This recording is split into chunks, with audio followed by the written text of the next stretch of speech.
absurd idea. He liked her. He respected her. He was grateful to her. There was even a touch of tenderness mingled in with the gratitude, because she had shown so much kindness to Lizzie without demonstrating any moral outrage toward him for having begotten an illegitimate child. He was comfortable with her. Those feelings did not equate with love, but there had been last evening. If she had turned her head, perhaps he would have kissed her again. He was glad she did not. Perhaps. At last he could hear the orchestra tuning their instruments, and once again he thought about Miss Hunt, to whom he was honour bound to make a marriage offer. "The dancing will be resuming soon," he said. "Yes," she said, and she got to her feet a moment before he did. He struggled back into his coat. His valet would probably weep if he could see how his shirt wrinkled beneath it. He offered his arm, and she took it before they walked in the direction of the ballroom. He stopped after they had climbed the steps to the balcony. "I will come for you tomorrow, then?" he asked her. "At the same time?" "Yes," she said, lifting her eyes to his. He could see them clearly in the light spilling from the ballroom. Wide and intelligent as always, they also looked something else now, something he could not quite identify. They looked very deep, as if he could fall into them if he chose. He nodded to her and indicated with one hand that she should precede him into the ballroom.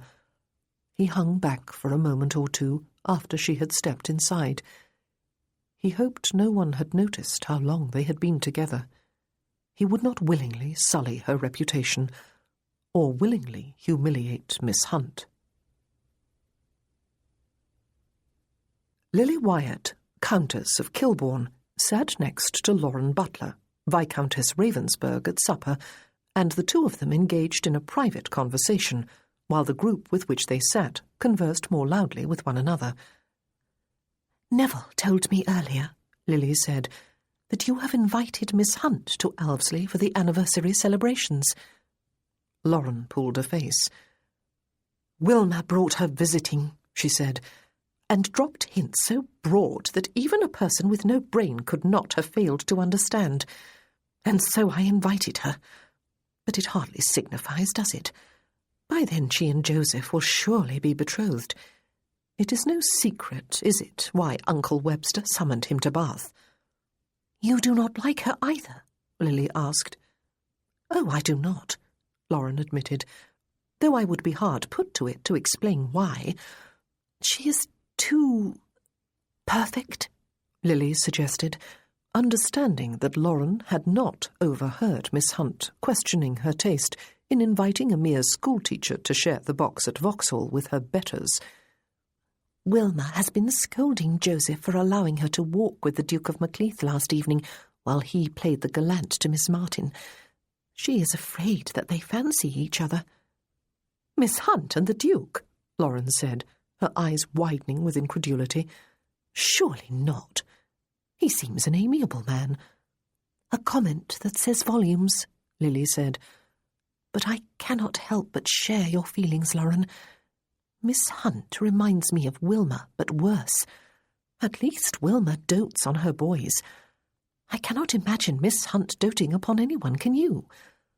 I thought perhaps you and I could—" But a light had come into Lauren's eyes, and she interrupted. "Lily," she said, "you are not plotting to play matchmaker and matchbreaker, are you? Can I play too?" "You could invite the Duke to Elvesly as well," Lily said. "To a family celebration?" Lauren raised her eyebrows. "Would it not seem odd?" "Use your ingenuity," Lily suggested. "Oh dear, do I have any?" Lauren laughed, but then she brightened. "Christine told me earlier today that Miss Martin is going to Lindsay Hall for part of the summer. Christine's sister is taking some girls from the school there for a holiday. The Duke of Macleath and Miss Martin grew up in the same house like brother and sister, and have just found each other again after years and years of separation. He, in particular, is very delighted about it, and I dare say she is too.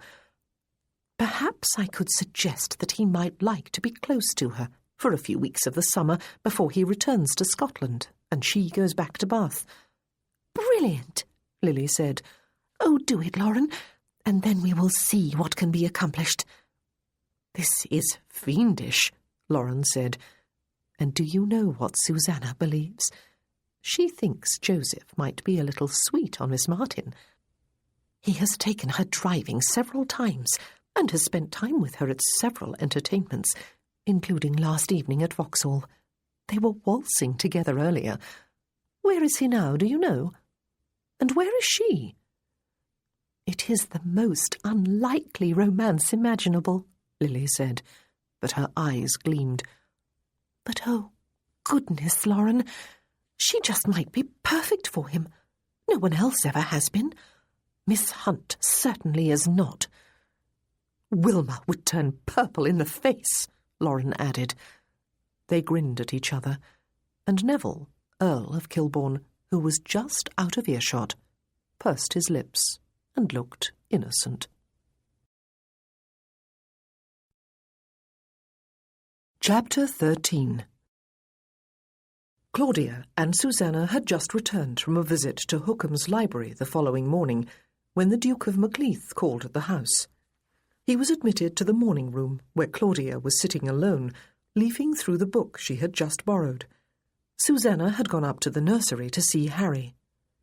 "Claudia," he said, advancing across the room after the butler had announced him, and the collie had rushed across the room to bark at him and then wag his tail.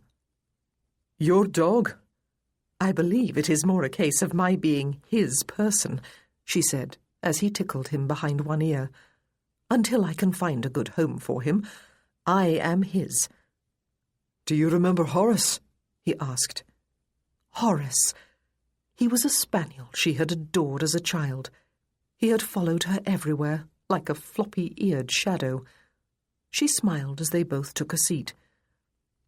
"Viscount and Viscountess Ravensburg spoke with me last evening before I left the ball," he said. "They invited me to spend a few weeks at Alvesley Park before returning to Scotland. Apparently, there is to be a large gathering there for the Earl and Countess of Redfield's anniversary. I must confess I was surprised. I did not think I had a sufficient acquaintance with them to merit such a distinction. However, the Viscountess explained that you were going to be staying at Lindsay Hall nearby, and that I might be glad of a few weeks in which to enjoy your company again after so long." He paused and looked inquiringly at Claudia. She clasped her hands in her lap and looked back at him without comment. Susanna and all her friends seemed charmed by the story he had told, which was quite true, though it was not by any means the whole truth. She had once loved him with all the ardour of her young heart, but though the days of their courtship had been innocent and decorous, their parting had been neither. She had given her virginity to Charlie, out on a deserted hilltop behind her father's house. He had sworn that he would come back for her at the earliest opportunity to make her his bride. He had sworn, too, holding her tightly to him while they had both wept, that he would love her forever, that no man had ever loved as he loved. She had said much the same in return, of course. "So," he said, "what do you think? Shall I accept? We have had so little chance to talk since we met again, yet there is so much to say. There is so much reminiscing still to do, and so much getting to know each other again. I believe I like the new Claudia every bit as much as I liked the old. But we had happy times together, did we not? No real brother and sister could have been more contented with each other's company." She had carried anger inside her for such a long time that she sometimes thought it was gone, over with, forgotten. But some long-ago feelings ran so deep that they became part of one's very being. "We were not brother and sister, Charlie," she said briskly, "and we certainly did not think of ourselves as such for the year or two before you went away. We were in love." She kept her eyes on him as the dog settled across her feet and sighed with contentment. "We were very young," he said, his smile fading. "There is a perception among the not-so-young," she said, "that the young are incapable of loving, that their feelings are of no significance." "Young people lack the wisdom that age brings," he said. "It was almost inevitable that we develop romantic feelings for each other, Claudia. We would have grown out of them. I had almost forgotten." She felt a deep rage, not for herself as she was now, but for the girl she had been. That girl had suffered inconsolably for years. "We can laugh about it now," he said. He smiled. She did not. "I am not laughing," she said. "Why did you forget, Charlie? Because I meant so little to you? Because remembering was too uncomfortable for you? Because you felt guilty about that last letter you wrote me? I am a duke now, Claudia. You must understand that that makes a great deal of difference. I am a duke. And have you forgotten also that we were actually lovers on one occasion?" she asked him. A dull flush crept up his neck and into his cheeks. She willed herself not to flush too, but she would not look away from his eyes. "That was unwise," he said, rubbing a hand over the back of his neck, as if his neckcloth had suddenly become too tight. "It was unwise of your father to give us so much freedom. It was unwise of you when I was going away, and there might have been consequences. And it was unwise of me." "Because," she suggested when he hesitated, "there might have been consequences, and they might have caused complications to your new life, as your final letter made very clear. I must not be seen to associate too closely with people who are beneath my notice. I am a duke now." "I had not realized, Claudia," he said with a sigh, "that you were bitter. I am sorry." "I left bitterness behind a long time ago," she said, not sure that was strictly true. "But I cannot allow you to continue treating me with hearty delight as your long-lost sister, Charlie, without forcing you to remember what you have so conveniently forgotten." "It was not easy," he said, sitting back in his chair and dropping his eyes from hers. "But I was just a boy, and suddenly I was faced with duties and responsibilities, and a whole life and world I had never even dreamed of." She said nothing. She knew he spoke the truth, and yet, all that did not excuse the cruelty of his final rejection. And how could she tell herself that she had let go of the hurt and bitterness when she had hated all men with the title of duke since then? "Sometimes," he said, "I have wondered if it was all worth the sacrifices I was forced to make. My dream of a career in the law. You." Again she said nothing. "I behaved badly," he admitted at last, getting abruptly to his feet and crossing the room to look out the window. "Do you think I did not realize that? And do you think I did not suffer?" She did understand. She had always understood the inner turmoil he must have lived through. But some things, if not beyond forgiveness, were at least beyond bland excusing.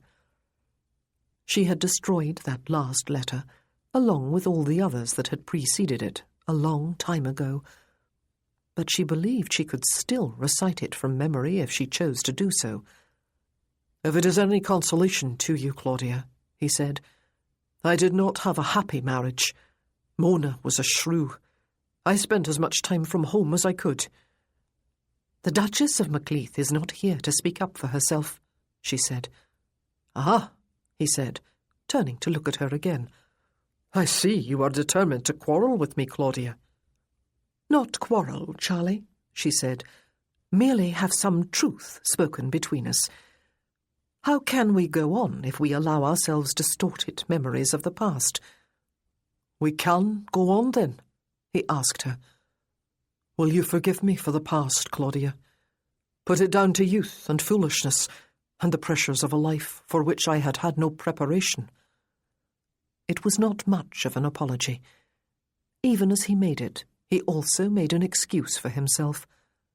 Was youth less accountable than age?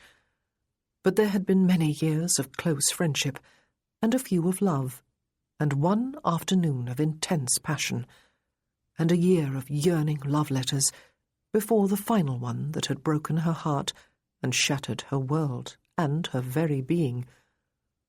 Perhaps it was foolish to base her whole opinion of him now on that one letter. Perhaps it was time to forgive. "Very well," she said, after a few moments of silence, and he came toward her to take one of her hands in his and squeeze it. "I made the biggest mistake of my life when," he began, "but never mind. What shall I do about this invitation?" "What do you wish to do?" she asked. "I wish to accept," he told her. "I like the Ravensburgs and their family and friends, and I want to spend more time with you. Let me come, Claudia. Let me be your brother again. No, not brother. Let me be your friend again. We were always friends, were we not? Even at the end." To which ending did he refer? "I lay awake much of last night," he said, "wondering what I ought to do, and realizing how my life was impoverished the day I left your father's home and you. And then I knew that I could not accept the invitation unless you said I might." She had lain awake much of the night, too, but she did not believe she had once thought of Charlie. She had thought of two people sitting beneath a willow tree beside a lily pond at night, his coat warm from his body heat about her shoulders, his arm holding it in place, her hand in his, not saying a word to each other for almost half an hour. It was a memory every bit as intense as that of their kiss in Vauxhall Gardens, perhaps more so. The latter had been about lust. The former had not. She did not care to think of what it had been about. "Go to Alvesley, then," she said, drawing her hand free of his. "Perhaps we can create new memories for the future while we are there. Kinder memories." She felt a lump form in her throat when he smiled at her, an eager smile that reminded her of the boy he had once been. She had never even dreamed that that boy could be cruel. Was she doing the right thing, though? Was it wise to trust him again? But it was mere friendship he asked for. It might be good to be his friend again, finally to put the past behind her. "Thank you," he said. "I will not keep you any longer, Claudia. I will go back to my rooms and send an acceptance note to Lady Ravensburg." After he had left, Claudia looked at the library book again. She did not open it, though. She smoothed her hand over the leather cover until the dog jumped up beside her and set his head in her lap. "Well, Horace," she said aloud, patting his head, "I feel as if I am riding a gigantic rocking horse of emotions. It is not a comfortable feeling at all for someone my age. Indeed, if Lizzie Pickford will not come to Lindsay Hall with me, I believe I may well go straight home to Bath after all, and to the devil with Charlie, if you will pardon the shocking language, and the Marquis of Attingsborough. But what on earth am I to do about you?" He raised his eyes to hers without moving his head, and sighed deeply while thumping his tail on the sofa. "Exactly," she agreed. "You males all think yourselves irresistible." Some cousins of Lady Balderston's had arrived in town from Derbyshire, and Joseph had been invited to dine with the family and accompany them to the opera later. He still had not made an appointment to speak with Balderston, but he would, perhaps tonight. His procrastination was becoming something of an embarrassment to him. And perhaps this evening he would try again to woo Portia Hunt. There must be a softer side to her than she had shown on the way to Vauxhall, and he must find it. He knew that ladies on the whole found him both charming and attractive, even though he rarely used that fact to flirt or dally, rarely being the key word. He was uncomfortable about his dealings with Miss Martin, and yet they had not felt like either flirtation or dalliance. He hated to think what they had felt like. And so he was in something of a grim mood all morning while sparring at Gentleman Jackson's boxing saloon. By the time he arrived at Whitleaf's house on Grosvenor Square in the afternoon, he was determined to be all business. He was taking Miss Martin to see Lizzie, to make her a proposition for the summer, to allow her to decide for herself. His own involvement need be only very minimal. She was dressed simply as usual, in the dress she had worn to the picnic, though it had been ironed since then. She wore the same straw hat, too. She was holding the dog in her arms as she came downstairs at the butler's summons. She looked like someone he must have known all his life. She looked like a little piece of home, whatever the devil his mind meant by presenting him with that odd idea. "We are both ready," she said briskly. "Are you sure you wish to take the dog driving, Claudia?" Whitleaf asked her. "You are quite welcome to leave him here with us." "He can do with the airing," she said. "But thank you, Peter. You are remarkably kind, considering the fact that you had little choice but to take him in or boot me out." She laughed. "Go and enjoy yourself, then," Susanna told her, though it was at him she looked, Joseph saw, a speculative look in her eyes. For the first time it struck him that, not knowing the true nature of Miss Martin's drives with him, she and Whitleaf must wonder what the devil he was up to, especially as they probably knew that he was, to all intents and purposes, a betrothed man. He had put Miss Martin in an awkward position, he realized. They proceeded on their way in his curricle, though the weather was not quite as warm as it had been recently. There were a few clouds to take the edge off the heat when they covered the sun. "Where did you tell Susanna you were going this afternoon?" he asked. "For a drive in the park," she said. "And the other times?" "For a drive in the park." She concentrated her attention on the dog. "And what has she had to say about all these drives?" he asked. He turned his head in time to see her flush before lowering her head. "Oh, nothing," she said. Why should she say anything? They must think he was dallying with her while courting Miss Hunt, and the devil of it was that they were not far off the mark. He grimaced inwardly.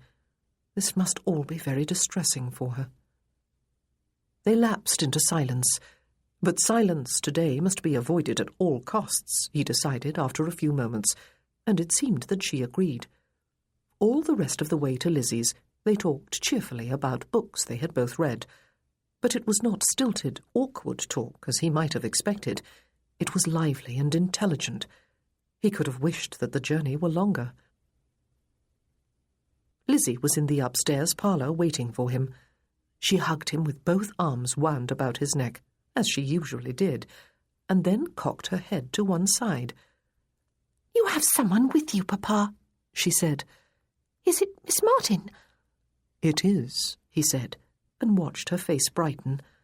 "And not just me," Miss Martin said. "I have brought someone else to meet you, Lizzie. At least, he is almost a someone. I have brought Horace." "Horace?" Joseph shot her an amused glance, but her attention was all focused upon his daughter. "You brought your dog!" Lizzie cried, just as the collie decided to bark. "He wants to be friends," Miss Martin explained as Lizzie recoiled. "He absolutely will not hurt you. I have a firm hold on him anyway. Here, let me take your hand." She did so and brought it to the dog's head and smoothed it down over his back. The dog turned his head and licked her wrist. Lizzie snatched back her hand, but then shrieked with laughter. "He licked me!" she cried. "Let me feel him again." "He is a border collie," Miss Martin explained, as she took Lizzie's hand again and guided it to the dog's head. one of the most intelligent of dogs. Collies are often used to guard sheep, to stop them from wandering, to round them up when they do, to lead them back to the fold when they have been out in the fields or in the hills grazing. Of course, Horace is not much more than a puppy and has not been fully trained yet. Joseph went to open the parlour window and stood there, watching his daughter fall in love. Soon she was seated on the sofa with the dog beside her, panting with delight as she explored him with sensitive, gentle hands, and laughing as he licked first one of her hands and then her face. "Oh, Papa," she cried, "look at me, and look at Horace." "I am looking, sweetheart," he said. He watched Miss Martin, too, as she sat beside his child on the other side of the dog, petting him with her, and telling Lizzie the story of how she had acquired him, embellishing it considerably, so that it seemed much more comical than it had been in reality. It seemed to Joseph that she was entirely engrossed in her conversation with his daughter, that she had forgotten his presence. It was very easy to see how she had become a successful teacher, and why he had sensed a happy atmosphere at her school. "I remember your telling me," Miss Martin said, "that all the stories you make up have a dog in them. Would you like to tell me one of those stories and have me write it down for you?" "Now?" Lizzie asked, laughing as she drew back her head from another enthusiastic licking. "Why not?" Miss Martin said. "Perhaps your papa will find paper and pen and ink for me." She looked at him with raised eyebrows, and he left the room without further ado. When he came back, they were both sitting on the floor, the dog between them on his back, having his stomach rubbed. Both Lizzie and Miss Martin were chuckling, their heads close together. Something stirred deep inside Joseph. And then Miss Martin sat at a small table, writing, while Lizzie told a lurid tale of witches and wizards practising their evil arts deep in a forest where an unfortunate little girl got lost one day. As trees closed about her to imprison her, and tree roots thrust upward to trip her, and grew tentacles to wrap about her ankles to bring her down, and as thunder crashed overhead and other dire catastrophes loomed, her only hope of escape was her own intrepid heart, and a stray dog that appeared suddenly and attacked everything except the thunder, and finally, bleeding and exhausted, led the girl to the edge of the wood, from where she could hear her mother singing in her garden, full of sweet-smelling flowers. It seemed the thunderstorm had not spread beyond the forest. "There," Miss Martin said, setting her pen down. "I have it all. Shall I read it back to you?" She proceeded to do so. Lizzie clapped her hands and laughed when she had finished. "That is my story exactly," she said. "Did you hear it, Papa?" "I did," he said. "You will be able to read it to me," she said. "And so I will," he agreed. "But not at bedtime, Lizzie. Perhaps you could sleep afterward, but I am sure I would not. I am still shaking in my boots. I thought they would both perish." "Oh, Papa," she said, "the main characters in stories always live happily ever after. You know that." His eyes met Miss Martin's. Yes, in stories, perhaps. Real life was often different. "Perhaps, Lizzie," he said, "we could take Miss Martin out to the garden, and you can name all the flowers for her. The dog can come too." She jumped to her feet and reached out an arm to him. "Come with me to fetch my bonnet," she said. He took one step toward her, and then stopped. "Be my clever girl and go and fetch it without me," he said. "Can you do it?" "Of course I can." Her face lit up. "Count to 50, Papa, and I will be back. Not too fast, though, silly," she added, laughing with glee as he began rattling off numbers. 1, 2, 3, he began again, more slowly as she left the room. After a moment, the dog scrambled to his feet and went after her. "She really is capable of a great deal, is she not?" he said. "I have been remiss. I ought to have arranged something for her much sooner than this. It is just that she has been a very young child, and love and protection seemed enough." "Don't blame yourself," Miss Martin said. "Love is worth more than any one other gift you could give her, and it is not too late. 11 is a good age for her to discover that she has wings." "With which to fly away from me?" he said with a rueful smile. "Yes," she agreed, "and with which to fly back to you again." "Freedom," he said. "Is it possible for her?" "Only she can decide that," she said. But he could hear Lizzie's returning footsteps on the stairs. 40, 41, 42, he said loudly. "Here I am!" she shrieked from outside the door, and then she appeared in the doorway, flushed and excited, eyelids fluttering while the dog rushed past her. "And here is my bonnet." She waved it from one hand. "Oh, bravo, Lizzie," Miss Martin said. Love tightened in Joseph's chest, almost like pain. They spent an hour in the garden before Mrs. Smart brought out the tea tray. Lizzie engaged in one of her favourite games, bending over flowers and feeling them and smelling them before identifying them. Sometimes she clasped her hands behind her and played the game from the sense of smell alone. Miss Martin tried it too, her eyes closed, but she made as many errors as correct identifications, and Lizzie laughed with glee. She also listened attentively as Miss Martin gave her a lesson in botany, pointing out parts and qualities of each plant, while Lizzie felt to see what she was talking about. Joseph sat watching. He almost never had the leisure simply to observe his daughter.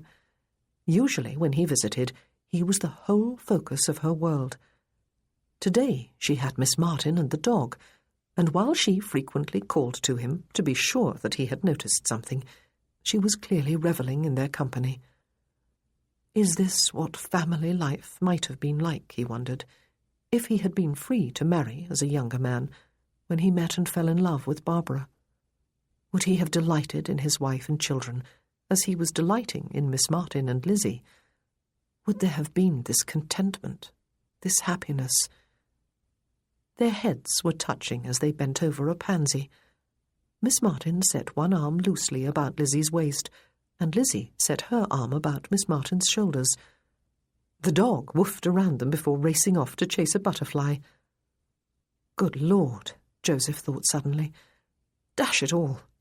This line of thought just would not do. This was exactly what he had resolved not to do this afternoon. He would have his family life.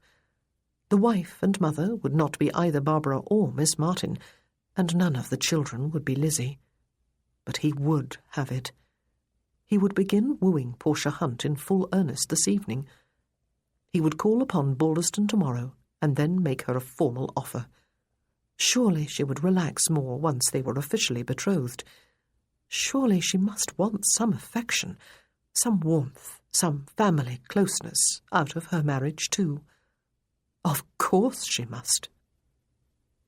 The tea tray arrived to interrupt his thoughts, and the ladies came to sit down. Miss Martin poured the tea.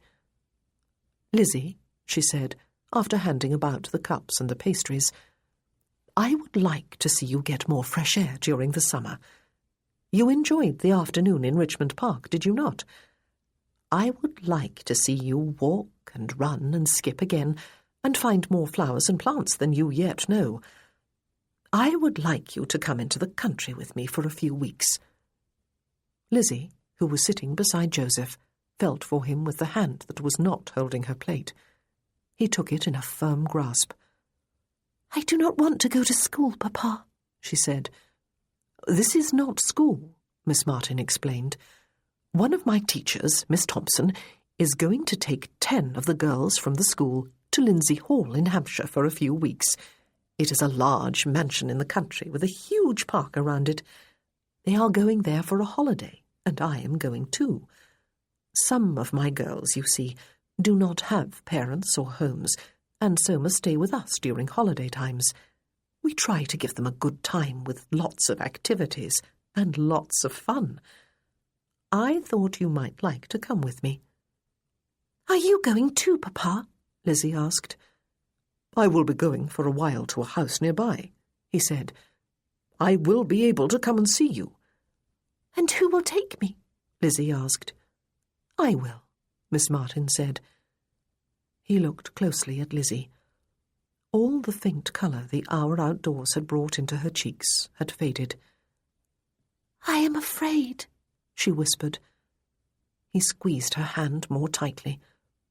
"You do not have to go," he said. "You do not have to go anywhere. I will find someone else to come and live here and be your companion, someone you will like, someone who will be kind to you." Perhaps Miss Martin would disagree with him. Perhaps she would think that he should insist that his daughter find her wings, that he should push her out of the nest, so to speak. But she said nothing. And actually, she had said just the opposite, had she not? She had told him that Lizzie must decide for herself. "Those girls would hate me," Lizzie said. "Why would they?" Miss Martin asked. "Because I have a home and a papa," Lizzie said. "I do not believe they will hate you," Miss Martin said. "I would not say anything about having a papa," Lizzie said, brightening. "I would pretend to be just like them." Which was exactly the way Miss Martin had described her to the Duchess of Bewcastle, as a charity girl brought to her attention by her man of business. And he was not going to speak up in protest. Was he really ashamed of her then? Or was he just bowing to what society expected of any gentleman? "Would they do things with me?" the child asked, turning her face in Miss Martin's direction. "Would they think me a nuisance?" Yet again Joseph admired Miss Martin's honesty. She did not rush immediately into a denial. "We will have to find out," she said. "They will certainly be polite. They learn good manners at my school. But it will be up to you to make friends." "But I have never had friends," Lizzie said. "Then this will be your chance to make some," Miss Martin told her. "And I would come back here after a few weeks?" Lizzie asked. "If you chose," Miss Martin said. Lizzie sat very still, no longer touching Joseph. Her hands, fidgeting in her lap, showed her agitation. So did the fact that she rocked back and forth, as she sometimes did when she was deeply troubled. Her eyelids fluttered, and her eyes wandered beneath them. Her lips moved silently. Joseph resisted the urge to gather her up in his arms. "But I am so afraid," she whispered again. "Then you will remain here," he said firmly. "I will start looking immediately for a new companion." "I did not mean I would not go, Papa," she said. "Only that I am afraid." She continued to rock and fidget, while Miss Martin said nothing, and Joseph felt resentful of her, quite unjustifiably, of course. "I have learned all about courage from some of the stories you have told me, Papa," Lizzie said at last. "You can only show courage when you are afraid. If you are not afraid, there is no need of courage." "And you have always wanted to do something courageous, Lizzie?" Miss Martin asked. "Like Amanda in your story, when she might have escaped from the forest earlier if she had not stopped to rescue the dog from the rabbit snare." "But it is not just for fighting witches and evil, is it?" Lizzie said. "It is also for stepping into the unknown," Claudia said, "when it would be easier to cling to what is familiar and safe." "I think, then," Lizzie said after another short silence, "I will be courageous. Will you be proud of me if I am, Papa?" "I am always proud of you, sweetheart," he said. "But yes, I would be especially proud if you were brave enough to go. And I would be very happy if it turned out that you enjoyed yourself, as I dare say you would." "Then I will go," she said decisively, and abruptly stopped rocking. "I will go, Miss Martin." Then she turned sharply to paw at Joseph's arm, and scrambled onto his lap to hug him tightly and hide against him. His arms closed about her, and he tipped back his head and closed his eyes. He swallowed, feeling absurdly close to tears. When he opened his eyes, he could see that Miss Martin was watching them steadily, looking like a disciplined teacher again, or like his very dear friend. Without thinking, he stretched one arm across the table between them, and, after looking at his hand for a moment, she set her own in it. Ah, sometimes life was bitterly ironic. He felt again as if he had found a family where there could be none, just when he was honour-bound to offer for a woman who wanted never to be kissed. His hand closed about Miss Martin's and squeezed tightly.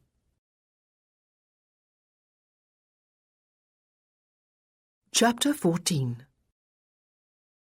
Late one afternoon, 2 weeks later, Claudia was dressed in her old, faithful blue evening gown and was styling her hair herself, having declined the Duchess of Bewcastle's kind offer of the services of a maid. She was feeling unaccountably depressed when she had every reason to feel just the opposite. She was being treated as a favoured guest at Lindsay Hall, rather than as a teacher in charge of a largish group of charity schoolgirls. And within half an hour, she would be on her way with the Bedwin family to a celebratory dinner and social evening at Alvesley Park. She would see Susanna there. She would also see Anne, who had arrived from Wales with Sydenham and their children just yesterday. The journey from London a few days ago had proceeded uneventfully, though Lizzie had been tearful for a while after leaving the house and her father, and had clung to Claudia the whole way. But Susanna and Peter, with whom they had travelled, had been kind to her. The dog had snuggled up beside her, and she had been more than thrilled when the carriages had stopped, and Harry's nurse had brought him forward to his mother, and Lizzie had been allowed to touch his little hand and smooth her hand over his downy head. It had been good to see Eleanor Thompson again, and the girls she had brought to Lindsay Hall, and they had all seemed genuinely glad to see her. They had greeted Lizzie with caution and curiosity, but on the very first evening, Agnes Ryde, the most dominant of the girls and 16 years old, had decided to take the new girl under her wing, and Molly Wiggins, the youngest and most timid, had chosen Lizzie as her particular friend and taken her firmly by the hand. She had promptly offered to brush Lizzie's hair and had borne her off to the room they were to share, while Agnes took her other arm. It had been good to see Flora and Edna again, and to discover that both seemed quite blissfully happy with their new lot in life and eager to show off a little for their former schoolmates. The Duchess had been amiable. So had Lord and Lady Aidan Bedwin, the Earl and Countess of Rosthorn. The Countess was the younger of 2 Bedwin sisters, and the Marquess of Hallmere. The Duke of Bewcastle had been polite. He had even engaged Claudia in conversation for all of 10 minutes at dinner one evening, and she had not been able to fault his manners. And Lady Hallmere had actually come striding across the lawn from the stables one morning, dressed in her riding habit, and had bidden Claudia a good morning, before talking briefly with Molly and Lizzie, who were laboriously making daisy chains. The dog, meanwhile, had been chasing his tail, and any flying creature that was incautious enough to venture into his space. Lady Hallmere acted like a queen condescending to the lowliest of her subjects. Claudia had thought unkindly, until she had chastised herself for unfairness. The woman could easily have ignored them altogether, and her words in London had chastened Claudia somewhat. "You bear a long grudge, Miss Martin." Charlie had ridden over from Alvesley each day, and once they had gone for a long walk about the lake, and talked without stopping. It had felt quite like old times. Well, perhaps not quite. He had been a hero in those long-ago days, an idol, someone incapable of doing anything wrong or remotely ignoble. Now she had no illusions about him. He was a man, like all others, with human weaknesses. But it felt undeniably good to be with him again, to talk with him. She was not sure she could ever really trust him again, but then she was not being called to trust, just to enjoy a resumption of their friendship. And then had come the invitation to go to Owlsley with everyone else except Eleanor, who had volunteered to remain behind with the girls, something that was hardly a sacrifice, she had insisted to both Claudia and her sister, since she found most social entertainments a colossal bore.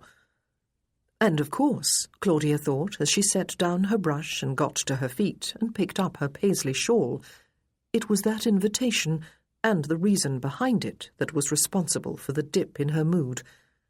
It was indeed to be a celebratory dinner, even though it was a whole week before the planned anniversary party for the Earl and Countess of Redfield. This celebration was for a new betrothal, Miss Hunt's to the Marquess of Attingsborough, and it was a massive case of self-deception to tell herself that it was an unaccountable depression that she felt. She was going to Owlsley, then, to celebrate his betrothal. She might easily have avoided going, she supposed, but she had decided that it would be cowardly to stay away, and it had never been her nature to avoid reality. Besides, she was genuinely looking forward to seeing Anne and Susanna. An hour or so later, when she arrived at Owlsley with the Lindsay Hall party, she was immediately engulfed in a great bustle of greetings. But within moments she found herself caught up in the arms of a laughing Anne, and suddenly she was very glad indeed that she had come. "Claudia," Anne cried, "oh, how good it is to see you. You are looking very well indeed, and have been taking London by storm, if Susanna is to be believed." Claudia laughed. "Somewhat of an exaggeration," she said. "Anne, you look wonderful. You look as if you are bursting with good health. But your face is not sun-bronzed, is it?" "It is the sea air," Anne explained. "Sydenham would have it that it is also the Welsh air." He was standing beside her, and Claudia offered him her hand, remembering to give her left, as he had no right arm. He smiled as he shook it, his rather charming, lopsided smile, as burns to the right side of his face had damaged the nerves there. "Claudia," he said, "it is good to see you again." Anne linked an arm through his and looked at Claudia with shining eyes. "We have wonderful news," she said, "and have been telling everyone who is willing to listen." She looked up at her husband and laughed. "Or rather, I have been telling everyone. Sydenham is far too modest. He is to have 3 of his paintings hung at the Royal Academy in the autumn. Have you ever heard anything more exciting?" There was a shriek from nearby, and the Countess of Rosthorn dashed up to Sydenham Butler and hugged him tightly. "Syd!" she cried. "Is it true? Oh, I am so happy I could weep. And look, that is just what I am doing. Silly me. I knew you could do it. I just knew. Gervase, do come and hear this, and please bring a handkerchief with you." Mr. Butler had been a talented artist before losing his right arm and eye during the Peninsular Wars. After that, he had devoted himself to becoming a good steward, having persuaded the Duke of Bewcastle into giving him a post at his estate in Wales. But soon after his marriage to Anne 2 years ago, Sydenham had started to paint again, under her encouragement, using his left hand and his mouth. Claudia took Anne's arm and squeezed it. "I am so happy for both of you, Anne," she said. "How is my boy, David? And Megan?" David Jewell was Anne's son, born 9 years before she met Mr. Butler. When Anne had taught at the school in Bath, David had lived there too. After they left, Claudia had missed him almost as much as she had missed Anne. But she scarcely heard Anne's reply. She had spotted the Marquess of Attingsborough, who was speaking with the Duchess of Bewcastle and Lady Holmere. He looked tall and imposing, and handsome. He was also smiling and looking very happy. He looked like a stranger, Claudia thought.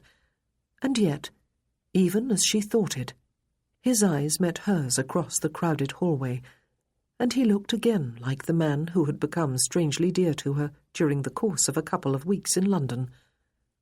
He was making his way toward her, she could see a moment later. She turned away from Anne to meet him. "Miss Martin," he said, offering his hand. "Lord Attingsborough." She set her hand in his. "How is Lizzie?"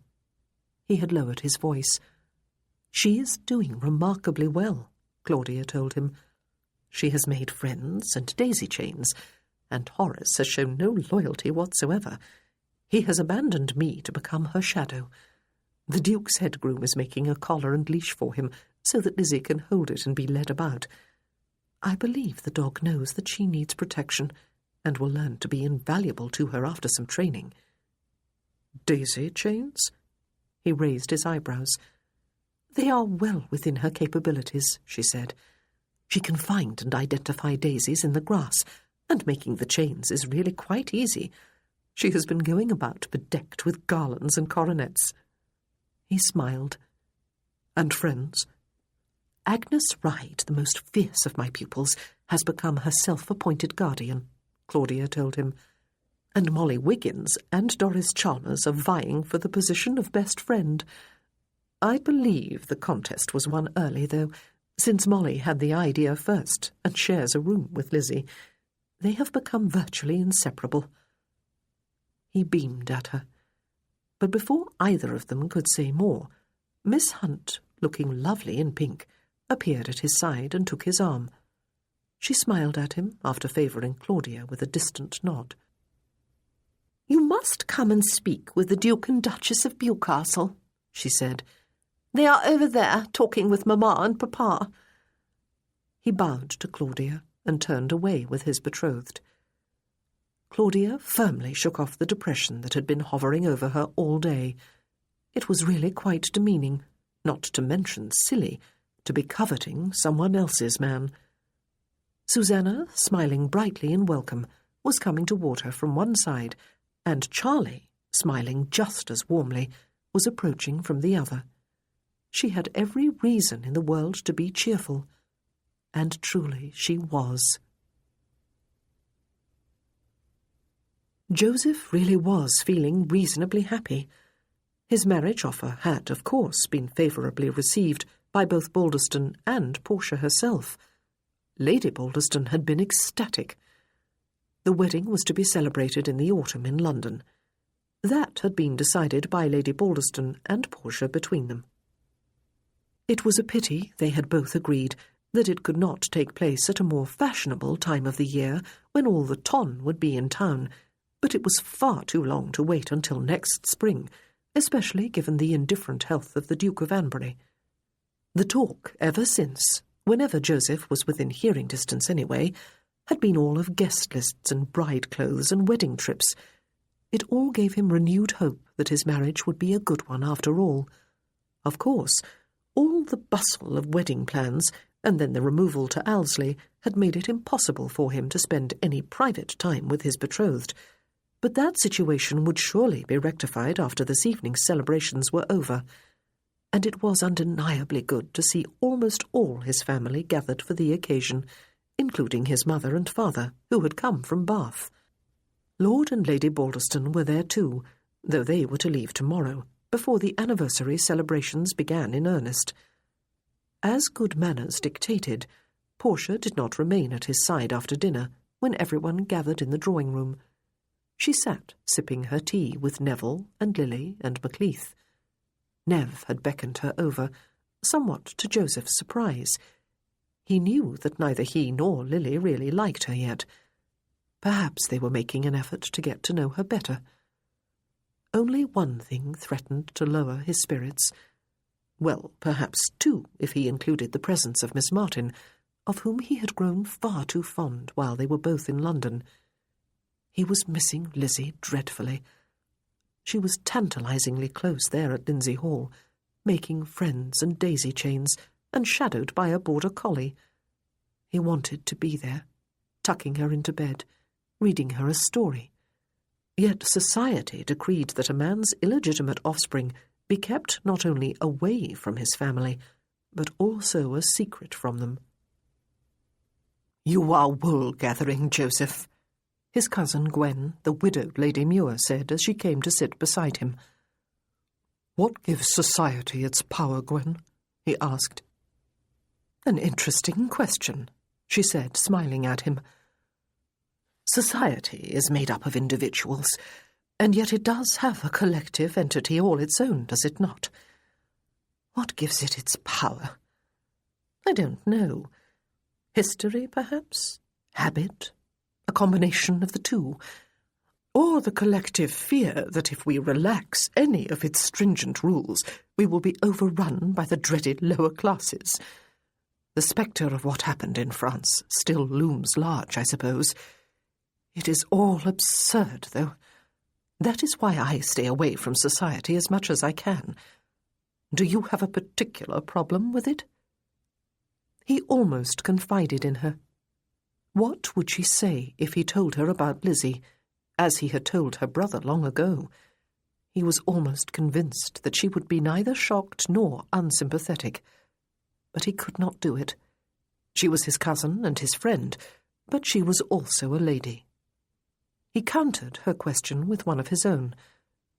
"Do you ever wish," he asked, "that you could move away to the farthest corner of the world and start a new life, where no one knows you and there are no expectations of you?"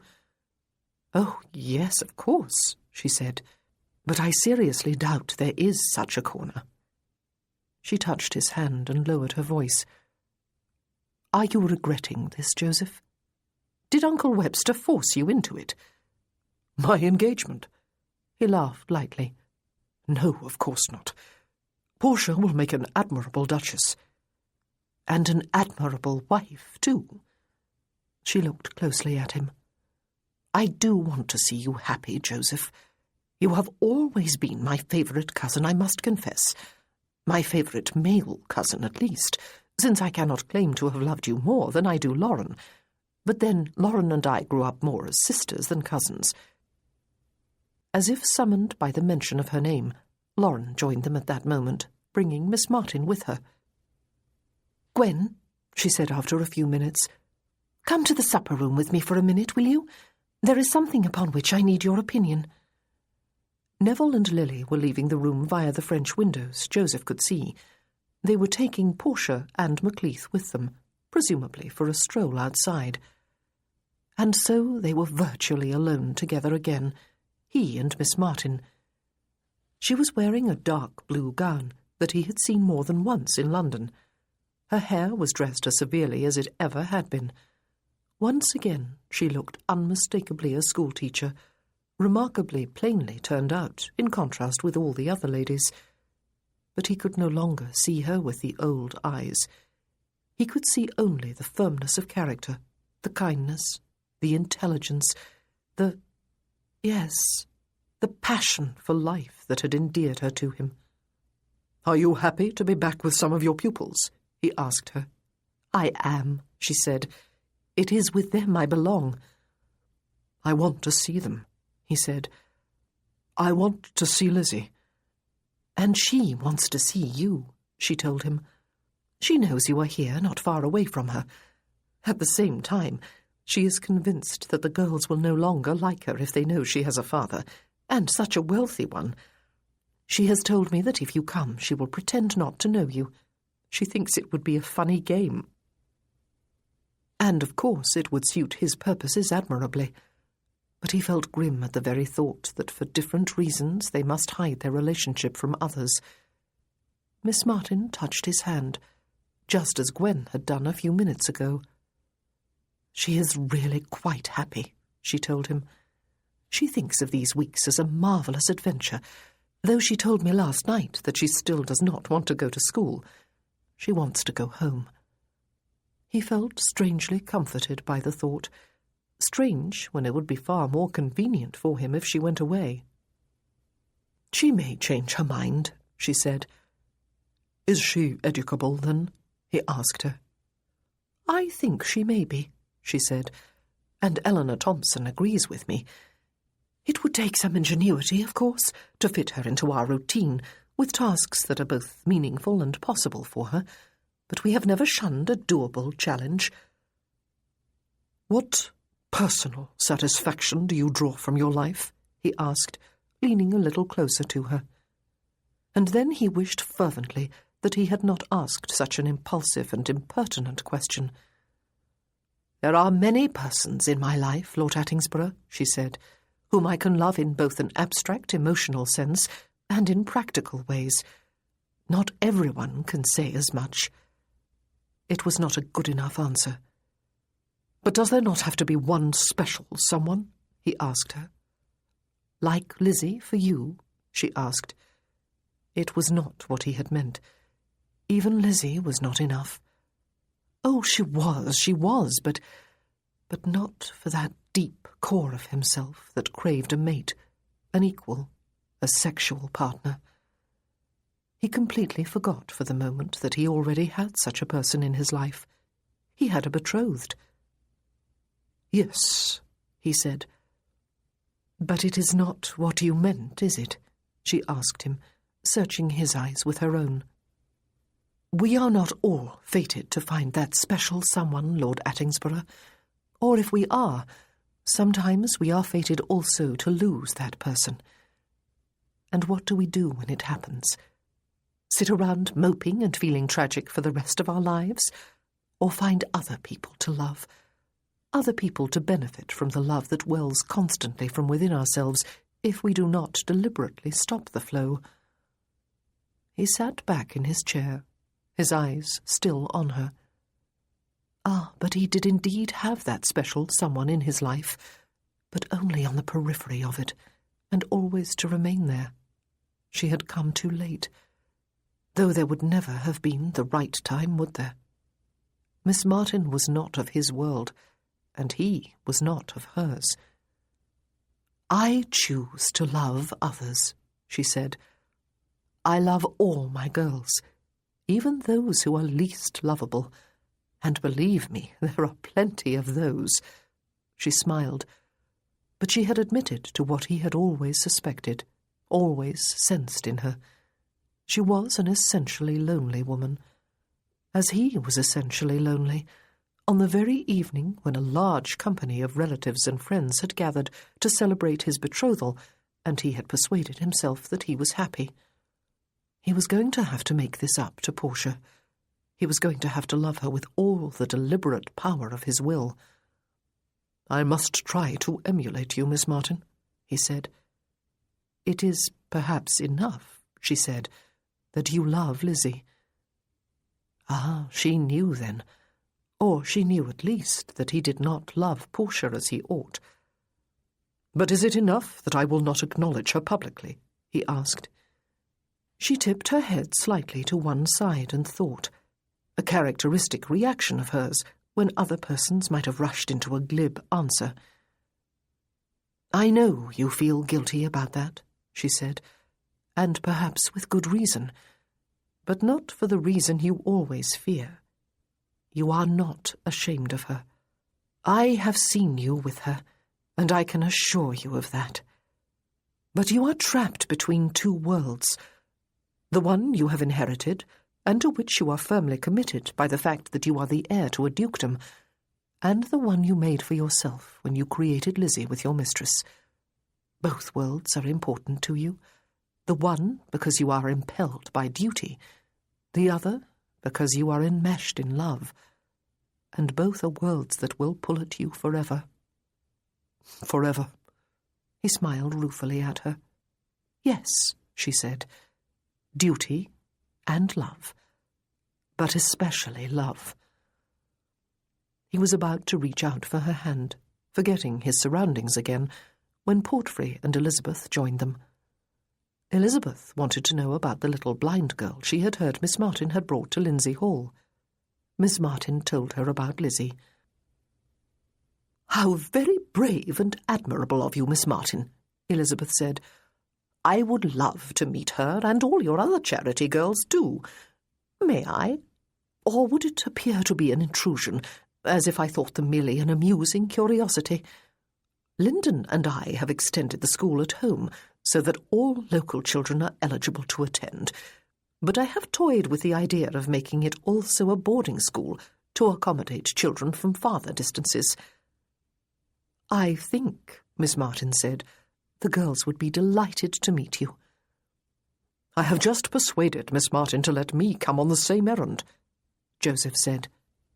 I met 2 of her former pupils when I escorted them and her to London several weeks ago, and now they are at Lindsay Hall too. One as governess to the Hallmere children, the other as governess to Aidan Bedwin's children. Ah, Elizabeth said. Then we will go together, Joseph.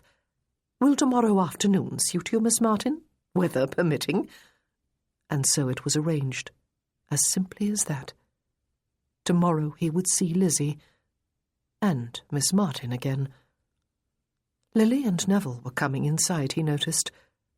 Portia and Macleith remained outside. When she came back in, Joseph thought, he was going to have to spend the rest of the evening with her, perhaps in private conversation if it could be arranged. He was going to love her, by Jove, even if he could never fall in love with her. He owed her that much. Miss Martin got to her feet, bade him good night, and went to join the Butlers and the Whitleafs. Soon she was glowing with animation. Chapter 15. Some of the older girls had gone out for a walk. One of the younger ones was playing quietly and ploddingly on the spinet in the schoolroom at Lindsay Hall. Another read silently to herself, curled up on the window-seat. A third was embroidering a large daisy across the corner of a cotton handkerchief. Molly was reading aloud from Robinson Crusoe, and Becky, Lady Aidan's elder daughter, was listening with rapt attention. Claudia was teaching Lizzie to knit, having cast on 20 stitches and knitted up a few rows to get her started. The collie lay at their feet, his head on his paws, his eyes turned upward. Claudia looked up when the door opened. It was Eleanor, who had been enjoying a prolonged breakfast with the Duchess. "Miss Martin," she said, "the Duke of Macleith has ridden over from Owsley again and wishes to see you. I will stay with the girls while you are gone." "Oh, Lizzie is learning to knit, is she? Let me see if I can help. And I do apologize, Molly. I have interrupted your reading. Please continue." Her eyes twinkled at Claudia. They had had a long talk after Charlie's last visit. Eleanor was convinced that his interest was more than just fraternal. Claudia found him in the morning room downstairs, in conversation with the Duke of Bewcastle and Lord Aidan. Both withdrew soon after her arrival. She sat. Charlie did not. He crossed the room to the window instead and stood looking out. His clasped hands tapped against his back. "Ever since you forced me to remember," he said, "the floodgates of memory have opened, Claudia. Not just remembered events, which are relatively easy to forget, but remembered feelings, which never can be. They can only be suppressed. In the last week, I have done nothing but remember how wretchedly unhappy I was after I left you, and how totally unable I was to come back to face you when I felt obliged to marry someone else.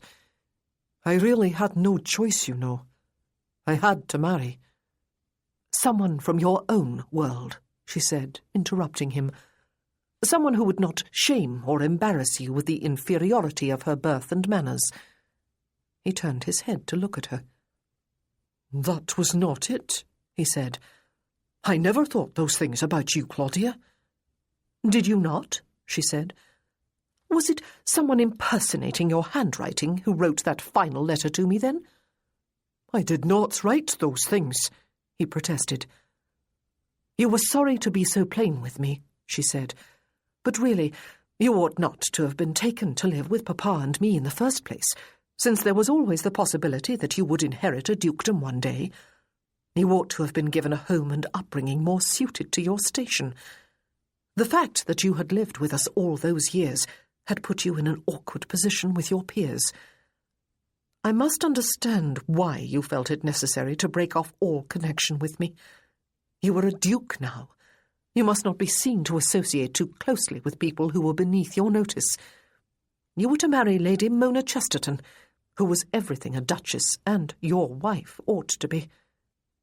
Claudia! He looked pale and aghast. I did not write those things. Then I wonder who did, she said. Losing someone one loves is one of the worst things that can happen to anyone, Charlie. But to be rejected because one is inferior, because one is despised, because one simply is not good enough. It took me years to gain back my self-respect, my self-confidence, and to put the pieces of my heart back together. Do you wonder that I was less than delighted to see you again in London a few weeks ago? Claudia. He passed a hand through his thinning hair. My God! I must have been so upset that I was out of my mind. She did not believe it for a moment. Becoming a duke had gone to his head. It had made him conceited and arrogant, and any number of other nasty things she would never have suspected him capable of. He sat down on a chair close to the window and stared at her. Forgive me, he said. Lord Claudia, forgive me. I was even more of an ass than I remember. But you did recover. You did magnificently well, in fact. Did I? She said. You proved, he said, that you were the strong person I always knew you were. And I have paid my dues to whatever power decreed that I be snatched from my familiar life. Twice. Once when I was 5, and once when I was 18, and plunged into a completely alien one. There is no longer any reason, though, why either of us cannot return to where we were when I was 18 and you were 17. Is there? What exactly did he mean? Return to what? I have a life, she said, that involves responsibility to others. I have my school, and you have duties to others that only you can perform. You have your son. There is no obstacle, he said, that cannot be overcome. We have been apart for 18 years, Claudia. Half my life. Are we going to remain apart for the rest of our lives too, just because you have a school and I have a son, who, by the way, is almost grown up? Or will you marry me at last? She very much feared afterward that her jaw had dropped. If only she had seen this coming, she thought. If only she had believed Eleanor, she might have prepared herself. Instead, she stared stupidly and mutely at him. He came across the room to her and bent over her to take both her hands in his. Remember how we were together, Claudia, he said. Remember how we loved each other with the sort of all-consuming passion the very young are not afraid of. Remember how we made love up on that hill. Surely the only time in my life I have really made love. It has been a long, weary time, but it is not too late for us. Marry me, my love, and I will make up for that letter, and for the 18 years of emptiness in your life. My life has not been empty, Charlie, she told him. Though it had been, in some ways at least. He looked into her eyes. Tell me you did not love me, he said. Tell me you do not love me. I did, she said, closing her eyes. You know I did. And you do. She felt dreadfully upset, remembering that long-ago love, its physical consummation, and the anguish of the year-long separation, and then its cruel, abrupt ending. It was not possible to go back, to forget that even as a boy he had been capable of destroying the one person he had professed to love more than life. Besides, it was too late for him. He was the wrong man. Charlie, she said, we have both changed in 18 years. We are different people. Yes, he agreed. "I have less hair, and you are a woman rather than a girl. But at heart, Claudia, are we not the same as we ever were? The same as we always will be? You have never married, even though you have had plenty of would-be suitors even before I left home. That tells me something. And I have admitted to you that I was never happy with Mona, though I was rarely unfaithful to her." "Rarely? Oh, Charlie." "I cannot marry you," she said, leaning a little toward him. "If we had married then, Charlie, we would have grown together, and I dare say I would have loved you all my life. But we did not marry then." "And love dies?" he asked her. "Did you ever love me truly then?" She felt a spurt of anger. Had he truly loved her? "Some forms of love die," she said. "If they are not fed, they die. I have gradually been coming to like you again since we met in London, as the friend you were through our childhood." His jaw was hard set, as she remembered its being whenever he was angry or upset. "I have spoken too soon," he said. "I must confess that the violence of my feelings has surprised even me. I will give you time to catch up with me. Don't say an outright no today.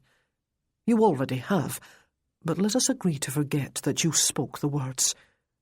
Give me time to woo you, and to make you forget what I once wrote to you." He released her hands after squeezing them. "Goodness, Charlie," she said, "look at me. I am a 35-year-old spinster schoolteacher." He smiled slowly.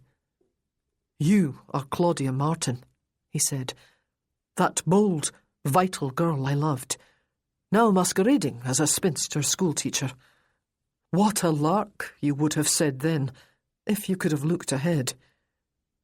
If she could have looked ahead, she would have been consumed with horror. "It is no masquerade," she said. "I beg to disagree," he told her. "I had better go now. I am expected back at Alvesley for luncheon, but I will come again if I may." But after he had gone, she stared at her hands in her lap. How very strange life could be. For years and years now her school had been her whole world, all thoughts of love and romance and marriage long suppressed. Yet she had made the seemingly harmless decision to accompany Flora and Edna to London, so that she could talk to Mr. Hatchard in person, and her whole world, her whole universe, had changed. She wondered, in some trepidation, how she was going to be able to recapture the relative contentment and tranquillity of her life when she returned to Bath. There was a tap on the door, and it opened to reveal Eleanor. "Ah, you are still here," she said, coming inside. "I have just seen the Duke riding away. Louise is still playing the spinet, but the others have gone outside, except Molly and Lizzie. Becky has taken them to the nursery to meet her little sister, Hannah, and her new governess, as well as numerous cousins, all of whom are very young. Lizzie is doing very well, Claudia, even if you did find her crying to herself in her bed this morning." "This is all very bewildering, but very exciting for her," Claudia said. "Poor girl," Eleanor said. "One wonders what her life has been like until now. Did Mr. Hatchard say?" "No," Claudia said. "The Duke of Macleith did not stay long this morning," Eleanor said. "He asked me to marry him," Claudia told her. "No." Eleanor looked at her, arrested. "And?" "I said no, of course," Claudia said. "Of course?" Eleanor sat down in the nearest chair. "Are you quite sure, Claudia? Is it because of the school? I have never mentioned this to you because it seemed inappropriate, but I have often thought how I would not mind if it were mine, and I do believe I would be able to run it in a manner worthy of you.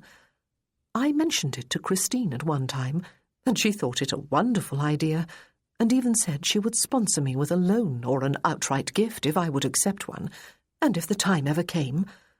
And Wulfric, who was reading a book at the time, looked up and said it would certainly be a gift. So if your refusal had anything to do with misgivings about— "Oh, Eleanor," Claudia said, laughing, "it did not, though I suppose it might have if I had wanted to say yes." "But you did not?" Eleanor asked. "He is so very amiable, and he seems inordinately fond of you. And he must have pots of money, if one wants to be mercenary about such matters. Of course, he is a duke, which puts him at a horrid disadvantage, poor man." "I loved him once," Claudia admitted, "but no longer. And I am comfortable and really quite happy with my life as it is. The time when I might have thought of marriage is long past. I prefer to keep my independence, even if my fortune is minuscule." "As I do," Eleanor said. "I loved once too, quite passionately. But he was killed in Spain during the wars, and I have never been tempted to find someone to replace him in my affections. I would rather be alone. If you should ever change your mind, though, know that concerns for the school need not stand in your way." She laughed, and Claudia smiled. "I will remember that," she said, "if I should ever fall violently in love with someone else. Thank you, Eleanor."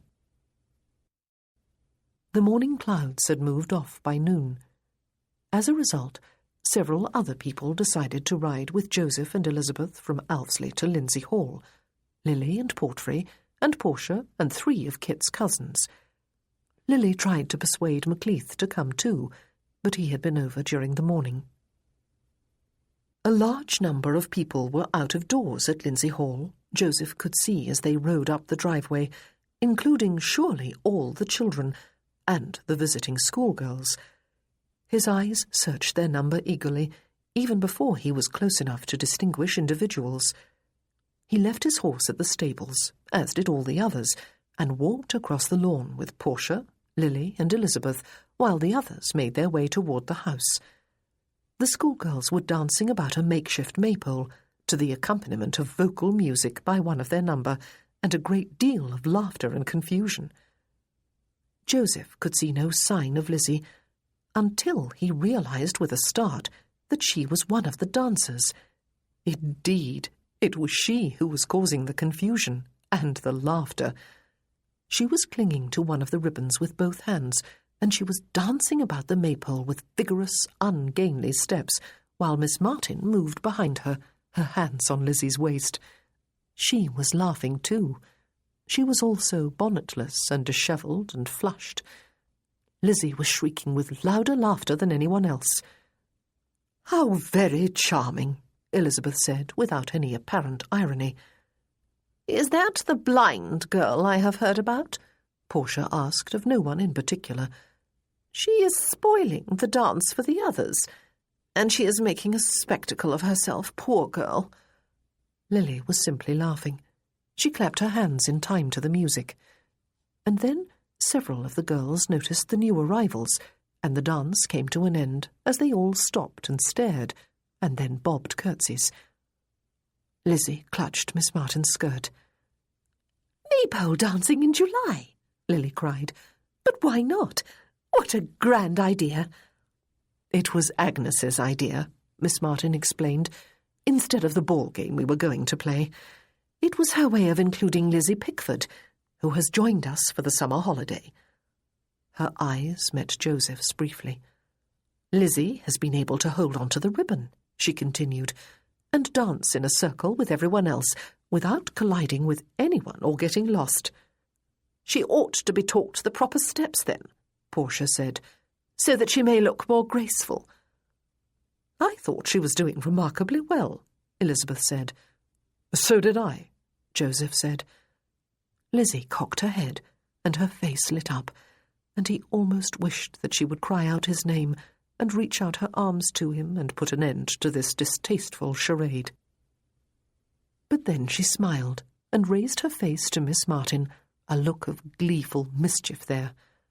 Miss Martin set an arm about her shoulders. "Do carry on," Elizabeth said. "We did not mean to disturb you." Some of the younger children, Joseph could see, not the schoolgirls, were tackling Holmere on the grass and shrieking with delight. Lady Holmere was egging them on. The dog, tethered to a tree close to the maypole, was sitting and placidly watching, his tail thumping on the grass. The Duchess was hurrying toward them from a distant cluster of infants. "I believe we are all out of breath," Miss Martin said. "It is time for something less strenuous." "Ball," one of the older girls suggested. Miss Martin groaned, but the lady Joseph recognized as Miss Thompson, the teacher who had appeared outside the school in Bath, had come up with the Duchess. "I will supervise a game for anyone who wants to play," she said. "Horace has a new collar and leash," Lizzie announced loudly. "I hold on, and he takes me about, and I don't run into things or fall down." "How very clever, dear," Elizabeth said kindly. "Perhaps you could show us." "That child," Portia said sotto voce to Joseph, "ought to learn to speak when she is spoken to. Blindness is surely no excuse for bad manners."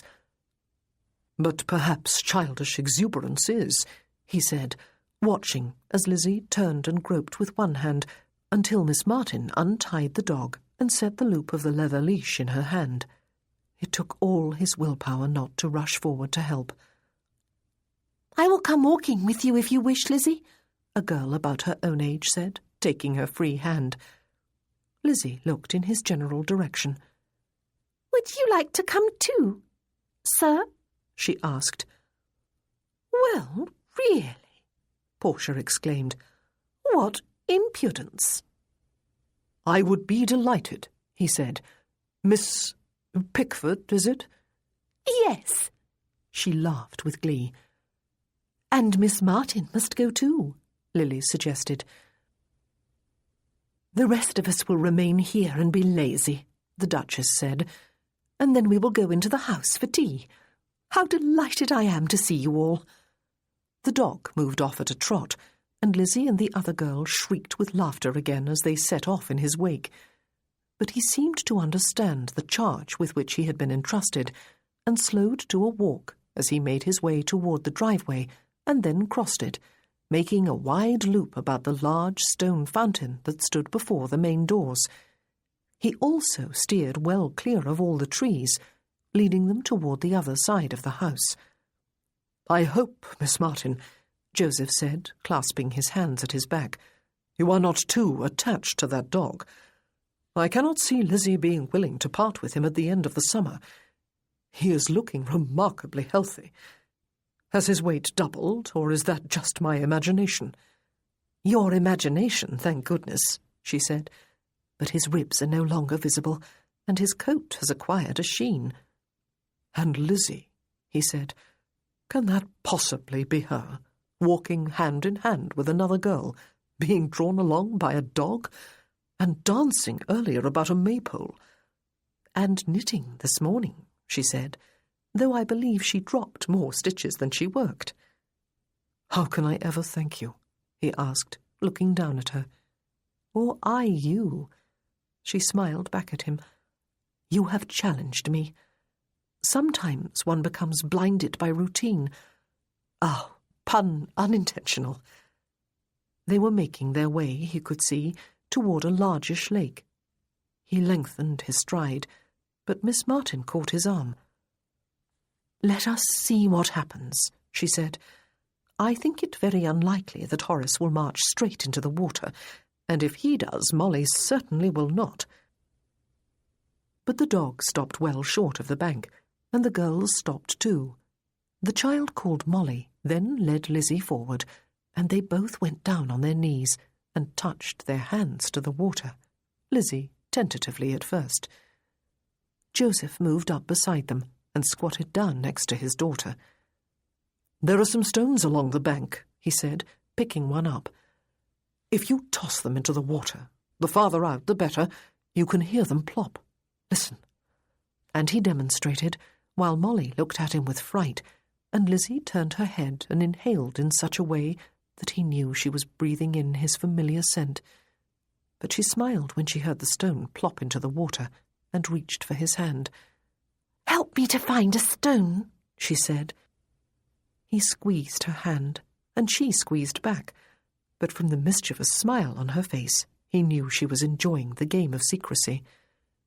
For the next few minutes, she hurled the stones he helped her find. The other girl overcame her fright and threw some too. They both laughed whenever a stone fell with a particularly loud plop into the lake, but finally Lizzie had had enough. "Shall we go back to the others, Molly?" she asked. "Perhaps you want to join in the ball game. I don't mind. I'll sit and listen." "No, I'll watch it with you," Molly said. "I can never catch a ball." "Miss Martin," Lizzie said, "will you and this gentleman stay here while we go? I want to show you that we can do it on our own. Do you think we can, sir?" "I shall be vastly impressed if you can," he said. "Off you go, then. Miss Martin and I will watch." And away they went, the dog in the lead. "Is she sprouting wings so quickly?" he asked ruefully when they were out of earshot. "I believe she is," Miss Martin said. "I hope she does not grow over-bold too soon. I do not expect it, though. She knows she needs Molly or Agnes or one of the other girls, and Horace, of course. This summer will be a very good experience for her." "Let's sit for a little while, shall we?" he suggested, and they sat side by side on the bank of the lake. She drew up her knees and wrapped her arms about them. He picked up one more stone and bounced it across the water. "Oh," she said, "I used to be able to do that when I was a girl. I still remember the memorable occasion when I made a stone bounce 6 times, but I had no witness, alas, and no one ever believed me." He chuckled. "Your pupils are fortunate indeed to have you for a headmistress," he said. "Ah, but you must remember that this is a holiday," she told him. "I am rather different during term time. I am a stern taskmistress, Lord Attingsborough. I have to be." He remembered how all the senior girls had fallen silent as soon as she stepped out onto the pavement just before she left Bath with him. "Discipline can be achieved without humour or feeling," he said, "or with both. You achieve it with. I am quite sure of that." She hugged her knees and did not answer. "Do you ever wish for a different life?" he asked her. "I could have had one," she said.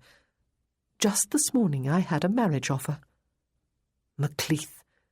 He had ridden over here this morning to call on her. "Macleith," he said. "And could have? You said no, then?" "I did," she said. He was damnably glad. "You cannot forgive him?" he asked. "Forgiveness is not a straightforward thing," she said. "Some things can be forgiven, but never quite forgotten. I have forgiven him, but nothing can ever be the same between us. I can be his friend, perhaps, but I can never be more than that. I could never trust that he would not do something similar again." "But you do not still love him?" he asked. "No." "Love does not last forever, then?" "He asked me the same thing this morning," she said. "No, it does not. Not love that has been betrayed.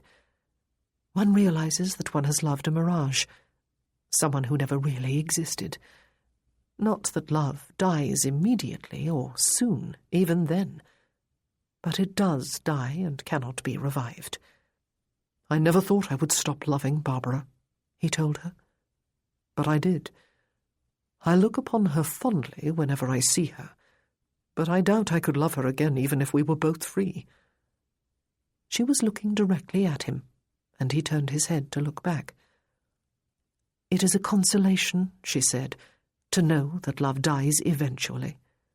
Not a very strong consolation at first, it is true, but some comfort nevertheless. "Is it?" he asked softly. He did not know if she was talking about them, but the air suddenly seemed charged between them. "No," she said, her voice almost a whisper. "Not at all, really. What absurdities we sometimes speak. Future indifference is no consolation for present pain." And when he leaned toward her and set his lips to hers, she did not draw away. Her lips trembled against his, and then pressed back against them, and parted as his tongue pushed between them and into the warm cavity of her mouth. "Claudia," he said a few moments later, closing his eyes and touching his forehead to hers. "No," she said, withdrawing and getting to her feet.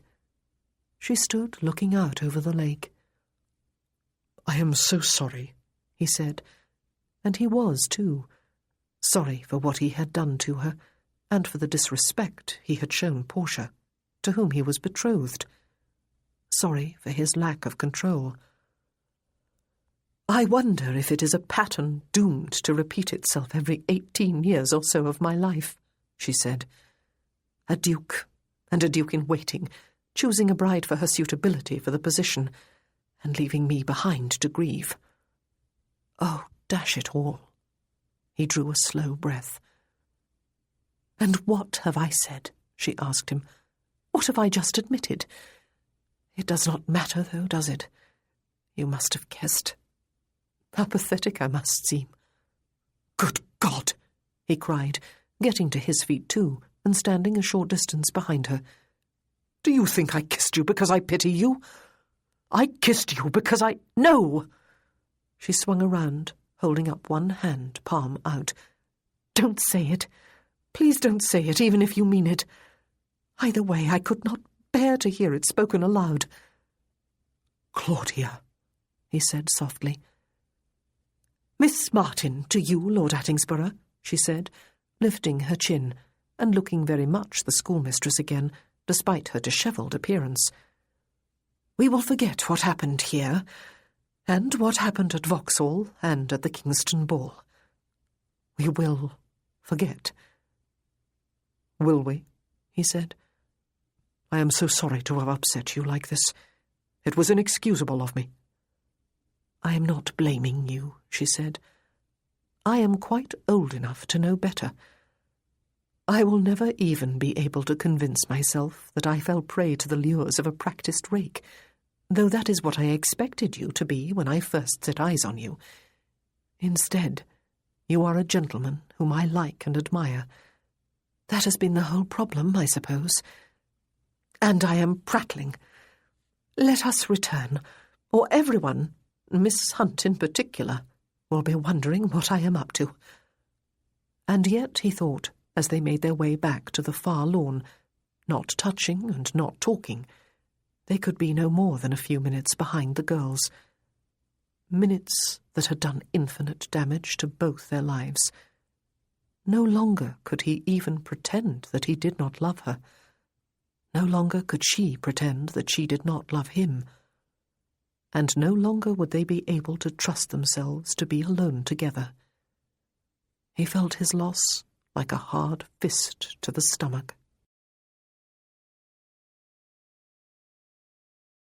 Chapter 16. After their return from Lindsay Hall, Joseph and Portia sat together in the formal flower garden to the east of the house. He was feeling mortally depressed. For one thing, he had spent very little time with Lizzie, and the deception, though it had seemed to amuse her, had been distasteful to him. For another thing, he and Claudia Martin must now stay away from each other. No longer could he enjoy even her friendship. And for a third thing, he had been able to discover no warmth, no compassion, no generosity, no spark of passion beneath the beautiful, dignified, perfect appearance Portia presented to the world. And he had tried. "I am pleased that you enjoy riding," he had told her on the way back to Alvesley. "It is one of my favourite activities. It will be something we can do together." "Oh," she had replied, I will not expect you to be hanging about me all day when we are married, just as I will not be hanging about you. We will both have our duties and our pleasures to keep us busy." "And those pleasures cannot be found in each other's company?" he had asked her. "When necessary," she had said. "We will entertain a great deal, of course, especially when you become the Duke of Anbury." He had persisted. "But private pleasures, walking together, dining together, even just sitting and reading or conversing together, will there not be time for them too? Will we not make time for them?" He had not added the idea of making love as another private pleasure in which they might choose to indulge after they married. "I imagine," she had said, "that you will be a busy man. I am sure I will be busy with all the duties of being the Marchioness of Attingsborough, and later the Duchess of Anbury. I will not expect you to feel obliged to amuse me." He had not pursued that line of conversation. He had tried, now, here in the garden, to get her to relax and enjoy with him the beauty that surrounded them. "Listen," he had said just a few minutes ago, holding up one hand. "Have you ever thought about how much we miss in life from being endlessly busy? Listen, Portia." There was a stream at the bottom of the flower garden, with a rustic wooden bridge crossing it and wooded hills beyond. And sure enough, the birds in the trees here were as busy with their summer chorus as those in Richmond Park had been. He could also hear the gurgle of the stream, and he could feel the warmth of the summer air. He could smell the flowers and the water. She had maintained a polite silence for a few moments. "It is by being busy, though," she had said then, "that we prove ourselves worthy of our humanity. Idleness is to be avoided, even despised. It reduces us to the level of the bestial world." "Like Lizzie Pickford's dog sitting beside the maple, waiting to take her safely wherever she wished to go?" he had asked with a smile. It had been a mistake to mention that particular animal. "That child," she had said, "ought not to have been rewarded for being so forward when she was in company with her betters. Blindness is no excuse. It was very good of you to go walking with her to the lake, and the Duchess of Bewcastle made a point of commending your kindness and good nature, but she must surely have wondered if you had not shown some lack of discrimination." "Discrimination?" "Her own son, the Marquis of Lindsay, was outdoors with her," she had pointed out to him, "as were the children of the Marquis of Holmere, and the Earl of Rosthorn, and Lord Aidan Bedwin. Perhaps it would have been more appropriate to turn your attention to one of them." "None of them asked me to go walking with them," he had said, "and none of them was blind. And none of them was his own child." "The Duchess of Bewcastle is a very amiable lady," she had said. "I cannot help wondering, though, if the Duke does not regret condescending to marry her. She was once a teacher in a village school. Her father was once a teacher. Her sister teaches at Miss Martin's school in Bath. And now she has all those charity girls staying at Lindsay Hall, and speaks of them as if they give her as much pleasure as the children of the Duke's own family. They ought not to be there. For their own good, they ought not." "For their own good?" "They need to learn their proper station in life," she had said. "They must learn the distinctions between themselves and their betters. They must learn that they do not belong in places like Lindsay Hall. It is really quite cruel to them to allow them to spend a holiday here." "They ought to remain at the school, then," he had said, "kept busy with mending and darning and fed bread and water?" "It is not what I mean at all," she had told him. "You must surely agree with me that those girls ought not even to be at a school with other paying pupils. Those others are only the daughters of merchants and lawyers and physicians, I dare say, but even so they are middle class, not lower, and there is a definite distinction." "You would not want to see your own daughter go there, then?" he had asked. She had turned her head to look at him and laughed. She had looked genuinely amused. "Our own daughters," she had said, "will be educated at home, as I am sure you would expect." "By a governess who may have been educated at Miss Martin's school or one like it." "Of course," she had said, "by a servant." And so now, a mere few moments later, in another silence, Joseph felt his spirit slide all the way down to the soles of the riding boots he was still wearing. There was no hope, no ray of light ahead. He ought to have insisted upon a decent period of courtship before committing himself to offering for her. He ought... But there was no point in such thoughts. The reality was that he was betrothed to Portia Hunt. He was as firmly bound to her as if the nuptials had already been solemnized. The sound of feminine voices in merry conversation with one another came from the terrace behind them, and soon Lauren and Gwen and Lily and Anne Butler stepped into the garden. "Ah, your peace is being invaded," Lauren called when she saw them. "We are going to climb to the top of the hill and admire the view. Have you been up there?" "We have just been relaxing here," Joseph said with a smile. "We are going to sit up there and make plans," Lily said. "Plans?" Portia asked.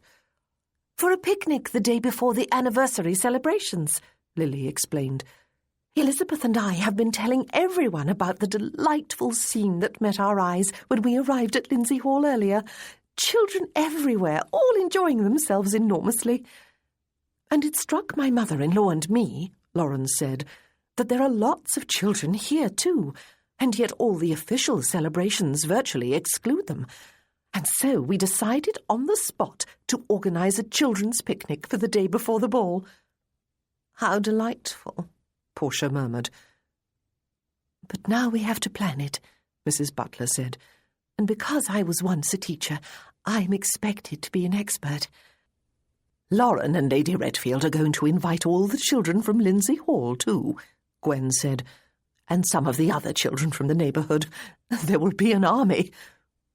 "Miss Martin's girls too?" Joseph asked. He had been wondering how he could arrange to see Lizzie again. "But of course not," Portia said, sounding shocked. "But of course," Lily said simultaneously. "They were a delight, were they not, Joseph? All dancing about the maypole. And that little blind girl was quite undaunted by her affliction." "Lizzie?" "Yes, Lizzie Pickford," she said. "Lauren is going to invite them all." "Elvesly may never be the same," Lauren said with a laugh. "Not to mention us." Joseph, smiling back at her, could remember a time when Lauren had been every bit as straight-laced and apparently lacking in humour as Portia. Love and her marriage to Kit had transformed her into the warm-hearted woman she was now. Was there a glimmering of hope for him after all? He must persevere with Portia. He must find a way to her heart. He must. The alternative was too dreadful to contemplate. "Do you want to come up with us?" Gwen suggested, looking at Portia. "The sun is rather too hot," Portia said. "We will return to the house." The ladies proceeded on their way across the bridge and onto the path that would take them up the rather steep slope. Even Gwen was undaunted, despite a rather heavy limp, the permanent after-effect of a riding accident that had happened during her marriage, before Muir died. "It is to be hoped," Portia said as they rose to their feet and he offered her his arm, "that they planned the picnic very carefully indeed, though it is kind of Lady Ravensburg and Lady Redfield to think of it. There is nothing worse than children being allowed to run wild." "Nothing worse for the adults in charge of them, perhaps," he said, chuckling. "Nothing more blissful for the children themselves." Would Lizzie come, he wondered. And would Claudia Martin come? For 4 days, Claudia did not set eyes upon the Marquis of Attingsborough. For herself, she was very glad indeed. She must forget him. It was as stark and as simple as that, and the best way to do that was never to set eyes on him again. But Lizzie grieved. Oh, outwardly she seemed to be thriving. She was looking less pale and thin than she had. She had friends willing to take her about and read to her. She had music to listen to, since some of the girls liked to take a turn at the spinet, and several liked to sing. Claudia tried telling her stories from history, and then asking her questions later. The not unsurprising discovery was that Lizzie had a sharp memory. She was certainly not uneducable. She dictated 2 more of her own stories, one to Claudia and one to Eleanor, and never tired of having them read back to her. She liked to knit, though her inability to see a dropped stitch or to pick it up if someone else pointed it out was a problem yet to be solved. She had the dog as a constant companion, and increasingly as a guide. Indeed, she was becoming bolder every day, taking short walks with just the dog, while Claudia or Molly or Agnes trailed along behind in case they were needed, and sometimes went ahead to lead Horace in the desired direction. She was even something of a favourite with the Duchess and her other guests, who often made a point of speaking with her, and sometimes included her in their activities, when the other girls were engaged in a game in which she was unable to participate. Lord Aidan Bedwin took her riding with him one day, while his older children rode their own mounts, and his young daughter rode with her mother. But despite it all, Lizzie grieved. Claudia found her one afternoon, when the other girls had gone out with Eleanor on a lengthy nature hike, curled up on her bed in her room. Her cheeks were wet with tears. "Lizzie," Claudia said, seating herself beside the bed, "are you sad at being left behind? Shall we do something together?" "Why does he not come back?" Lizzie wailed. "Is it something I did? Is it because I called him Sir instead of Papa? Is it because I asked him to wait at the lake with you, so that I could show him I was able to find my way back to the house with just Horace and Molly?" Claudia smoothed a hand over Lizzie's hot, untidy hair. "It is nothing you did," she said. "Your papa is busy at Owsley. I know he is missing you as much as you miss him." "He is going to send me to your school," Lizzie said. "I know he is. He is going to marry Miss Hunt. He told me so when I was still at home. Is she the lady who said I was a clumsy dancer?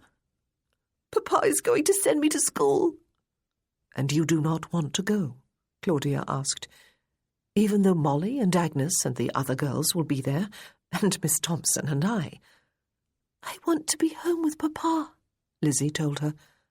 "And I want you and Horace to come as you did before, only more often, every day. And I want Papa to stay the night every night. I want to be home." Claudia continued smoothing a hand over her hair. She said nothing, though her heart ached for a child who wanted only what ought to be every child's right. After a few minutes, Lizzie was asleep. But the very next day, Claudia was able to seek her out with altogether more cheerful news. She had just heard it herself from Susanna and Anne, who had come over from Owsley with Lady Ravensburg. And Lizzie, Claudia had decided, would be the first of the girls to hear. She was standing by the fountain with Molly, despite the fact that it was a chilly, windy day that threatened rain. They were trailing their hands in the water and sometimes stretching out their arms to feel the spray. They were giggling. "You girls will all be going to Owsley Park tomorrow," Claudia said as she came up to them. "You have been invited with all the children to a picnic." "To a picnic?" Molly said, her eyes as wide as saucers, the fountain and the water forgotten. "All of us, miss?" "All of you," Claudia said, smiling. "Will that not be a wonderful treat?" "Do the others know?" Molly asked, her voice just a little lower than a shriek. "You are the first to be told," Claudia said. "I'm going to tell them," Molly cried, and she went dashing off to find the other girls, leaving Lizzie behind. Lizzie's face was turned up and seemed lit from within. "I am to go too?" she asked. To Owsley, where Papa is? You are indeed, Claudia told her. Oh, Lizzie said softly, and she stooped down and felt for Horace, who was sitting quietly beside her, and took the leash in her hand. Will he be glad to see me? I expect he is counting the hours, Claudia said. Take me to my room, Horace, Lizzie said. Oh, Miss Martin, how many hours is it? Horace, of course, was not that good a guide, though he might learn in time. He was always careful to see that Lizzie ran against no obstacle, but he had no particular sense of direction, despite Lizzie's great faith in him. Claudia led the way indoors and upstairs, and Horace trotted after her, bringing Lizzie along behind. But it always pleased the girl to think she was becoming independent. She could not get to sleep that night. Claudia had to sit beside her bed and read one of her stories aloud, and pat her hand while Horace curled up against her. Claudia doubted she would sleep either. She had decided, reluctantly, that she must go with the girls to Owsley. It was too much to expect Eleanor to take the responsibility entirely on her own shoulders. But she really, really did not want to go. She had been concentrating very hard on making plans for the coming school year, and upon renewing her acquaintance with Charlie, who still rode over to Lindsay Hall every day. But now she was going to have to see the Marquis of Attingsborough once more. It was pointless to hope that he would stay away from the children's picnic. She knew he must be pining for Lizzie as much as she was for him. Was it just her imagination that heartbreak was worse the second time around? Probably, she admitted. At the age of 17, she had wanted to die. This time she wanted to live. She wanted her life back as it had been until the afternoon she had stepped, all unwittingly, into the visitors' parlour at school to discover the Marquis of Attingsborough standing there. And she would get that life back. She would live and prosper and be happy again. She would. It would just take some time, that was all.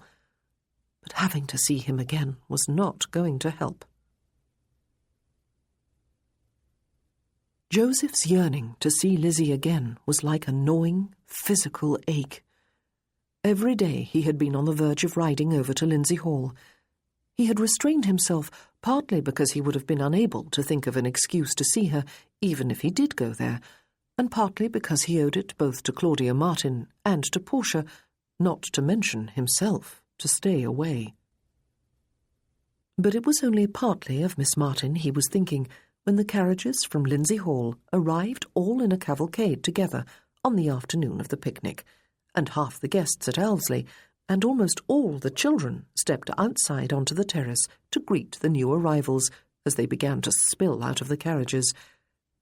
Soon there was a noisy, shrieking melee of adults and children, the latter darting about among adult legs in search of comrades and potential new friends, and addressing one another with the sort of volume they might have used if they were 5 miles apart.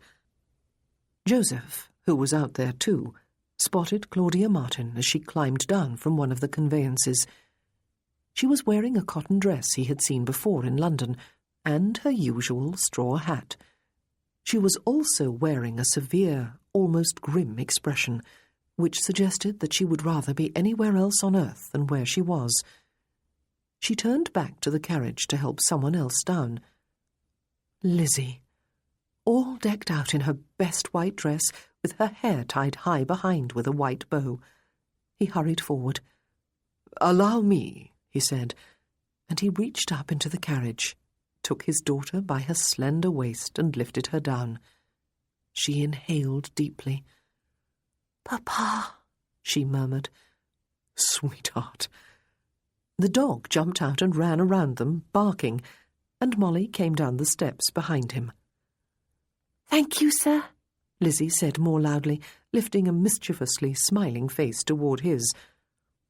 "Are you the gentleman who walked to the lake with us last week?" "I am indeed," he said, clasping his hands behind him. "And you are Miss Pickford, I believe." "You remembered," she giggled, a happy, girlish sound. And then other girls came spilling out of the carriage, and one of the older ones took Lizzie by one hand while Molly took the other. They bore her off to another carriage, which held the remainder of their number with Miss Thompson. Joseph looked at Miss Martin. It seemed somewhat incredible that he had kissed this stern woman on 2 separate occasions, and that he loved her. Yet again she looked the forbidding, quintessential spinster schoolteacher. And then her eyes met his, and it was incredible no longer. There were depths behind those eyes that drew him instantly beyond the surface armour she had put on to the warm, passionate woman within. "Hello, Claudia," he said softly, before he could frame an altogether more appropriate greeting. "Good afternoon, Lord Attingsborough," she said briskly, and then she looked beyond his shoulder and smiled. "Good afternoon, Charlie." Someone was tugging at the tassel on Joseph's Hessian boot. He looked down to see Wilma and Sutton's youngest, who proceeded to lift both his arms in the air. "Uncle Joe!" he commanded. "Up!" Uncle Joe obligingly stooped down to pick him up and settle him astride his shoulders. The empty carriages from Lindsay Hall were moving off, to be replaced by other carriages bringing children and adults from neighbouring homes. 10 minutes or so later, a veritable army, to use Gwen's analogy, of children was making its disordered way toward the picnic site on a wide expanse of lawn beside the lake to the right of the house, the older ones rushing ahead, toddlers riding shoulders, babies bouncing or sleeping in arms. They might all be deafened by the noise before the afternoon was over, Joseph thought cheerfully. Lizzie and Molly and the older girl were skipping, he noticed.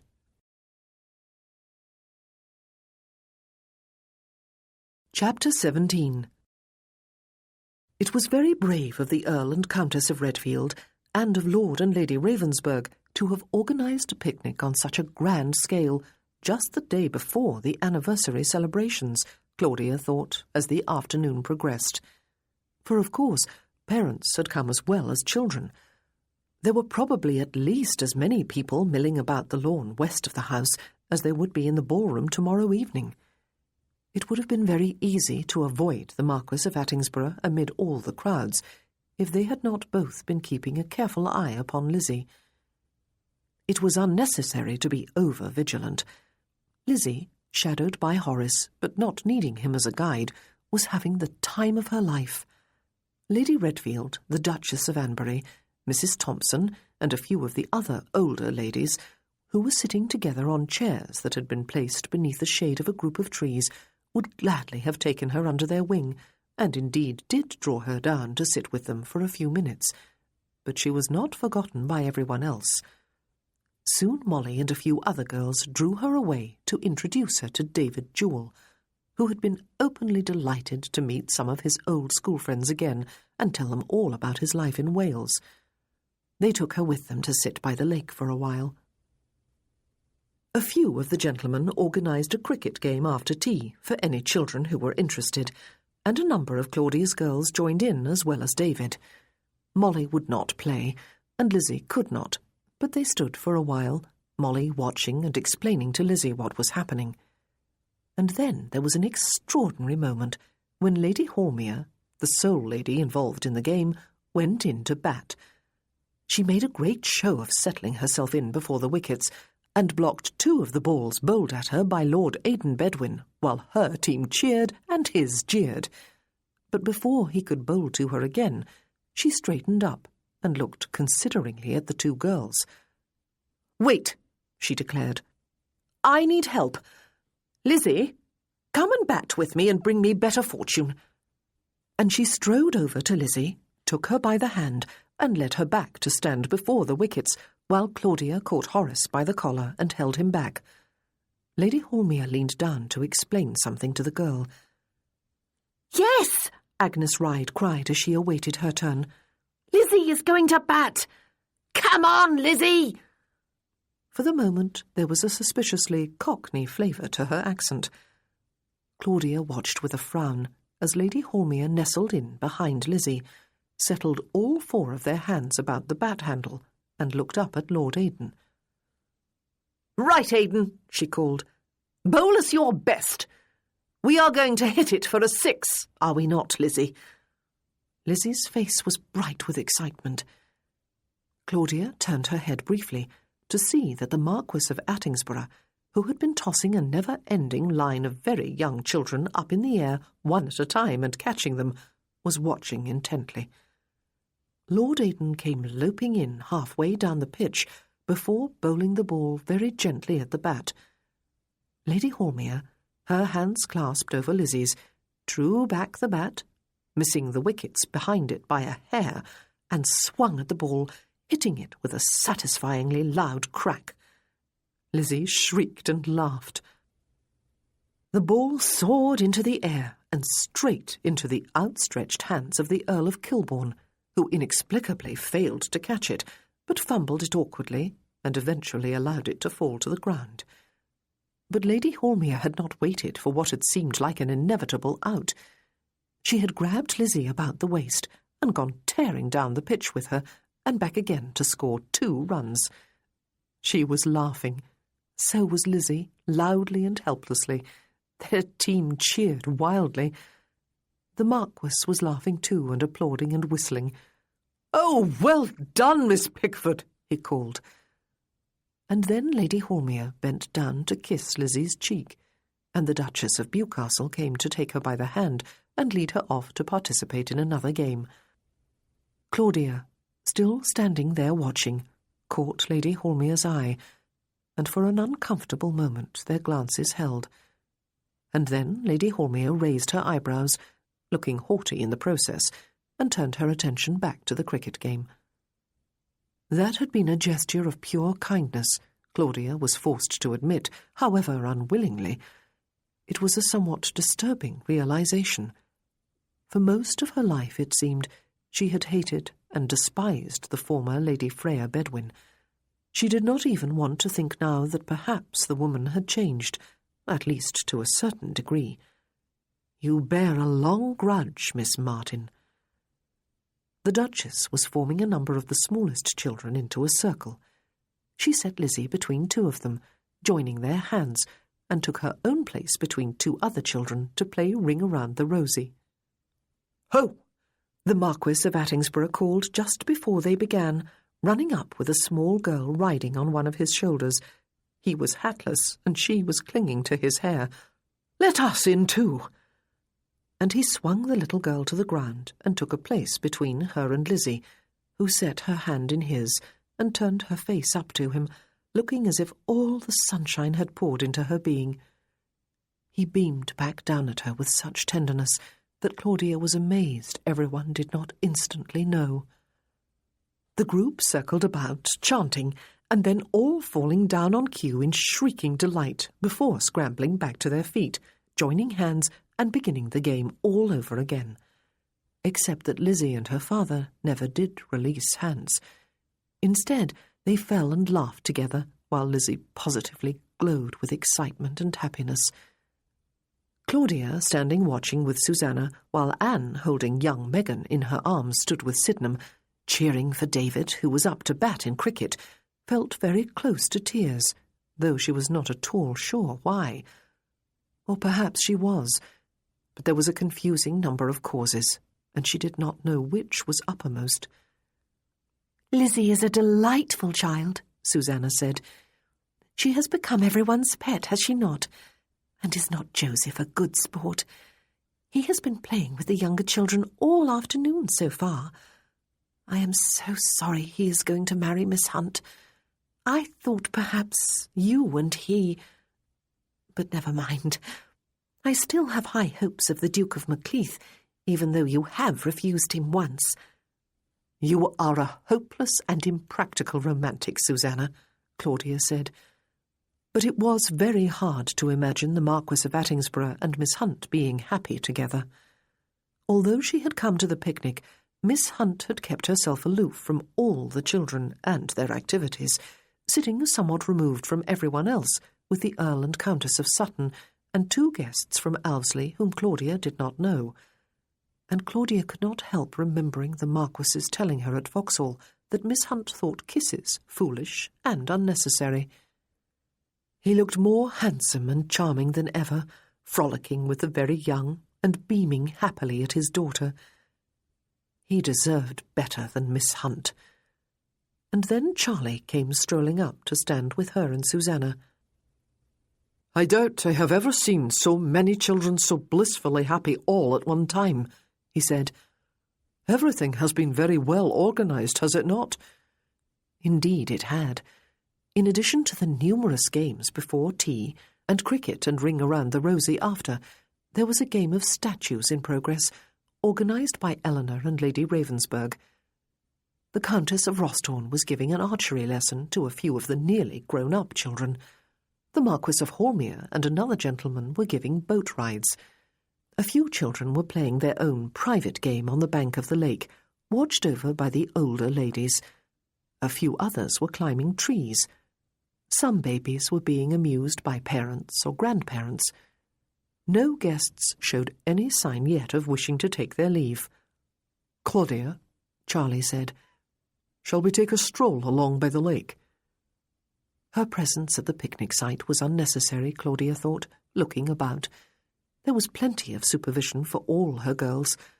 Susanna was smirking her encouragement, and she needed to get away, if only for a few minutes.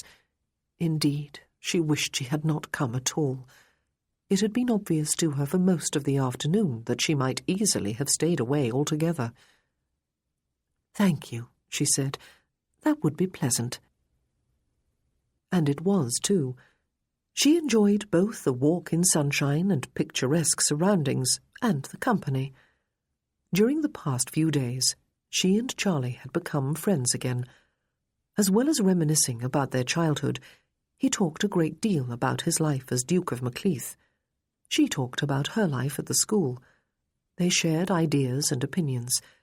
The old, easy camaraderie had returned to their relationship. He had made no further reference to his marriage proposal at Lindsay Hall. He was, it seemed, content to settle for friendship. Children did not tire easily. When Claudia and Charlie returned from their walk, after half an hour, there was still a vast crowd of them milling about the large lawn area, involved in some game or another, while adults participated or supervised, or sat watching and conversing with one another. It was a relief to Claudia to notice that the Marquis of Attingsborough was missing, and it was an annoyance to discover that he was the first person she looked for. The next person was Lizzie. Her eyes searched everywhere twice before she came to the conclusion that the child was simply not there. Her stomach performed an uncomfortable flip-flop. "Where is Lizzie?" she asked Anne, who was close by with Megan. "She is holding Harry," Anne said, pointing toward Susanna, who was holding Harry herself, while Peter squatted beside her chair, his hand resting on the baby's head, while he smiled up at his wife. "Oh, she was holding Harry." "Where is Lizzie?" Claudia asked more urgently of no one in particular. "The blind girl?" Charlie asked, cupping her elbow with one hand. "Someone is always looking after her. Don't worry." "Where is Lizzie?" "Morgan is letting her hold the bow and arrows, Miss Martin," Lady Redfield called. But Lady Rosthorn, Claudia could see, was shooting an arrow at a target, while an admiring group of young people looked on, and Lizzie was not among them. She must have gone somewhere with her father. "Oh," the Dowager Countess of Kilbourne said, "I believe she went for a walk with Miss Thompson and a group of other girls from your school, Miss Martin. May I commend you on the girls? They all have excellent manners." "Thank you," Claudia said, sagging with relief, while Charlie squeezed her elbow solicitously. And indeed, she could see now that Eleanor was missing from the crowd too, as were a few of her girls. Lizzie had gone walking with them. Horace must have gone too. Charlie guided her to an empty chair, and even as she seated herself, she could see the Marquis of Attingsborough making his way back to the picnic site with Miss Hunt on his arm. The Earl and Countess of Sutton and another couple were with them. Lizzie was not, of course. But just as Claudia was beginning to relax, chiding herself for becoming so frightened when Lizzie had a dozen or more chaperones to watch her, she could see Eleanor and her group returning from their walk to the east of the house. Eleanor, Molly, Doris, Miriam, Charlotte, Becky, Lord Aiden's daughter, an unknown girl, another, David Jewell, Davy, Becky's brother. Claudia got to her feet, searching the group more intently as it came closer. Lizzie was not among them. "Where is Lizzie?" No one answered. "Where is Lizzie?" Lizzie had been feeling blissfully happy. She had come to Alvesley with eager anticipation, knowing that her papa was staying here, but she had not expected too much. For one thing, she did not want her new friends to stop liking her, and they might if they knew that she had a rich father who loved her, and so she was going to have to be careful not to give the game away. But she knew, too, that her papa would not want openly to acknowledge her. She knew that she was the bastard child of a nobleman and an opera dancer. Her mother had made that very clear to her. She knew that she could never belong in her papa's world, that she must never openly appear there, and she knew that he was about to marry a lady, someone from his own world, something her mother had always said would happen one day. She had not expected too much of the picnic then. She had been happy just to have him lift her down from the carriage and to hear him cheer for her when she hit the cricket ball with Lady Holmes's help. Her cup had run over with joy when he had come to play Ring Around the Rosie with her, as he had done sometimes when she was a little girl at home. He had held her hand and laughed with her and fallen on the grass with her, and when the game was over, he had kept hold of her hand and told her that he would take her for a boat ride. Her heart had been fairly bursting with happiness. And then a lady had spoken to him in a voice Lizzie had not liked, and told him that he was neglecting Miss Hunt, and she was close to fainting from the heat, and he must come up to the house with them immediately and sit in the cool for a while. And he had sighed and called the Lady Wilma, and told Lizzie that the boat ride must wait until later, but that he would not forget. But he would forget, Lizzie decided after he had gone, or if he did not, the lady called Wilma and Miss Hunt would make sure that he did not play with her any more. She wanted Miss Martin, but when she asked Lady Whitleaf, who came to take her by the hand, she discovered that Miss Martin had gone for a walk, but would be back soon. Lady Whitleaf let her hold Harry, something she had not done before, and she almost wept with happiness. But after a minute or two he grew cross, and Lady Whitleaf said she had to go and feed him. Then Lady Rosthorn asked her if she would like to come and examine the bows and arrows, and listen to the whistle they made when they were shot, and the thumping sound they made as they sank into the target. Miss Thompson asked her almost at the same moment if she would like to go for a walk with a few of the other children, but Lizzie was feeling a little depressed and said no. But then a few minutes later, when Lady Rosthorn and some other people were shooting the arrows, she was sorry she had not gone. It would have passed the time until her papa came back from the house, if he came, and until Miss Martin came back from her walk. And then Lizzie had an idea. It was something that would make her very proud of herself, and it would surely make her papa and Miss Martin proud of her too. Miss Thompson's group could not have gone very far yet. Lizzie tightened her hold on Horace's leash and bent down to talk to him. He panted eagerly back into her face so that she wrinkled her nose and laughed. "Go find Miss Thompson and Molly, Horace," she said. "Are you going somewhere, Lizzie?" Lady Rosthorn asked. She would insist upon coming with her, Lizzie thought, and that would spoil everything. "I'm going to join my friends," she said vaguely. At the same moment, someone was asking Lady Rosthorn for help with holding a bow. "And you can find them on your own?" Lady Rosthorn asked, but she did not wait for an answer. "Good girl!" And Horace, with Lizzie in tow, was off. Lizzie knew there were lots of people at the picnic. She knew, too, that there were constant and constantly changing activities. She hoped no one would notice her go and catch up to her to escort her to join the walk. She could do it on her own. Horace was her guide. He could take her wherever she wished to go. She breathed more easily when the crowd was left behind, and no one had hailed her or come dashing up behind her. She even smiled and laughed. "Go find them, Horace," she said. After a while, there was no longer grass beneath her feet, but the hardness of a path or driveway. Horace led the way along it rather than across. The hard surface remained beneath her feet. It did not take long for the initial euphoria of the adventure to wear off. The walking group must have had far more of a head start than she had realized. There was no sound of them. Once she drew Horace to a halt and listened, and called Miss Thompson's name, but there was no sound and no answer. Horace drew her onward, until she felt and heard hollowness beneath her feet, and realized that she must be on a bridge. She groped her way sideways until she felt a stone balustrade. She could hear water rushing below. When they had been coming from Lindsay Hall in the carriage earlier, she had heard the wheels rumbling over a bridge, and Miss Martin had confirmed her observation. Was it likely the walkers had crossed this bridge? Was Horace leading her to them, or had they gone somewhere else? Was she lost? For a moment she felt panic well inside her, but that would be silly. She knew from stories her papa had read to her that heroines did not panic but were very brave, and all they had to do was turn around and go back the way they had come. Horace would know the way back, and once they were close she would hear the sound of voices. She bent down to talk to Horace, but at the same time she got her foot caught in the leash and tipped over until she was sprawled on the ground. She did not hurt herself.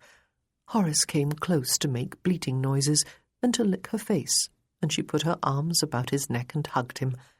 "You silly dog," she said. "You have come the wrong way. You are going to have to lead me back again.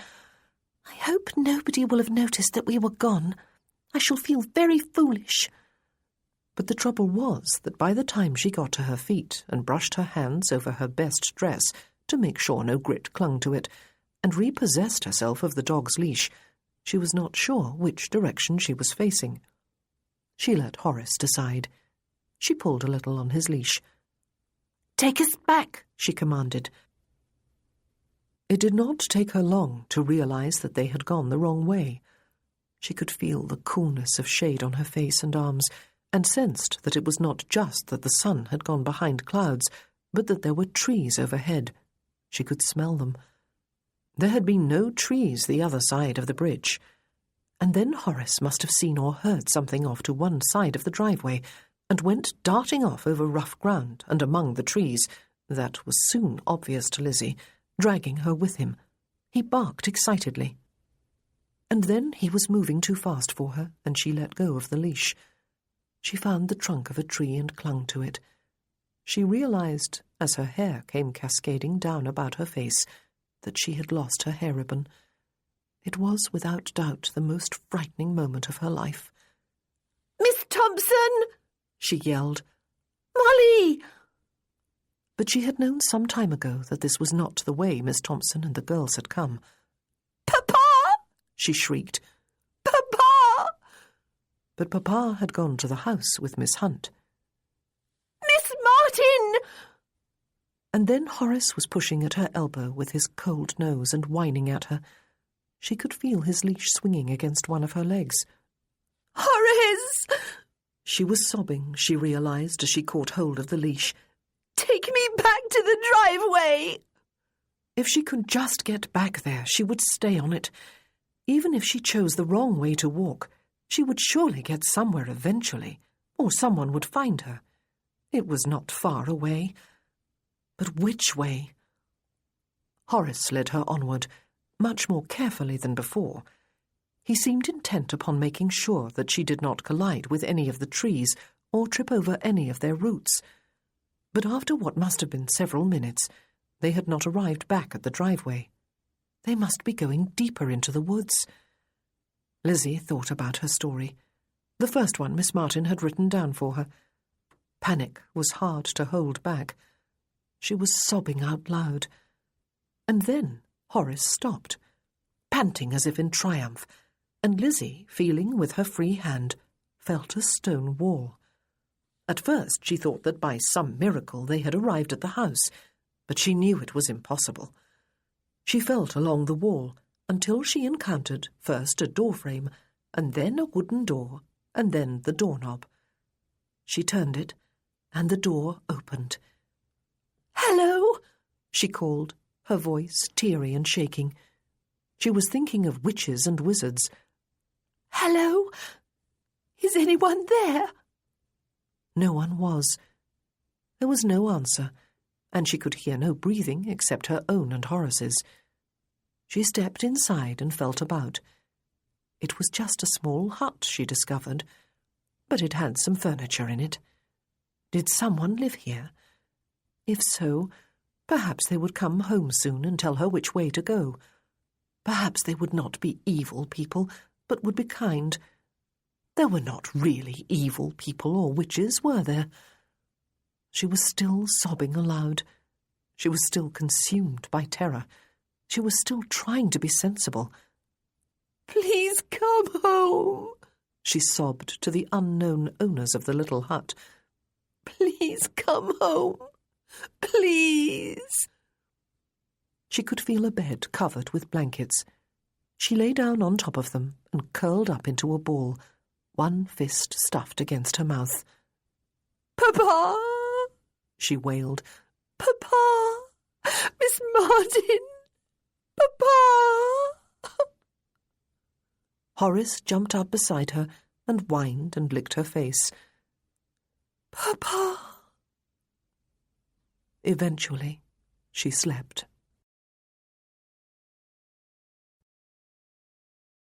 Chapter 18. Joseph sat in the drawing-room at Elvesleigh for all of half an hour, conversing with Portia, Wilma and George, and the Vremonts, cousins of Kit's. It was admittedly cooler indoors, and a great deal quieter, but he was annoyed nonetheless. For one thing, Portia said nothing about feeling faint from the heat, and looked a little surprised when he asked solicitously about her health. It had all been Wilma's little ruse, of course, to draw him away. She would have considered it his duty to pay more attention to his betrothed, despite the fact that the whole entertainment had been planned for the children, and most of the other adults were exerting themselves to amuse them. For another thing, he had had to break his promise to take Lizzie for a boat ride. He would do it as soon as they returned, but even so, he was powerfully reminded that she was always going to have to take second place to his legitimate family, to be fitted in for his attention whenever they did not need him. For a third thing, he had felt like planting Macleith a facer when he had taken Claudia Martin walking. The man was going to wear down her resistance and persuade her to marry him, which conclusion ought to have made Joseph rejoice. It seemed to him, more and more as he thought of it, that she yearned for love and marriage and a marital home, despite all she said about being happy with her school and her lonely existence as its headmistress. But he had wanted to plant Macleith a facer. They made their way back to the picnic site eventually. He was going to take Lizzie boating as soon as possible. It would not seem strange that he did so. A number of the other adults had been entertaining her, making sure that she was involved with various activities and was enjoying herself. But just as they were approaching the picnic site, and he was looking eagerly about for his daughter, a voice spoke loudly above all the hubbub of other voices. It was the strident voice of a schoolmistress, accustomed to making herself heard above a tumult of schoolgirl chatter. "Where is Lizzie?" Miss Martin wanted to know. She was getting up from a chair beside Macleith's, Joseph could see. He was instantly more alert. "Where is Lizzie?" Her voice was louder now, less controlled, more panicked. "Good God!" he exclaimed, pulling his arm free of Portia's and hurrying forward. "Where is she?" A hasty glance around failed to find her. So did another. Everyone had been alerted by the cry, and everyone was looking around and speaking. "She is playing circle games with Christine." "That was ages ago." "She is with Susanna and the baby." "No, she is not. That was some time ago. I had to go and feed Harry." "Perhaps she went for a ride in a boat." Lady Rosthorn took her over to be with the Archers. She must have gone walking with Eleanor and a crowd of the older children. No, she did not. She came with me instead to examine the bows and arrows, and then she went to join some of her friends. She is definitely not with Miss Thompson. Look, they are coming back and she is not with them. She must have gone up to the house. She must have. She must have. All the time Joseph looked wildly about him. Where was Lizzie? Panic seized him and pounded through his veins, robbing him of breath and any chance for rational thought. He was at Claudia Martin's side without even knowing how he had got there, and was clutching her by the wrist. "I have been at the house," he told her. "I went for a walk." She stared at him, not a vestige of colour in her cheeks. They had left Lizzie alone. It was Bewcastle who took charge of the situation, followed closely by Kit. "She cannot have gone far," Bewcastle said, materialising from somewhere and standing in their midst with such a commanding presence that they all fell quiet, even most of the children, though he had not noticeably raised his voice. "The child has wandered away and cannot find her way back. We need to fan out. 2 to follow the lake this way, 2 that, 2 to go in the direction of the stables, 2 to go to the house, 2 to—" He continued to marshal them all, like a general with his troops. "Sid," Kit said, "go straight to the stables and look there. You know all the hiding places. Lauren and I will go to the house. We know it best. Aidan, go—" Joseph strode to the water's edge and gazed out at a returning boat, one hand shielding his eyes, but neither of the 2 children in it was Lizzie. "Lizzie!" He threw back his head and bellowed her name. She cannot have gone far. The voice, soft and shaking, came from beside him, and he realised that he still had a death grip on her wrist. "She cannot have gone far," Claudia Martin said again, and it was obvious to him that she was trying desperately to get herself under control, a schoolmistress who was accustomed to dealing with crises. "And she must have Horace with her. He is nowhere in sight either. She believes he is able to take her wherever she wants to go." People, both adults and children, were fanning off in all directions, many of them calling Lizzie's name. Even the Redfields, Joseph could see, and his mother and father and Aunt Clara were joining the search. He was paralysed by panic and indecision. He wanted more than anyone to begin the search, but where was he to go? He wanted to go in every direction at once. Where was she? Where was she? And then his heart lurched, as he realised what Bewcastle and Holmere were doing not far away. They were both hauling off their boots and stripping to the waist, and then they both dived into the lake. The implication was so terrifying that it jolted Joseph into motion. "She cannot be in there," Claudia Martin said in a voice so shaky that it was virtually unrecognisable. "Horace would be running around loose." He grabbed her hand. "We must look for her," he said, turning his back resolutely on the water. Wilma and Portia were right there in front of them. "I am very sorry, Miss Martin," Portia said, "but really you ought to have been watching her more carefully. You are in charge of all these charity girls, are you not?" "A blind girl has no business being here at all," Wilma added. "Hold your tongues," Joseph said harshly. "Both of you." He did not wait to either see or hear their response. He hurried away with Claudia. But where was there to hurry to? "Where can she possibly have gone?" Claudia asked, though clearly she did not expect an answer. She clung to his hand as tightly as he clung to hers. "Where would she have tried to go? Let us think. To join you in the house?" "Doubtful," he said, seeing Lauren and Kit, also hand in hand, hurry toward it. "To find Eleanor and the others, then?" she asked. "They went past the front of the house while I was there," he said. "They went toward the little bridge and the wilderness walk beyond." "They would have seen her if she had gone in that direction," she said. "So would you. There are 4 searchers going that way anyway. There is no point in our following them." They had come to the driveway and stood there in horrible indecision again. Lizzie's name was echoing from every direction, but there were no cries from anyone to indicate that she had been found. Joseph drew a few steadying breaths. Continued panic would get him nowhere. "The only direction no one has taken," he said, "is the one out of Elvsley." She looked to their right, down the long sweep of lawn and driveway, to the roofed Palladian bridge across the river and the woods beyond. "She would surely not have gone that way," she said. "Probably not," he agreed. "But would the dog?" "Oh, dear God," she said. "Dear God, where is she?"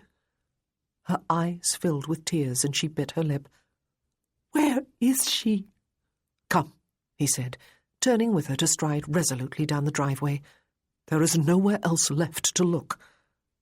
"How could this have happened?" she asked. "I went to the house," he said harshly. "I went for a walk." "I ought not to have let her leave home in London," he said. "She has always been safe there." "I ought not to have taken my eyes off her," she said. "She was my only reason for coming this afternoon. She was my responsibility. Miss Hunt was quite right to scold me." "Let us not start blaming ourselves or each other," he said. "She had numerous chaperones this afternoon. Everyone was keeping an eye on her." "That was the whole trouble," she said. "When everyone is looking after someone, no one really is. Everyone assumes she is with someone else. I ought to know that from experience at school. Oh, Lizzie, where are you?" They stood inside the bridge for a few moments, looking out in all directions, desperately hoping for a sign of the missing Lizzie. But why was she not answering any of the calls? Joseph could still hear them from where he stood. "Lizzie!" he yelled from one side of the bridge, cupping his hands about his mouth.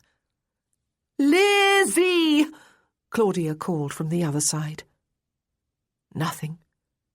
His knees felt weak under him suddenly, and he almost staggered. "Do we go on?" he asked, looking beyond the bridge to where the driveway wound its way through the woods. "Surely she could not have come so far." Perhaps she was back at the lake. He felt an overwhelming need to go back there to see. "We must go on," Claudia said, crossing the width of the bridge and grasping his hand again. "What else is there to do?" Their eyes met, and then, for a brief moment, she pressed her forehead against his chest. "We will find her," she said. "We will." But how and where? If she really had come this way, would she finally end up in the village? Would someone there stop her and care for her until word could be sent to Elvsley? What if she had turned off the driveway and got lost in the woods? "Lizzie!" Joseph shouted again. He had stopped walking at an amazingly fortunate moment. Claudia turned her head, and then she uttered a wordless exclamation and pulled on his hand. "What is that?" she said, pointing. And as they drew closer to a white streamer caught on a lower branch of a tree, she cried out joyfully, "It is Lizzie's hair ribbon! She did come this way!"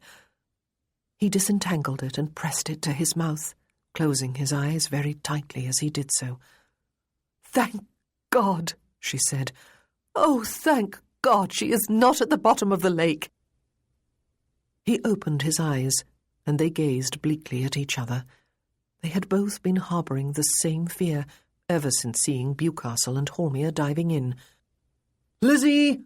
he called into the woods. "Lizzie!" she called. There was no answer, and how could they know which way she had gone? How could they go after her without themselves getting lost? But there was, of course, no question of standing still, and no thought of going back to recruit more help, especially from Kit or Sydenham, who would know the woods. They pressed onward, stopping frequently to call Lizzie's name. And finally, there was a rustling among the trees ahead, and then a joyful woofing, and there came Horace, all wiggling rear end and wagging tail and lolling tongue. "Horace!" Claudia went down onto her knees to hug him, and he licked her face. "Where is she? Why have you left her? Take us to her this minute." At first it seemed that he wanted to do nothing more than jump up against her skirt and play, but she wagged a stern finger at him and then took the ribbon from Joseph's hand and waved it under the dog's nose. "Find her, Horace! Take us to her!" she commanded. And he turned with a bark, as if this were the best game of the afternoon, and went racing off through the trees. Joseph took Claudia by the hand again, and they went hurrying after him. There was a little building, a gamekeeper's hut, not far ahead. It looked to be in good repair. The door was ajar. Horace rushed inside. Joseph stepped up to the door, almost afraid to hope. Claudia clung to his hand and pressed against his side as he pushed the door wider and peered inside. It was dark, but there was just enough light to see that the place was decently furnished, and that on a narrow bed against one wall his daughter was curled up asleep, Horace panting and grinning at her feet. Joseph turned his head, grasped Claudia about the waist, drew her tightly against him, and wept into the hollow between her neck and shoulder. She clung to him, and for the merest moment as he drew free, they gazed deeply into each other's eyes, and his wet mouth touched hers. And then he was inside the hut and kneeling on the floor beside the bed and touching his trembling hand to Lizzie's head, moving the hair gently from her face. If she had been sleeping, she was sleeping no longer. Her eyes were tightly shut. She was sucking on her fist. Her shoulders were hunched and tense. "Sweetheart," he murmured. "Papa?" She lowered her fist and inhaled. "Papa?" "Yes," he said. "We have found you, Miss Martin and I. You are quite safe again." "Papa!" She wailed then, a high, keening sound, and launched herself at him until she had a death grip about his neck. He picked her up and turned to sit with her cradled on his lap. He reached up without thought and drew Claudia down to sit beside them. She stroked Lizzie's legs. "You are safe," she said. "Miss Thompson took Molly and some others for a walk," Lizzie said in a fast, breathless voice. "They asked me to go, but I said no. But then I wished I had said yes, because you had gone to the house, Papa, and Miss Martin had gone for a walk. I thought Horace and I could catch up. I thought she would be proud of me. I thought Miss Martin would be proud of me. But Horace could not find them. And then there was a bridge, and then I fell down and did not know which way to go. And then there were the trees, and Horace ran away, and I tried to be brave, and I thought about witches, but I knew there were none. And then Horace came back, and we came here. But I did not know who lived here, or if they would be kind or cruel. And when you came, I thought it was them, and perhaps they would eat me alive, though I know that is silly and—" "Sweetheart." He kissed her cheek and rocked her back and forth while she sucked on her fist again, something she had not done, to his knowledge, since she was 4 or 5. "There are only Miss Martin and I here with you." "But how very, very brave you were, Lizzie," Claudia said, "to venture off on your own, and then not to panic when you got lost. We will certainly have to train Horace more before you try any such thing again, but I am enormously proud of you anyway." "I am always proud of you," Joseph said, "but especially today. My little girl is growing up and becoming independent." She had stopped sucking her fist. She snuggled against him and yawned hugely. She had had so much fresh air and exercise today that it was no wonder she was exhausted, even apart from the terrible fright she had had. He continued to rock her as he used to do when she was a baby and small child. He tipped back his head and closed his eyes. He could feel tears pooling in them again, and then one spilling over to trickle down his cheek. He felt a feather-light touch to the same cheek, and opened his eyes to see Claudia brushing the backs of her fingers across it to dry the tear. They gazed at each other, and it seemed to him that he could see past her eyes into her mind, into her deepest self, into her soul. And he rested there. "I love you," he said, intending to speak aloud, though no sound passed his lips. She read his lips anyway. She drew back an inch or two. Her chin lifted a fraction, and her own lips pressed together into an almost stern line. But her eyes did not change. Her eyes could not change. They were the window through the armour she tried to don. Her eyes answered him, though the rest of her denied what they said. "I love you, too." "We had better get Lizzie back to the picnic," he said, "and set everyone's minds at rest. Everyone will still be searching for her." "For me?" Lizzie said. "They are searching for me." "Everyone has fallen in love with you, sweetheart," he said, kissing her cheek again and getting to his feet with her in his arms. "And I must say I cannot blame them." It was obvious to him as soon as they stepped outside the hut and Claudia shut the door behind them that there was a faint path leading from it. The hut was furnished and clean and comfortable. It made sense that it was used often, and that the user or users would have worn a path, probably from the driveway. They followed it, and sure enough, in no time at all, it seemed, they were back on the driveway, within sight of the bridge. Claudia went a little way ahead of him, across the bridge, and waved her arms and called out to a few groups of people who were in sight. It was obvious they read her message. The search was over. Lizzie had been found. By the time they approached the lake, everyone was waiting expectantly for them, and Lizzie was half asleep. Horace bounded ahead, panting and woofing. They received a hero's welcome. Everyone wanted to touch Lizzie, to ask if she had taken any harm, to ask what had happened, to explain how they had searched and almost given up hope. "Your arms must be tired from carrying her, Attingsborough," Rosthorn said. "Let me take her from you. Come, chérie." "No," Joseph said, tightening his hold. "Thank you, but she is fine where she is." "She really ought to be taken back to Lindsay Hall immediately," Wilma said. "Such a fuss, and it has threatened to ruin this splendid picnic. You really ought to have been doing your duty, Miss Martin, and keeping an eye on the girl instead of going walking with your betters." "Wilma," Neville said. "Stuff it, will you?" "Well, really," she said, "I demand an apology."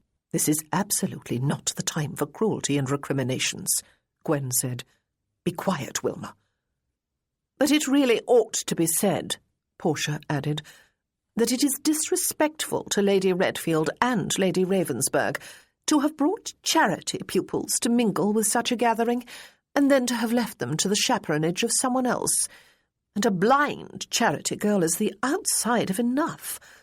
We really ought—" "Lizzie Pickford," Joseph said, in a firm, clear voice to an attentive audience that consisted of his father and mother, his sister, his betrothed, and numerous relatives, acquaintances, and strangers, "is my daughter, and I love her more than life itself."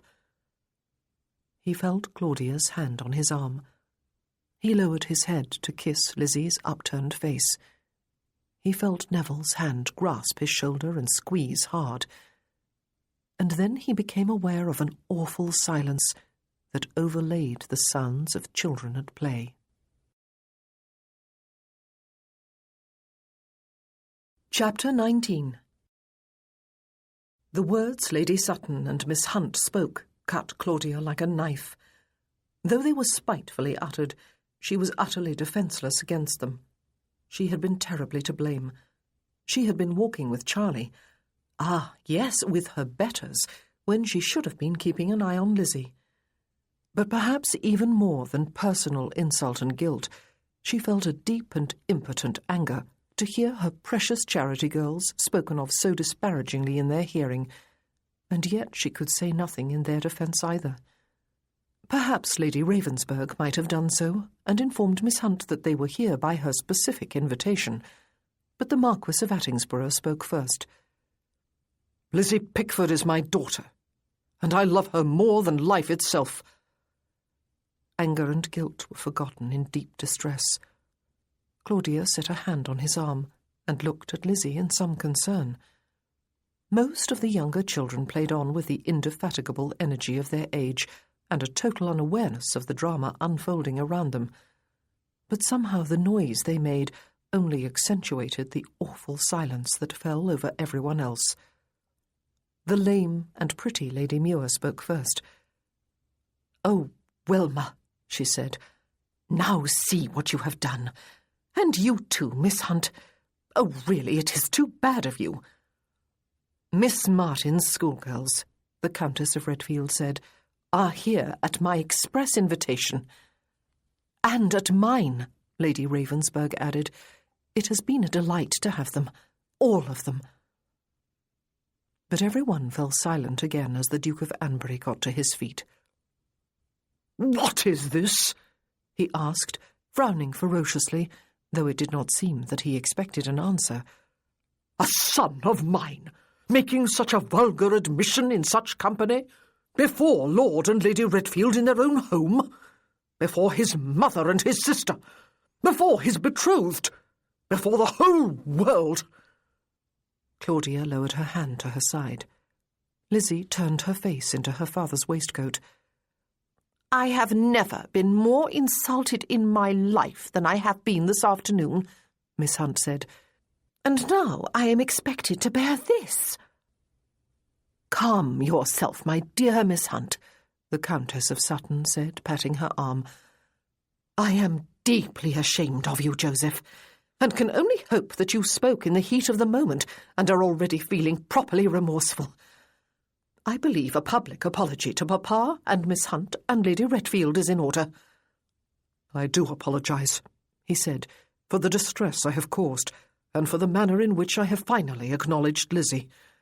But I cannot be sorry for the fact that she is my daughter, or for the fact that I love her." "Oh, Joseph," the Duchess of Anbury said. She had got to her feet with her husband and was walking toward her son. "This child is yours? Your daughter? My granddaughter?" "Sadie," the Duke said in a forbidding tone. "But she is beautiful," she said, touching the backs of her knuckles to Lizzie's cheek. "I am so happy she is safe. We were all dreadfully worried about her." "Sadie," the Duke said again. Viscount Ravensburg cleared his throat.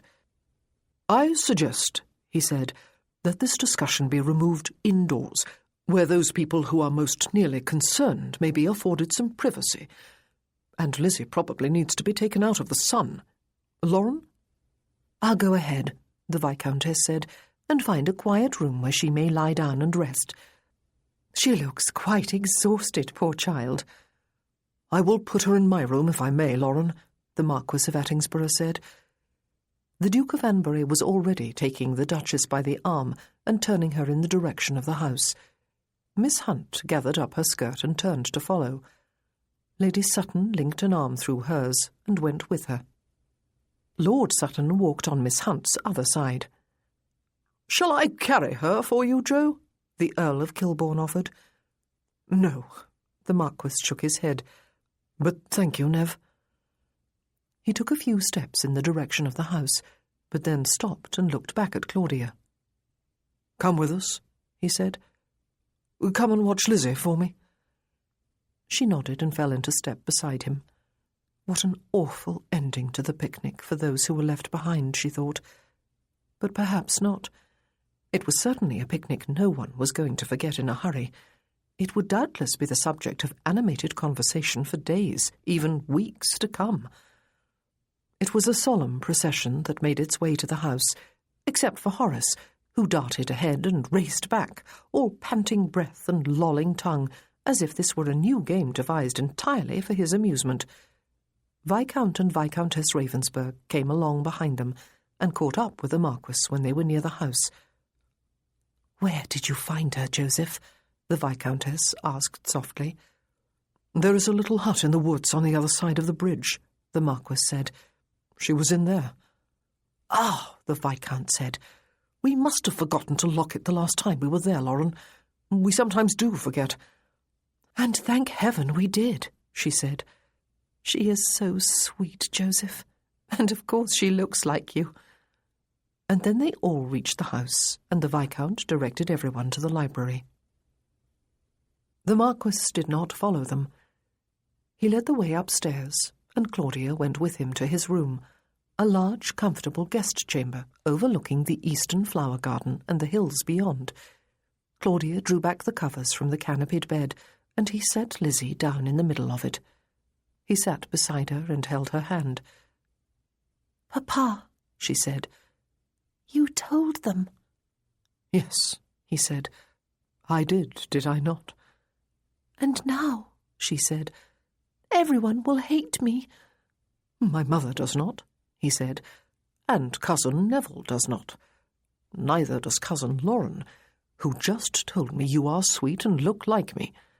If you had had eyes to see a few minutes ago, you would have seen that most people were looking at you with liking and sympathy, and happiness that you were safe." "She hates me," she said.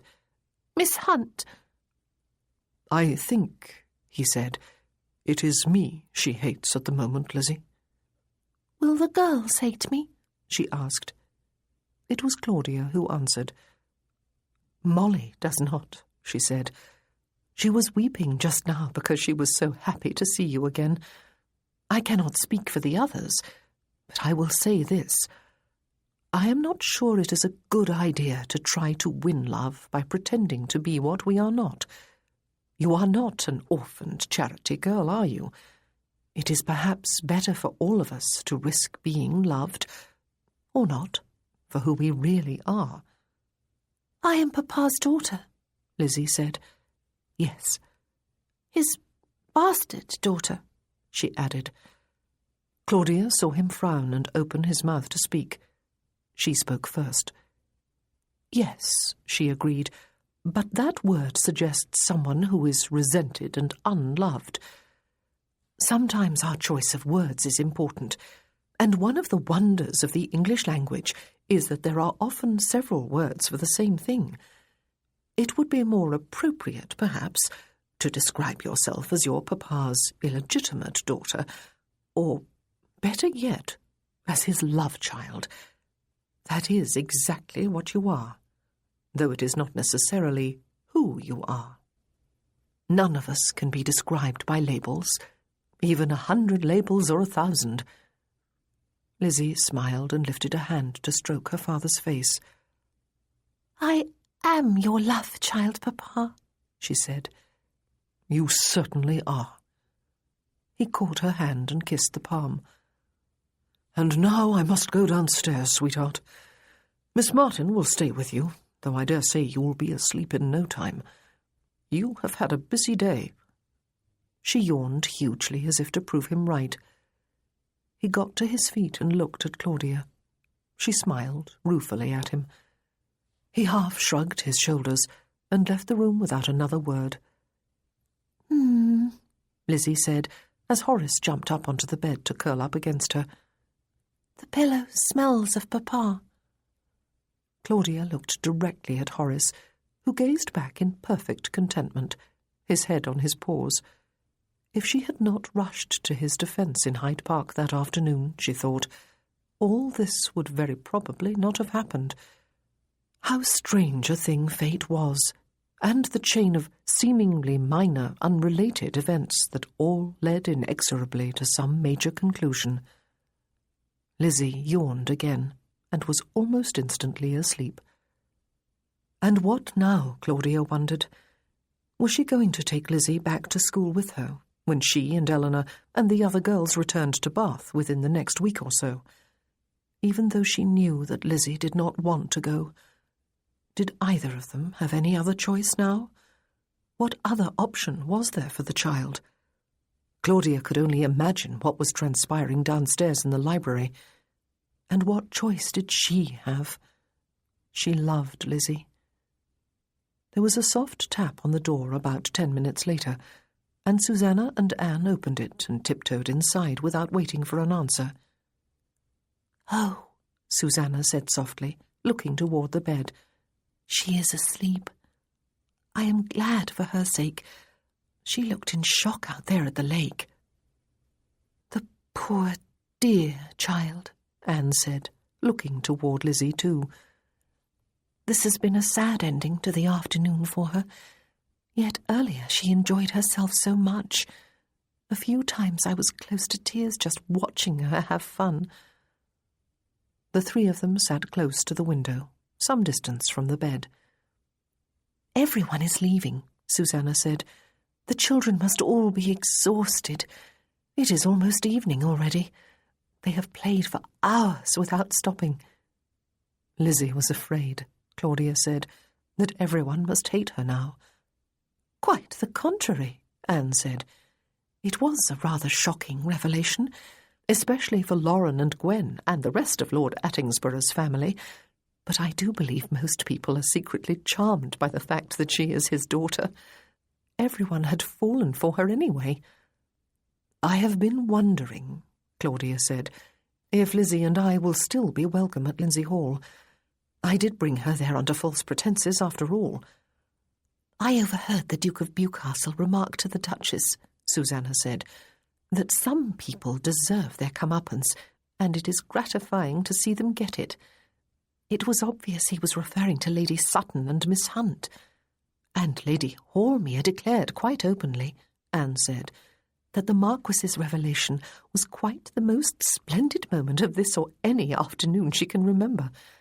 And everyone wanted to know if anyone else knew what had happened to Lizzie to cause her to get lost, and where you found her." "Where did you find her?" Claudia told them. "I suppose," Susanna said, "you visited Lizzie in London, Claudia?" "Several times," Claudia said. "As I thought," Susanna said with a sigh. "There goes my theory that Joseph was sweet on you when he took you driving so often. Perhaps it is just as well, though. Your romance would have had a tragic ending, would it not, since he was bound to offer for Miss Hunt, though my opinion of her deteriorates every day." Anne was looking closely at Claudia. "I am not so sure tragedy has been averted, Susanna," she said. "Even apart from his looks, the Marquis of Attingsborough is an enormously charming gentleman, and any man's appeal can only be enhanced when he is seen to be devoted to his child." "Claudia?" "What nonsense," Claudia said briskly, though she still kept her voice low. "It is pure business between me and the Marquis. He wishes to place Lizzie at my school, and I have brought her here with Eleanor and the other girls as a trial. There is nothing else between us, nothing at all." But both her friends were looking at her with deep sympathy in their eyes, just as if she had confessed to an undying passion for the man. "Oh, Claudia," Susanna said, "I am so sorry. Francis and I made a joke of it in London, I remember, but it was not funny at all. I am so sorry." Anne merely leaned forward and took hold of Claudia's hand and squeezed. "Well," Claudia said, her voice still brisk, "I always did say dukes were nothing but trouble, did I not? The Marquis of Attingsborough is not a duke yet, but I ought nonetheless to have run 1,000 miles the moment I set eyes on him." "And that was my fault," Susanna said. And now she could no longer deny the truth to them, Claudia thought. She would be the object of their pity for ever after. She squared her shoulders and pressed her lips together. When a footman opened the library door and Joseph stepped inside, it was to find his mother and father alone there. His mother was seated beside the fireplace.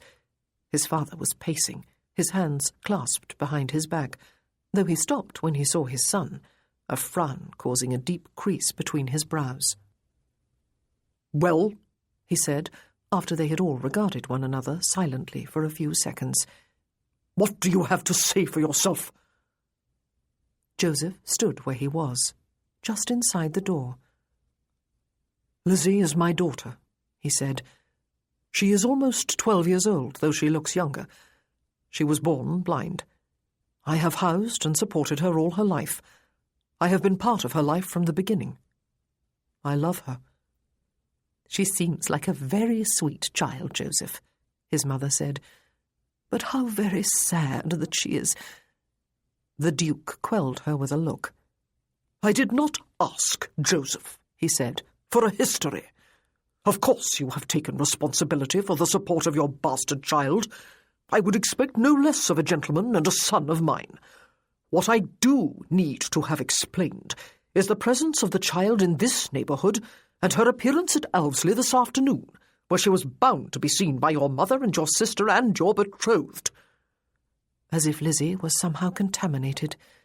But of course she was in the minds of polite society. "I am hoping to place her at Miss Martin's school," he explained. "Her mother died at the end of last year. Lauren invited Miss Martin and Miss Thompson to bring the girls to the picnic this afternoon." "And you did not think to inform them?" his father asked, his face ruddy with anger, a pulse beating visibly at one temple. "That it would be the depths of vulgarity to bring the blind child with them? Do not attempt an answer. I do not wish to hear it. And do not attempt an explanation of your appalling outburst after Wilmer and Miss Hunt had reprimanded that schoolteacher. There can be no explanation." "Webster," Joseph's mother said, "do calm yourself. You will make yourself ill again." "Then you will know, Sadie, at whose door to lay the blame," he said. Joseph pursed his lips. "What I do demand," his father said, turning his attention back to his son, "is that neither your mother, nor Wilmer, nor Miss Hunt ever hear another word of your private affairs after today. You will apologize to your mother in my hearing. You will apologize to Wilmer, and to Lady Redfield, and Lauren, and the Duchess of Bewcastle, whose home you have sullied quite atrociously. And you will make your peace with Miss Hunt, and assure her that she will never hear the like from you again." "Mamma," Joseph said, turning his attention to her. She held her hands clasped together at her bosom. "I have caused you distress today, both at the picnic and now. I am deeply sorry." "Oh, Joseph," she said, "you must have been more frantic than any of us when that poor child was missing. Did she take any harm?" "Sadie," the Duke said, frowning ferociously. "Shock and exhaustion, Mamma," Joseph said. "No physical injuries, though. Miss Martin is sitting with her. I expect she is asleep by now." "Poor child," she said again. Joseph looked back at his father. "I will go and find Portia," he said. "She is with your sister and Sutton in the flower garden," his father told him. It was he his father had been censuring, Joseph reminded himself as he left the library. His behaviour in allowing Lizzie to be brought to Lindsay Hall and to Owlsley Park today, where she would necessarily be in company with his family and betrothed, and his behaviour in allowing himself to be goaded into admitting publicly that Lizzie was his daughter. It was not Lizzie herself he had been censuring, but dash it all, it felt very much as if that had been the case. Your bastard child. The blind child. And he almost felt that he ought to be ashamed. He had broken the unwritten but clearly understood rules of society. His private affairs, his father had called his secrets, as if every man was expected to have them.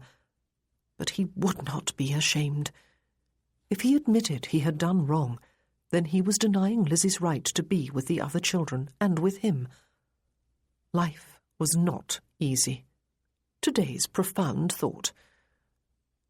He found Portia, as his father had told him, sitting in the flower garden with Wilmer and Sutton. Wilmer looked at him as if she wished she could convert her eyes into daggers. "You have insulted us all quite intolerably, Joseph," she said. "To have made such an admission when so many people were listening. I have never been more mortified in my life. I hope you are ashamed." He wished he could tell her to stuff it, as Neville had done earlier, but she had the moral high ground. Even for Lizzie's sake, his admission had been rash and inappropriate. Except that the words had been more freeing than any others he had ever uttered, he realized suddenly. "And what do you have to say to Miss Hunt?" Wilma asked him. "You will be very fortunate indeed if she will listen." "I think, Wilma," he said, "that what I have to say and what she says in reply ought to be private between the two of us." She looked as if she was going to argue.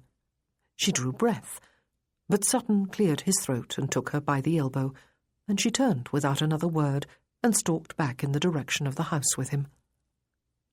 Portia, still in the primrose yellow muslin dress she had worn to the picnic, looked as fresh and as lovely as she had at the beginning of the afternoon. She also looked calm and poised. He stood looking down at her, feeling his dilemma. He had wronged her. He had humiliated her in front of a large gathering of his family and friends. But how could he apologize to her without somehow denying Lizzie anew? She spoke first. "You told Lady Sutton and me to hold our tongues," she said. "Good Lord, had he?" "I do beg your pardon," he said. "It was when Lizzie was missing, was it? I was frantic with worry. Not that that was any excuse for such discourtesy. Do please forgive me. And if you will, for—" "I do not wish to hear that name again, Lord Attingsborough," she said with quiet dignity. "I will expect you to have her removed from here and from Lindsay Hall by tomorrow at the latest, and then I will choose to forget the whole unfortunate incident.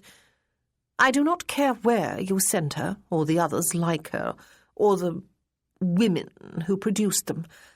I do not need or wish to know." "There are no other children," he said, "or mistresses. Has this afternoon's revelation led you to believe that I am promiscuous? I assure you I am not." "Ladies are not fools, Lord Attingsborough," she said, "however naive you may think us.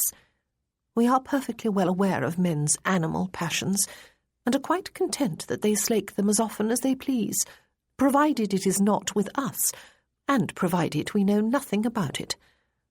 All we ask, all I ask, is that the proprieties be observed." Good Lord!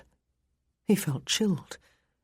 Yet surely the truth would make her feel somewhat better, make her less convinced that she was about to marry an animal in the thin guise of a gentleman. "Portia," he said, gazing down at her, "I believe very firmly in monogamous relationships. After Lizzie was born, I remained with her mother until her death last year. That is why I have not married before now. After our marriage, I will be faithful to you for as long as we both live." She looked back at him, and it struck him suddenly that her eyes were very different from Claudia's. If there was anything behind them, any depth of character, any emotion, there was certainly no evidence of it. "You will do as you please, Lord Attingsborough," she said, "as all men are entitled to do. I ask only that you exercise discretion, and I ask for your promise that that blind girl will be gone from here today and from Lindsay Hall tomorrow." That blind girl. He strolled a few feet away from her and stood looking at a bed of hyacinths growing against a wooden trellis, his back to her. It was a reasonable request, he supposed. To her, probably to everyone at Elvesly and Lindsay Hall, it must seem that keeping Lizzie close was in extremely poor taste. Except that Lizzie was a person. She was an innocent child. And she was his. "No," he said. "I cannot make that promise, I'm afraid, Portia." Her silence was more accusing than words would have been. "I have observed the proprieties for all these years," he said. "My daughter had a mother and a comfortable home in London, and I could see her whenever I wished, which was every day when I was in town. I told no one about her except Neville, and never took her where we would be seen together. I accepted that that was the way it must be. I never had real cause to question society's dictates until Sonia died, and Lizzie was left alone. I do not wish to hear this, Portia said. It is quite improper. She is not quite 12, he said. She is far too young for any independence, even if she were not blind. He turned to look at her. And I love her, he said. I cannot banish her to the periphery of my life, Portia. I will not. But my worst mistake, I realize now, was not telling you about her sooner. You had a right to know. She said nothing for a while. She sat as still as any statue, delicate and lovely beyond belief. I do not believe I can marry you, Lord Attingsborough, she said then. I had no wish to know of any such child, and am only amazed that you think now you ought to have informed me about that dreadful creature who cannot even see. I will not hear any more about her, and I will not tolerate knowing that she remains here or even at Lindsay Hall. If you cannot promise to remove her, and if you cannot promise that I will never hear of her again, I must withdraw my acceptance of your offer. Strangely, perhaps, he was not relieved. Another broken engagement. Even if it would be obvious to the Ton that she was blameless in both, would surely render her almost unmarriageable. And she was no young girl. She must be in her middle 20s already, and in the eyes of society, her demands would appear quite reasonable. But that dreadful creature. Lizzie. I am sorry to hear it, he said. I beg you to reconsider. I am the same man you have known for several years. I fathered Lizzie long before I knew you. She got to her feet. You do not understand, Lord Attingsborough, do you? She said. I will not hear her name. I will go now and write to Papa. He will not be pleased. Portia, he said. I believe, she said, you no longer have any right to use that name, my lord. Our engagement is off, then? He asked her. I cannot imagine anything that would make me reconsider, she told him, and turned to walk back to the house. He stood where he was, watching her go. It was only when she had disappeared from sight that he felt the beginnings of elation. He was free.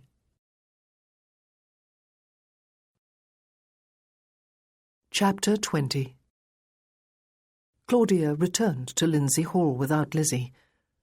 By the time the Marquis of Attingsborough returned to his room, she was fast asleep, and it seemed very possible that she would sleep all night if left undisturbed. Lady Ravensburg offered to have a truckle bed set up for him in the dressing-room. He also insisted upon escorting Claudia back to Lindsay Hall in his own carriage. The guests from there had returned home long ago, of course.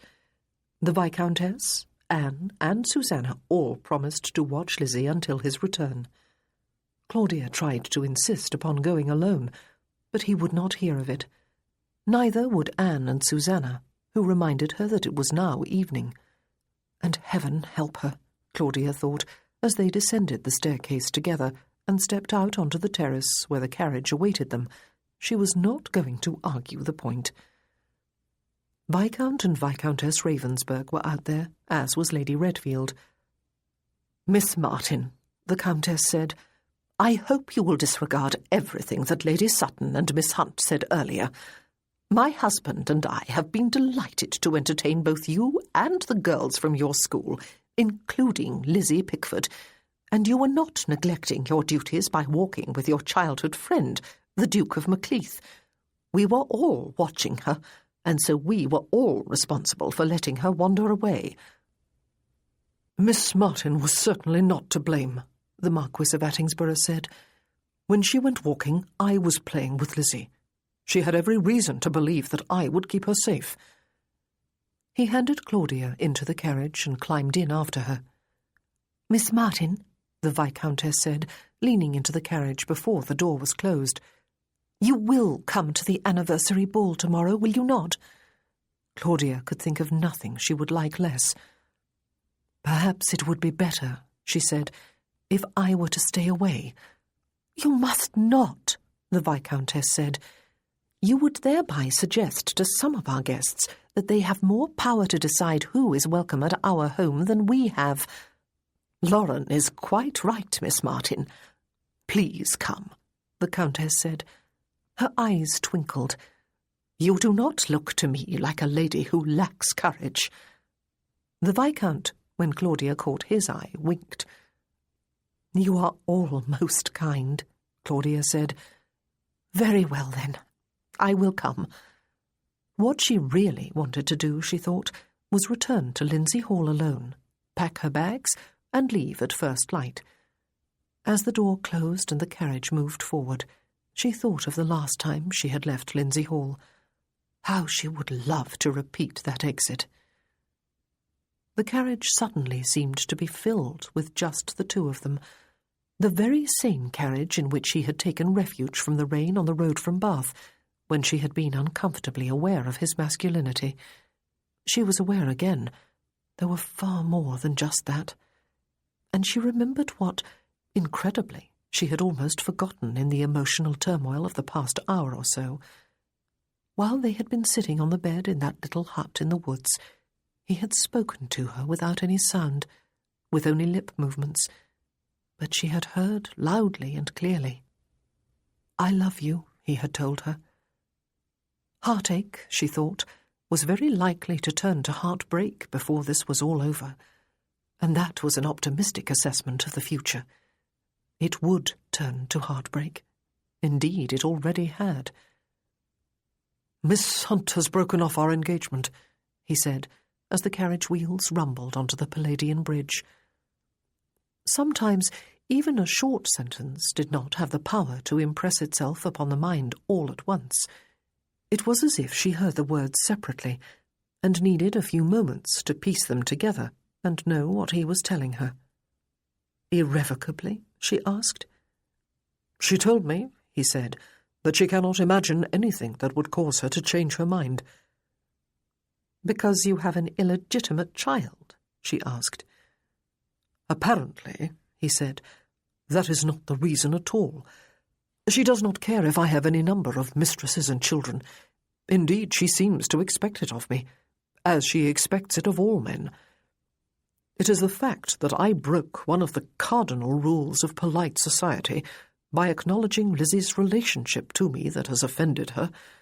My refusal to have her removed from Elvesly tonight and Lindsay Hall tomorrow, and never to mention her ever again, is what caused her to inform me that she could not marry me. Perhaps, she said, on cooler reflection she will change her mind. Perhaps, he agreed. They did not speak for a while. What next, then? She asked. What will happen to Lizzie? Eleanor and I are agreed that she is educable and adaptable and eager to learn. It would be a pleasure to take on the challenge of having her at the school. However, I am not sure it is what Lizzie wants, even though I know she had been enjoying the company and the activities. What I have wanted to do from the moment of Sonia's death, he said, is move Lizzie to Willow Green, my home in Gloucestershire. It has always seemed an impossible dream, but maybe now I can make it a reality. The secret is out after all, and I find that I do not care the snap of 2 fingers what society thinks of me. And society is often not half the villain we sometimes expect it to be. Anne and Sydenham Butler have her son with them at Elvesly. He was born out of wedlock 9 years before they met each other, but of course you know all about that. David Jewell is treated here no differently from all the other children. Oh, Claudia said, I think Willow Green, the country, would be perfect for Lizzie. She felt a nameless longing, which would not remain nameless if she allowed her thoughts to dwell upon it. What provision would you make for her education? She asked. I would hire a companion and governess for her, he said, but I would be able to spend a great deal of my own time with her. I would teach her about the countryside, about plants and animals, about England, about history. I would hire someone to teach her to play the pianoforte, or the violin, or the flute. Perhaps in a year or two's time she would be more ready for school than she is now. In the meantime, I would be able to remain at home for far longer spells than I have been able to do with her in London. I would be less idle, more meaningfully employed. You might even come to approve of me." She turned her head to look at him. The carriage was just drawing clear of the trees at the bottom of the driveway and passing through the gates. His face was lit by the slanting rays of the sun, which was low in the sky.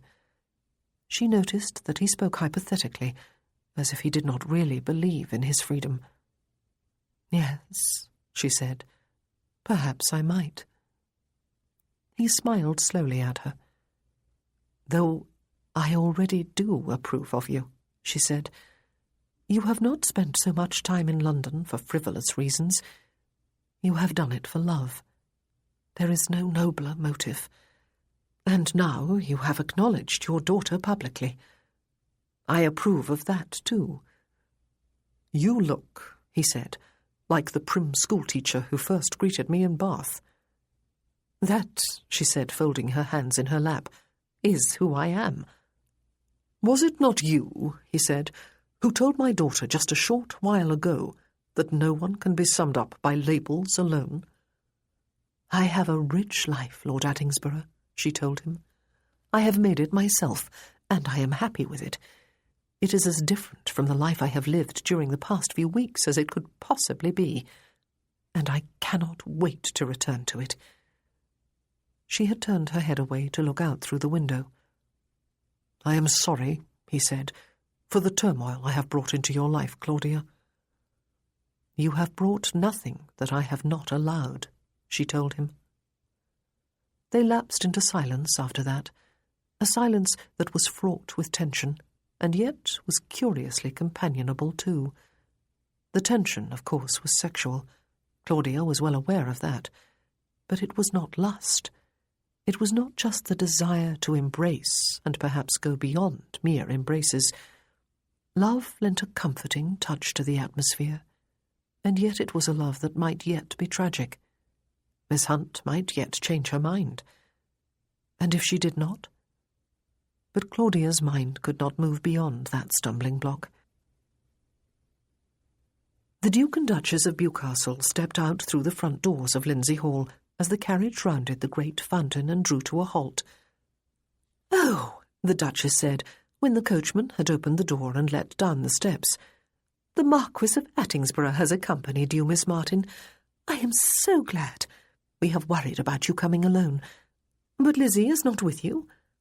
"She is sleeping," the Marquis explained to her as he stepped out and turned to hand Claudia down. "I thought it best not to disturb her. I will take her away from there tomorrow, to another destination if you wish." "Other than Lindsay Hall, you mean?" the Duchess said. "I most certainly hope not. This is where she belongs until Eleanor and Miss Martin leave for Bath. I invited her here." "I have thought that perhaps I ought to leave tomorrow too," Claudia said. "Miss Martin?" It was the Duke who spoke. "You are not planning to leave us in the manner you chose last time, it is to be hoped. It is true that Freya credits the chagrin and guilt she felt at that time with turning her into a tolerable human being, but I could draw no such comfort from the incident, especially after I had heard that Redfield took you and your heavy valise up in his carriage because you would not take mine." He spoke haughtily and somewhat languidly, and his hand closed about the handle of his quizzing-glass and half raised it to his eye. The Duchess laughed.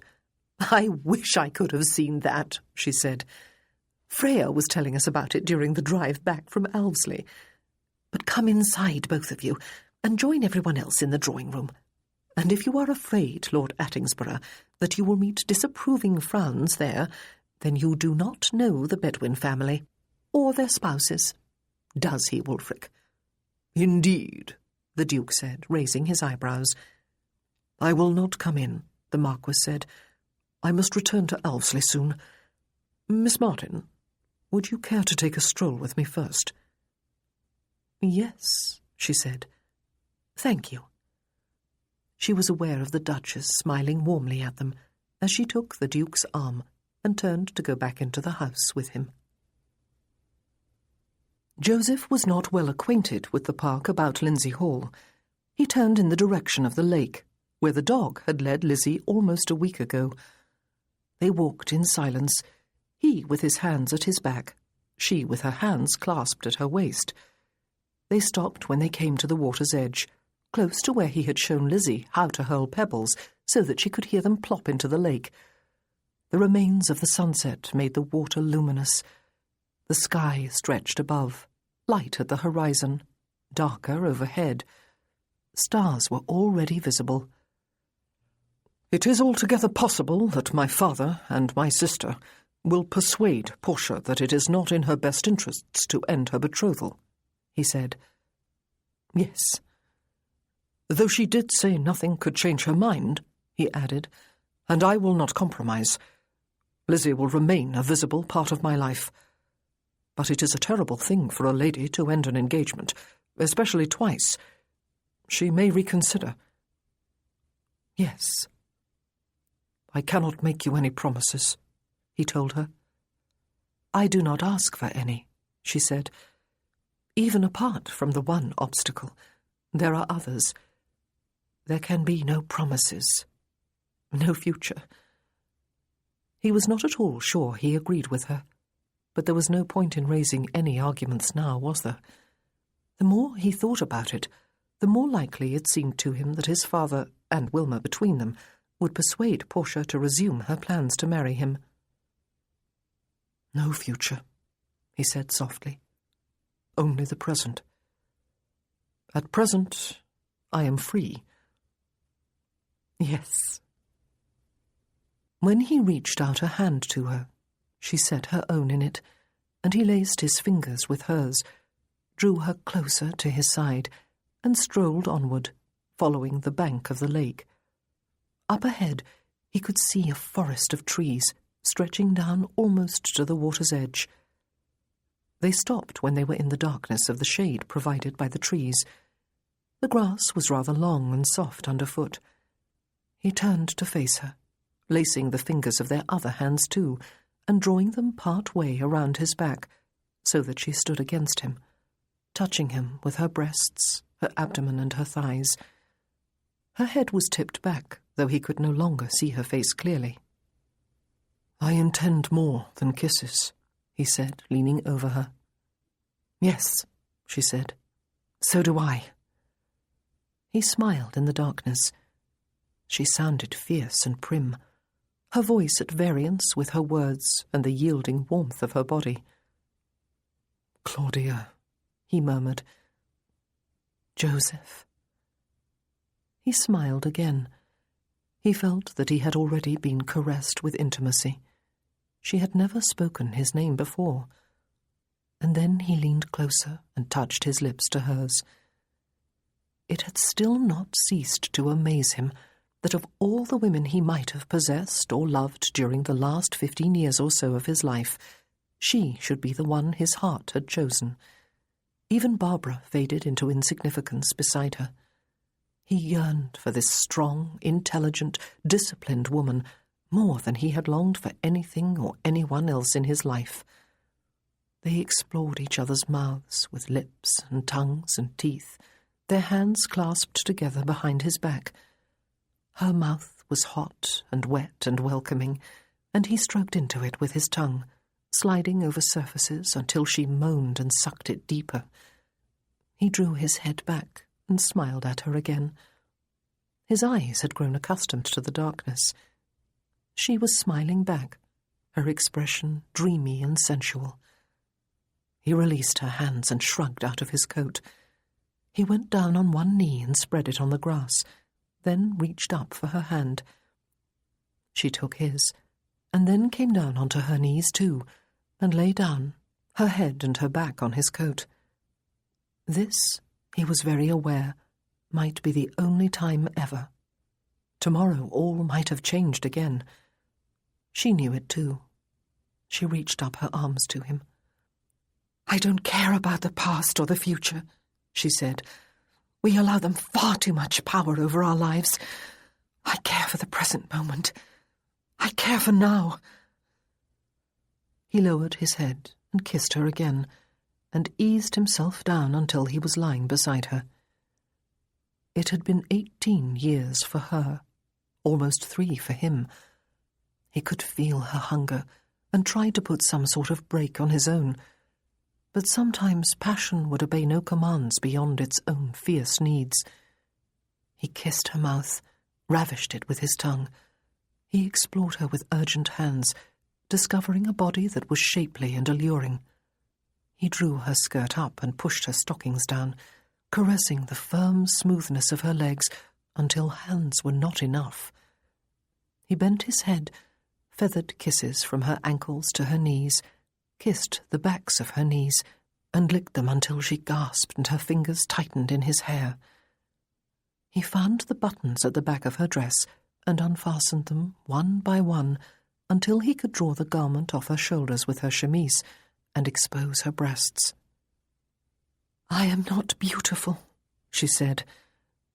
"Let me be the judge of that," he told her. He caressed her breasts with his hands, ran his lips over them, licked her taut nipples with his tongue until she was panting again. But she did not lie passive. She moved to his touch, and her hands roamed over him and beneath his waistcoat. They dragged his shirt free of his pantaloons and caressed their way upward over his bare back to his shoulders.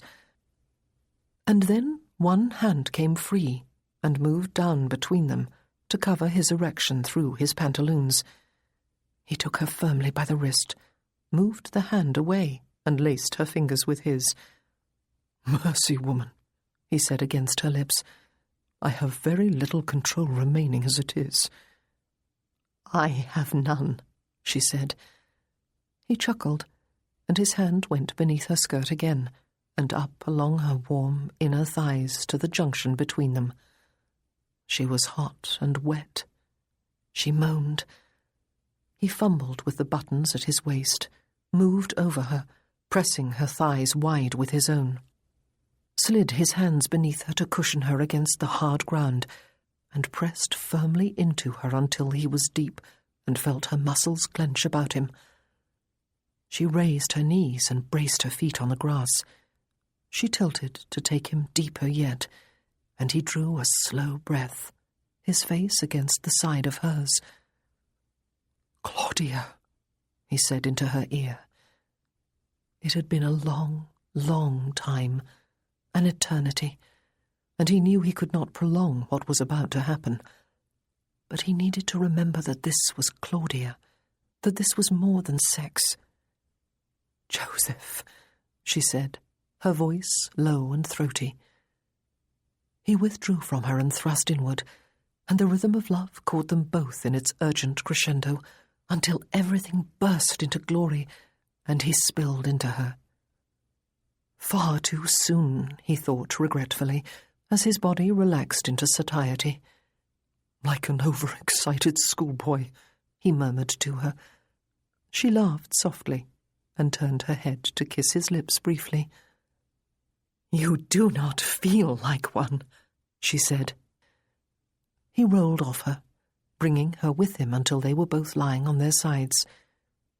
She was quite right. Nothing had been wrong. On the contrary, everything had been right. Perfect. And for now it was enough. Now might be all they had. He hugged the moment to himself as he hugged her, and willed the moment to become an endless eternity. He saw the moonlight overhead, felt the cool breeze, felt the soft, relaxed warmth of the woman he held, and allowed himself to feel happiness. Claudia knew she would not be sorry, just as she had never been sorry about that kiss at Vauxhall. She knew, too, that there would be only tonight, or this evening. Tonight he must return to Alvesley. She was as certain as she could be that Miss Hunt would not readily give up such a matrimonial prize as the Marquis of Attingsborough. It would not take much effort on the part of the Duke of Anbury and the Countess of Sutton to make her see reason, and of course he, Joseph, would have no choice but to take her back, since the betrothal had not been publicly ended. He was a gentleman, after all. And so there was only this evening. But she would not be sorry. She would certainly suffer, but then she would have done that anyway. She refused to doze off. She watched the moon and stars above the lake, heard the almost silent lapping of the water against the bank, felt the cool softness of the grass against her legs, smelled the trees and his cologne, tasted his kisses on her slightly swollen lips. She was tired, even exhausted, and yet she had never felt more alive. She could not see him clearly in the darkness, but she knew when he dozed, when he awoke again with a slight start. She felt a huge regret that just sometimes one could not hold time at a standstill. This time next week, she would be back at school, preparing lessons and schedules for the coming year. It was always an exhilarating time. She would be exhilarated by it. But not yet. Please, not yet. It was too soon for the future to encroach upon the present. "Claudia," he said, "if there are consequences—" "Oh, gracious," she said, "there will not be. I am 35 years old." Which was a ridiculous thing to say, of course. She was only 35. Her monthly cycle told her that she was still capable of bearing children. She had not thought of it, or if she had disregarded the thought. Foolish woman. "Only 35 years old," he said, echoing her thought. But he did not complete what he had started to say. How could he? What would he say? That he would marry her? If Miss Hunt chose to hold him to his promise, he would not be free to do so. And even if she did not, and he was free— "I refuse to be sorry," she said, "or to think unpleasant thoughts at the moment," which was exactly the sort of brainlessness about which she lectured her older girls before they left school, especially the charity girls, who would face far more risks than those who had families to guard them. "Do you?" he said. "Good." And his hands moved caressingly up and over the flesh of her upper back, and his mouth nuzzled her ear and the side of her neck, and she wrapped her arms more tightly about him, and kissed his throat and his neck and jaw, and finally his mouth. She felt the hardness of his erection press against her belly, and knew that the evening was not quite over after all. They stayed lying on their sides. He lifted her leg over his hip, nestled into position, and came inside her again. There was less frenzy this time, less mindlessness. His movements were slower and firmer, her own more deliberate. She could feel his hardness against her wet heat, could hear the suck and pull of their loving. They kissed each other softly, open-mouthed, and it seemed suddenly to Claudia that she really was beautiful, and feminine and passionate, and all the things she had once believed about herself, but lost faith in even before she was fully a woman.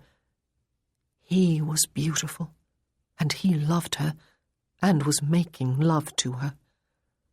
Somehow he was setting her free of the insecurities that had dogged her for 18 years, free to be the complete person she really was, teacher and woman, businesswoman and lover, successful and vulnerable, disciplined and passionate. She was who she was, without labels, without apology, without limit. She was perfect. So was he, and so was this. Simply perfect. He set his hand behind her hips and held her steady as he deepened his thrusts, though even then there was more sense of purpose than urgency. He kissed her lips and murmured words that her heart understood, even if her ears could not decipher them. And then he was still in her, and she was pressing against him, and something opened at her core and let him through, and he came and came until there was no she and no he, but only they. They remained pressed wordlessly together for a long time before he released her, and she knew with deep regret that now they were two again, and would remain so for the rest of their lives. But she would not be sorry. "I must take you back to the house," he said, sitting up and adjusting his clothes, while she pushed her skirt down and then bent to pull up her stockings and the bodice of her dress. "And I must get back to Elvsley." "Yes," she said, rearranging some of her hairpins. He got to his feet and reached down a hand to her. She set her own in it, and he drew her up until they were standing facing each other, not quite touching. "Claudia," he said. "I do not know." She set a finger over his lips, just as she remembered doing at Vauxhall. "Not tonight," she said. "I want tonight to remain perfect. I want to be able to remember it just as it is, all the rest of my life." His hand closed about her wrist, and he kissed her finger. "Perhaps tomorrow night will be just as perfect," he said. "Perhaps all our tomorrows will." She merely smiled. She did not believe it for a moment, but she would think about that tomorrow and the next day. "You will come to the ball?" he asked her. "Oh, I will," she said. "I would much rather not, but I believe the Countess and Lady Ravensburg will be offended, even hurt, if I stay away." And how could she stay away, even without that incentive? Tomorrow night might be the last time she saw him, ever. He kissed her wrist and then released her hand. "I am glad," he said. Chapter 21. The Duke of Anbury requested the presence of the Marquis of Attingsborough in the library, the butler informed Joseph as soon as he set foot inside Elvsley again. He did not go there immediately. He went up to his room, where he found Anne and Sydenham Butler sitting with Lizzie. She had not woken up since he left for Lindsay Hall, they informed him. "My father wants to talk with me," he said. Sydenham threw him a sympathetic look. "Go," his wife said, smiling at Joseph. "We relieved Susanna and Peter only half an hour or so ago. We will stay a while longer." "Thank you," he said, standing beside the bed and touching the backs of his fingers to Lizzie's cheek. She had a corner of the pillow clutched in one hand and held it against her nose. He was so glad that all the secrecy had gone from their relationship. He leaned over to kiss her. She mumbled something unintelligible and was still again. There was a terrible row in the library after he went down there. His father stormed at him. He had apparently talked reason into Portia and persuaded her that his son would behave properly and she would never have to see or hear about the child ever again. She was prepared to continue with the engagement. Joseph, however, was not prepared to be dictated to. He informed his father that he was unwilling to hide Lizzie away any longer. He hoped to move her to Willow Green, to spend much of his time there with her, and since Portia had released him during the afternoon, she must now accept this new fact if the betrothal was to resume. He held firm, even when his father threatened to turn him out of Willow Green. It was still officially his. Then he would live with his daughter somewhere else, Joseph told him. He was not, after all, financially dependent upon his father. He would set up another home in the country. They argued for a long time. Or rather, Joseph remained quietly obstinate, and his father blustered. His mother, who was present throughout, endured it all in silence. And then his father and mother left the library together and sent Portia to him. She came, looking composed and beautiful, in a gown of pale ice blue. He stood before the empty fireplace, his hands clasped at his back, while she crossed the room toward him, took a seat, and arranged her skirts about her. She looked up at him, her lovely face empty of any discernible emotion. "I am truly sorry about all this, Portia," he said, "and I am entirely to blame. I have known since the death of Lizzie's mother that my daughter must be even more central to my life than she had been before. I have known that I must make a home for her, and give her my time and my attention and my love. And yet somehow it did not quite occur to me until today that I could not do it properly while living the sort of double life that society demanded of me. If it had occurred to me in time, I would have been able to discuss the matter openly with my father and yours before exposing you to the sort of distress you have endured today." "I came to this room, Lord Attingsborough," she said, "on the understanding that that dreadful blind child would never be mentioned to me again. I agreed to resume my engagement to you and prevent your utter disgrace in the eyes of the ton, on the condition that all would be as it was before you spoke so ill-advisedly at the picnic this afternoon. And that would not have happened if that incompetent schoolteacher had not set her sights on a duke for her husband and neglected her charges." He drew a slow breath. "I see it will not do," he said. "While I understand your reasoning, Portia, I cannot agree to your terms. I must have my child with me. I must be a father to her. Duty dictates it, and inclination makes it imperative. I love her. If you cannot accept that fact, then I am afraid any marriage between us would be unworkable." She got to her feet. "You are prepared to break our engagement," she said, "to renege on all your promises and a duly drawn-up marriage contract? Oh, I think not, Lord Attingsborough. I will not release you. Papa will not release you. The Duke of Anbury will disown you." Ah, she had had time for reflection since late this afternoon, then, as he had rather expected. She was not a young woman as far as the marriage mart went. Although she was well-born and wealthy and beautiful, it would be an uncomfortable thing for her to be single again, with 2 broken engagements behind her. She might never have another chance to make such an advantageous match, and he knew she had set her heart upon being a duchess at some time in the future. But to be willing to hold him to a marriage that would clearly bring both of them active misery was incredible to him. He closed his eyes briefly. "I think what we need to do, Portia," he said, "is speak to your father. It is a shame he and your mother did not stay longer.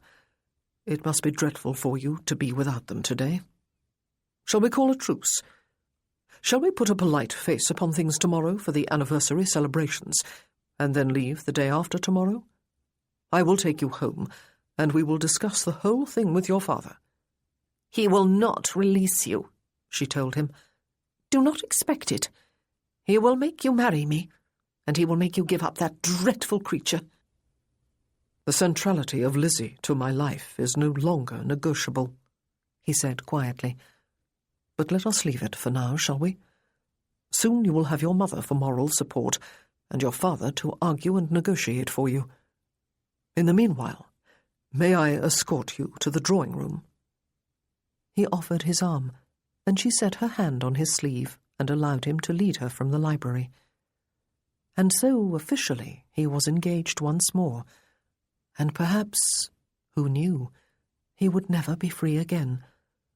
He very much feared that Balderston might agree to his terms, and that Portia might marry him, and then not honour them. All of which he would deal with when the time came, because he would have no choice. But for now he was not free, and might never be. Oh, Claudia! He had not dared think of her since setting foot inside this house again. Oh, my love. Lizzie sat at a little table in Joseph's bedchamber the next morning, dressed neatly in her picnic dress, which a maid had brought to the room earlier, neatly cleaned and ironed, and with her hair freshly brushed and caught up in her white hair ribbon, also newly ironed. She was eating breakfast and holding court. She was to return to Lindsay Hall after breakfast, but in the meanwhile she had a string of visitors. Kit and Lauren came with Sydenham and Anne Butler and her son, and then Gwen came with Aunt Clara and Lily and Neville, and they were closely followed by Susanna and Whitleaf. All wanted to bid Lizzie a good morning and hug her and ask if she had slept well. All had smiles for Joseph himself. Perhaps they were only smiles of rueful sympathy, of course, because they all understood the ordeal he had been through yesterday, though most of it had been kept behind closed doors. But even so, he wondered why he had kept the secret for so long. Society had its rules and expectations, it was true, but he had always belonged to a family that had love to spare. And then his mother came. She hugged him wordlessly, and then went to sit on a chair at the table, while Lizzie lifted her face, knowing that yet again there was someone in the room besides just her and her father. Lizzie. His mother took one of her hands in both her own. Is that short for Elizabeth? I like both names. You dear child. You look quite like your papa. I am his mother. I am your grandmother. My grandmother, Lizzie said. I heard your voice yesterday. Yes, dear, his mother said, patting her hand. It was after I went walking with Horace and got lost, Lizzie said. But Papa and Miss Martin found me. Papa is going to train Horace so that he does not get lost with me again. But how adventurous you were, his mother said. Just like your father when he was a boy.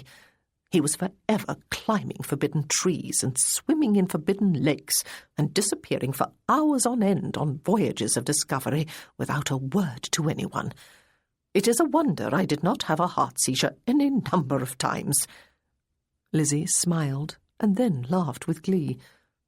His mother patted her hand again, and Joseph could see tears in her eyes. She was not without courage herself, coming here like this in defiance of his father. She hugged and kissed both him and Lizzie, and then it was time to leave for Lindsay Hall. She and Lady Redfield came outside onto the terrace to see them on their way. Joseph rode over there with Macleith, Lizzie up on his horse before him, and the dog running alongside until he tired and had to be taken up with them too, much to Lizzie's delight. Macleith was, of course, going to call upon Claudia, as he did almost every day. Joseph wondered if the man would ever persuade her to marry him, though he very much doubted it. When they arrived at Lindsay Hall, Joseph sent the note he had written last night up to Miss Martin with a footman, but then went back outside, where the Duchess of Bewcastle and Lord and Lady Hormere were talking to Lizzie. Macleith went inside to see Claudia. Joseph strolled down to the lake with Lizzie and the dog. Papa, she said, clinging to his hand as they walked, I do not want to go to school. You will not be going, he assured her. You will remain with me until you grow up and fall in love and marry and leave me. Silly, she said, laughing. That will never happen. But if I do not go to school, I will lose Miss Martin. You like her, then? He asked. I love her, she assured him. Is it wrong, Papa? I loved Mother too. When she died, I thought my heart would break, and I thought no one but you could ever make me smile again or make me feel safe again. But Miss Martin can. Yes, she said. It is not wrong, he said, squeezing her hand. Your mother will always be your mother. There will always be a corner of your heart where she lives on. But love lives and grows, Lizzie. The more you love, the more you can love. You need not feel guilty about loving Miss Martin. unlike him. "Perhaps," she said, "Miss Martin can come and visit us, Papa."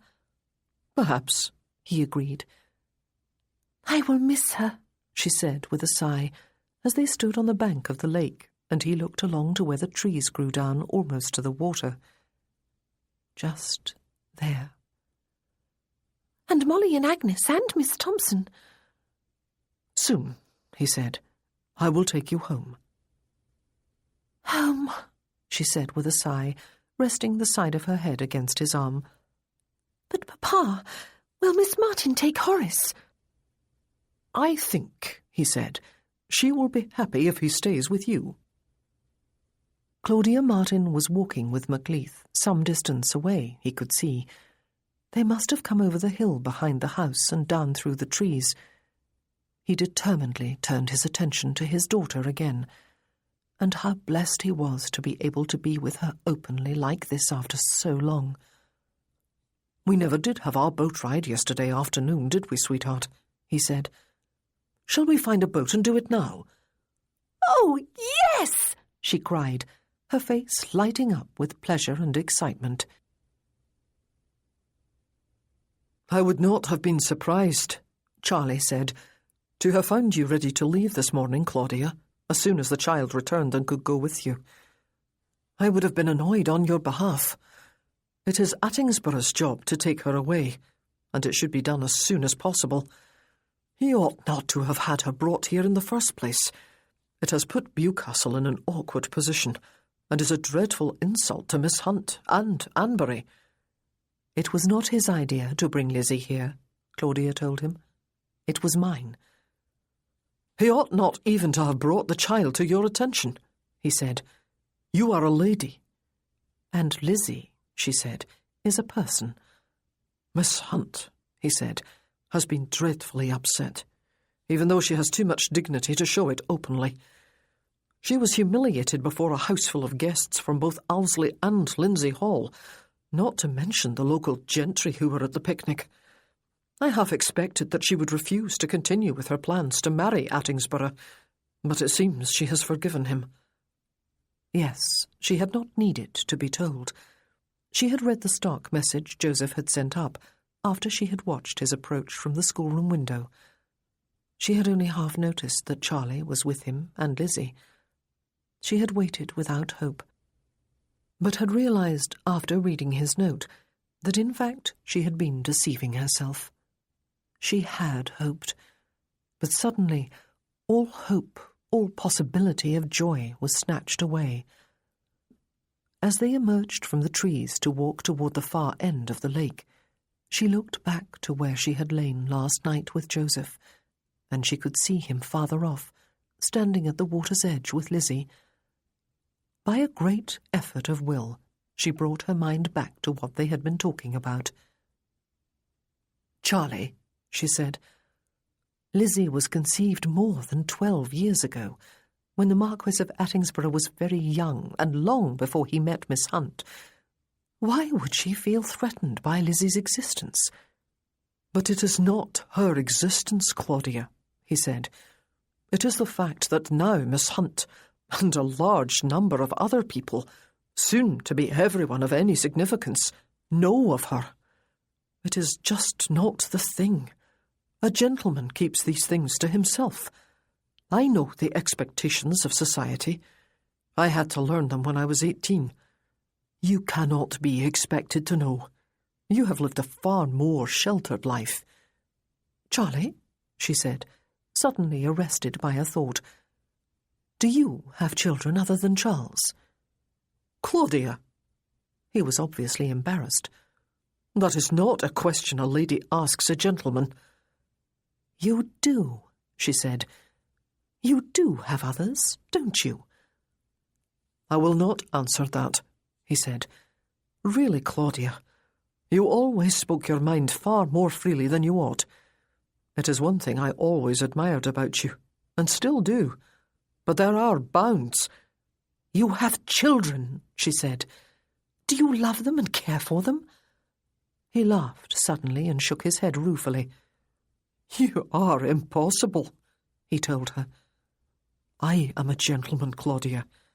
I do what a gentleman must do. The poor dead Duchess, Claudia thought.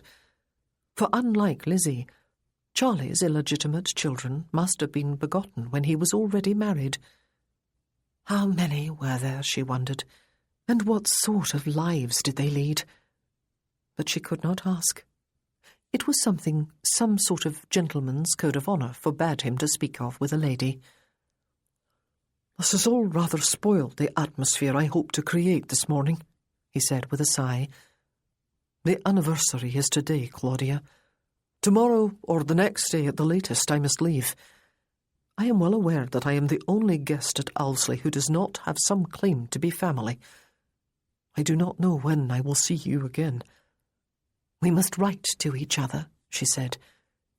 You know that is not good enough for me, he told her. She turned her head to look more fully at him. They were friends again, were they not?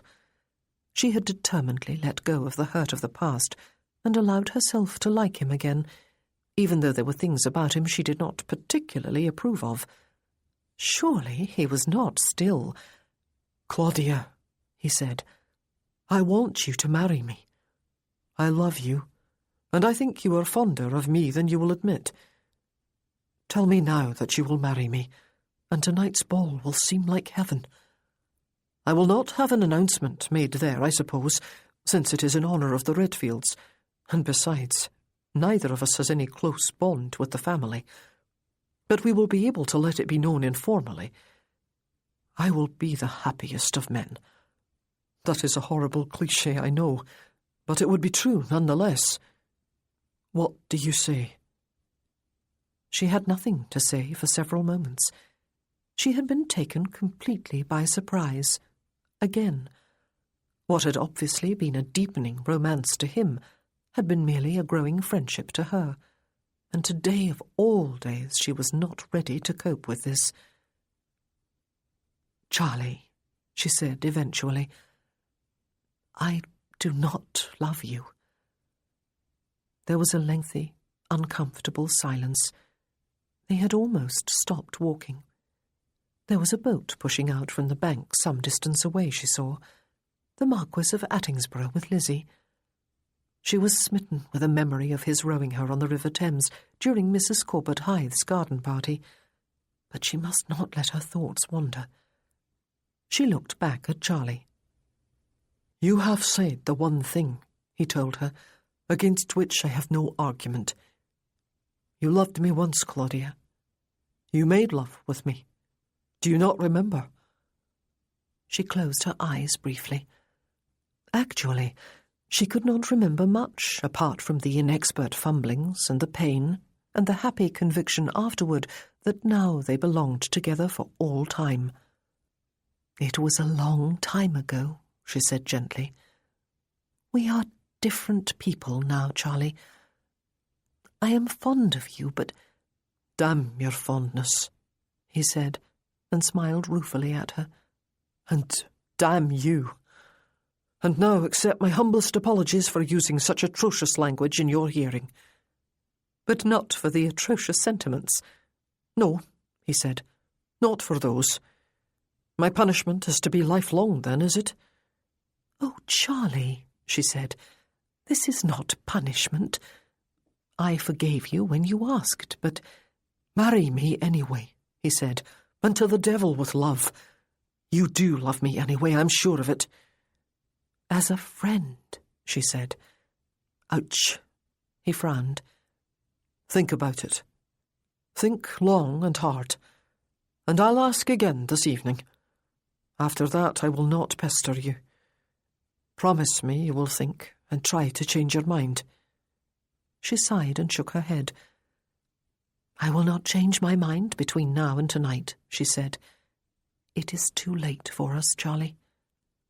Think hard about it anyway, he said. I will ask again tonight. Dance the opening set with me. Very well, she said.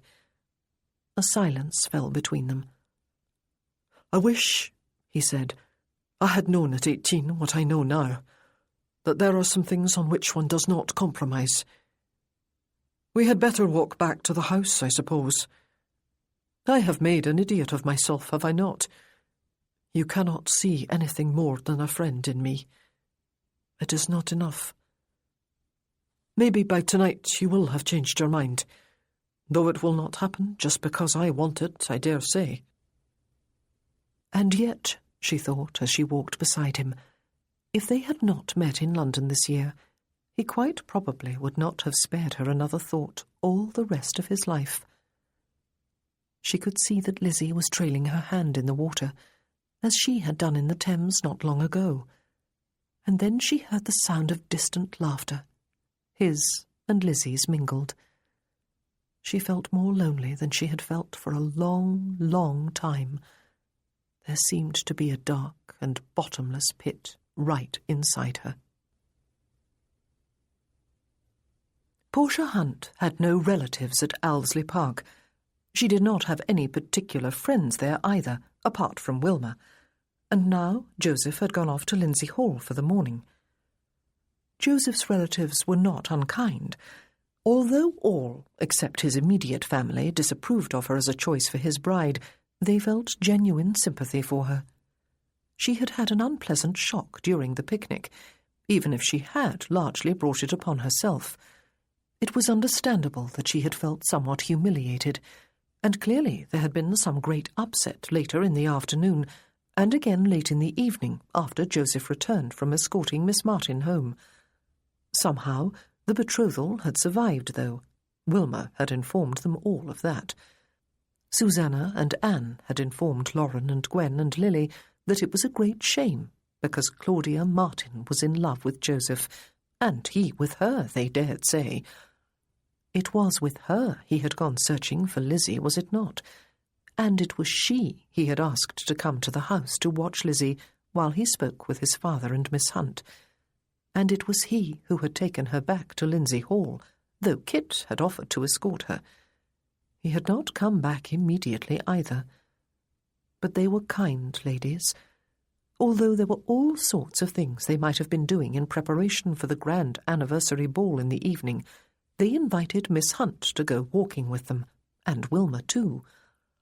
They strolled along the wilderness walk beyond the formal garden and the little bridge. Lily asked Miss Hunt about her wedding plans, and she launched into a discussion of a subject that was obviously dear to her heart. "How lovely," Susanna said with a sigh, as they passed the turn-off to the steep path that would have taken them to the top of the hill and kept on along level ground instead. "To be so in love and planning a wedding." "Oh," Portia said, "I would not dream of being so vulgar, Lady Whitleaf, as to imagine myself in love. A lady chooses her husband with far more good sense and judgment." "Indeed," Wilma said, "one would not wish to find oneself married to a miller or a banker or a schoolmaster merely because one loved him, would one?" Susanna looked at Anne, and Lauren looked at Gwen, and Lily smiled. "I think what is best," she said, "is to marry a man with a title and wealth and property and good looks and charm and character, and to be head over ears in love with him too, provided he felt the same way, of course." They all laughed, except Portia. Even Wilma tittered. Tiresome and stuffy as the family all found the Earl of Sutton, it was also no secret among them that he and Wilma were partial to each other. "What is best," Portia said, "is to be in control of one's emotions at all times." They turned back in the direction of the house rather sooner than they might have done. Although the sky was still blue and cloudless, and the tree branches overhead not so thick that they blocked out all the sunlight, a chill seemed to have settled on the air. The Duke of Macleith was standing on the small bridge, his arms draped over the wooden rail on one side, gazing down into the water. He straightened up and smiled when he saw the ladies come toward him. "You are back from Lindsay Hall already?" Susanna asked redundantly. "Did you see Claudia?" "I did." He looked mournful. "She is, it seems, a dedicated teacher and a confirmed spinster." Susanna exchanged a glance with Anne. "I think," Wilma said, She ought to be grateful for your condescension in taking notice of her, your Grace." "Ah," he said, "but we grew up together, Lady Sutton. She always had a mind of her own. If she had been a man, she would have succeeded at whatever she set her hand to. Even as a woman, she has been remarkably successful. I am proud of her, but I am a little—" "A little?" Gwen prompted. "Melancholy," he said. "Did Joseph return with you?" Lauren asked. "He did not," the Duke said. "He took his He went boating with someone. I chose not to wait for him." "He is incorrigible," Wilma said crossly. "He was fortunate indeed yesterday that Miss Hunt was generous enough to forgive him for saying what was really quite unforgivable in my estimation, even if he is my brother.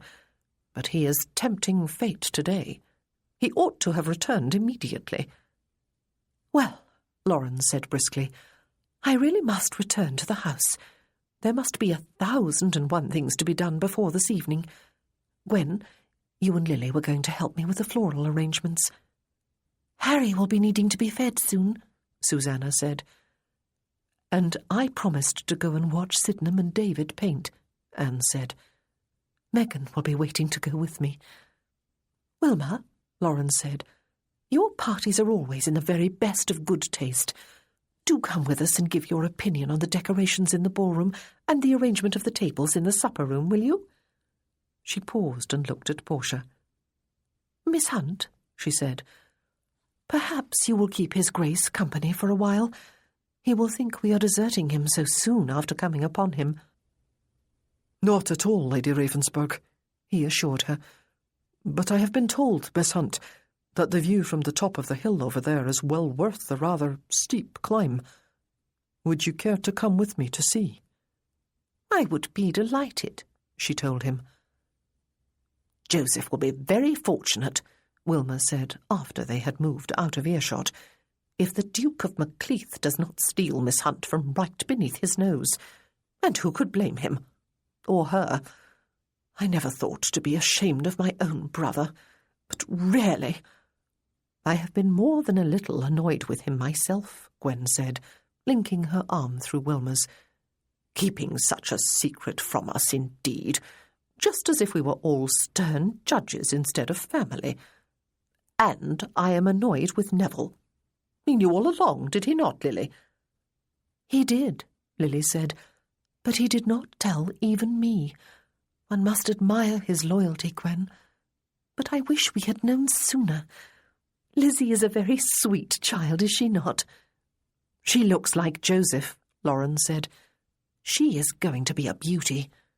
"She is blind," Wilma protested. "I have a feeling," Anne said, "that she is not going to allow that fact to be an affliction to her. Now that everyone knows about her, it is going to be very interesting to watch her development." Wilma held her peace. They all went about their various tasks when they reached the house, and left the comforting of Miss Hunt to the Duke of Macleath. Chapter 22. "What on earth did I do to deserve such a tumultuous summer?" Claudia asked. It was a rhetorical question, but Eleanor attempted an answer anyway.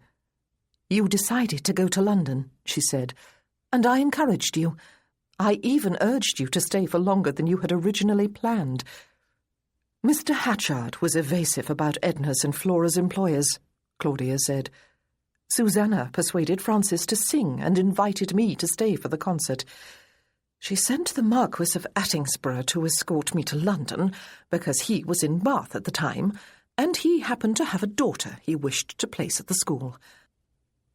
Charlie chose this particular spring to leave Scotland for the first time in years, and you just happened to be the sister of the Duchess of Bewcastle, and accepted an invitation to bring the charity girls here, and so I have been tripping over Bedouins at every turn since I left Bath, and so the list goes on. How do we ever discover the root cause of any effect, Eleanor? Do we trace it back to Adam and Eve? They were a pair to cause any imaginable catastrophe. "No, no, Claudia." Eleanor came to stand behind her at the dressing-table in her bedchamber. "You will pull your hair out by the roots if you drag it back so severely. Here." She took the brush from Claudia's hand and loosened the knot at her neck, so that her hair fell more softly over her head. She fussed a little over the knot itself. "That is better. Now you look far more as if you are going to a ball. I do like that green muslin. It is very elegant. You showed it to me in Bath, but I have not seen it on you until tonight." "Why am I going to the ball?" Claudia asked. "Why are you not the one going and I the one staying?" "Because," Eleanor said, her eyes twinkling as they met Claudia's in the mirror, "you are the one those women insulted yesterday, and it is important to Lady Redfield and her daughter-in-law that you make an appearance, and because you have never hidden from a challenge, because you have promised to dance the opening set with the Duke of Macleith, even if you did make it clear to him this morning that you will not marry him, poor man, because someone has to stay with the girls, and it is generally known and accepted that I never attend balls or other lavish entertainments." "You have made your point," Claudia said dryly, getting to her feet. "And also I attend such entertainments because I sometimes consider them obligations, unlike some persons who will remain nameless." "And you will go," Eleanor said, "because it may be the last time you see him." Claudia looked sharply at her. "Him?" Eleanor picked up Claudia's paisley shawl from the bed and held it out to her. "I have misunderstood all summer," she said. "I thought it was the Duke of Macleith, but I was wrong. I am sorry. I really am. Everyone is." "Everyone?" "Christine," Eleanor said. "Eve, Morgan, Freya, Lady Hallmere." Was it really possible that all these people knew? But as she took the shawl from Eleanor, Claudia knew that indeed they must. They had all guessed. How absolutely appalling. "I cannot go," she said. "I will send down some excuse. Eleanor, go and tell—" "Of course you will go," Eleanor said. "You are Claudia Martin." Yes, she was. And Claudia Martin was not the sort to hide in a dark corner, her head buried beneath a cushion, just because she was embarrassed and humiliated and broken-hearted and any number of other ugly negative things, if she only stopped to think what they were. She straightened her spine, squared her shoulders, lifted her chin, pressed her lips together, and regarded her friend with a martial gleam in her eye. "Heaven help anyone who gets in your way tonight," Eleanor said, laughing and stepping forward to hug her. "Go and show those two shrews that a headmistress from Bath is not to be cowed by genteel spite." "Tomorrow I return to Bath," Claudia said. "Tomorrow I return to sanity and my own familiar world. Tomorrow I take up the rest of my life where I left it off when I stepped into the Marquis of Attingsborough's carriage one morning 1,000 or so years ago. But tonight, Eleanor, well, tonight—" She laughed despite herself. She led the way from the room with firm strides. All she needed, she thought ruefully, was a shield in one hand and a spear in the other, and a horned helmet on her head. There had been a grand dinner to precede the ball. It had been a joyful, festive occasion for the family and house guests. Speeches had been delivered and toasts drunk. The Earl and Countess of Redfield had looked both pleased and happy. Joseph would have led Portia straight into the ballroom afterward, since that was where most of the house guests were gathering and the outside guests were beginning to arrive.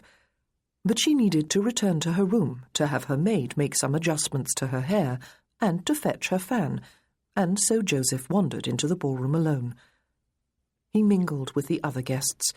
It was not really difficult to be sociable and genial, to look as if he were enjoying himself. It all came as naturally to him as breathing.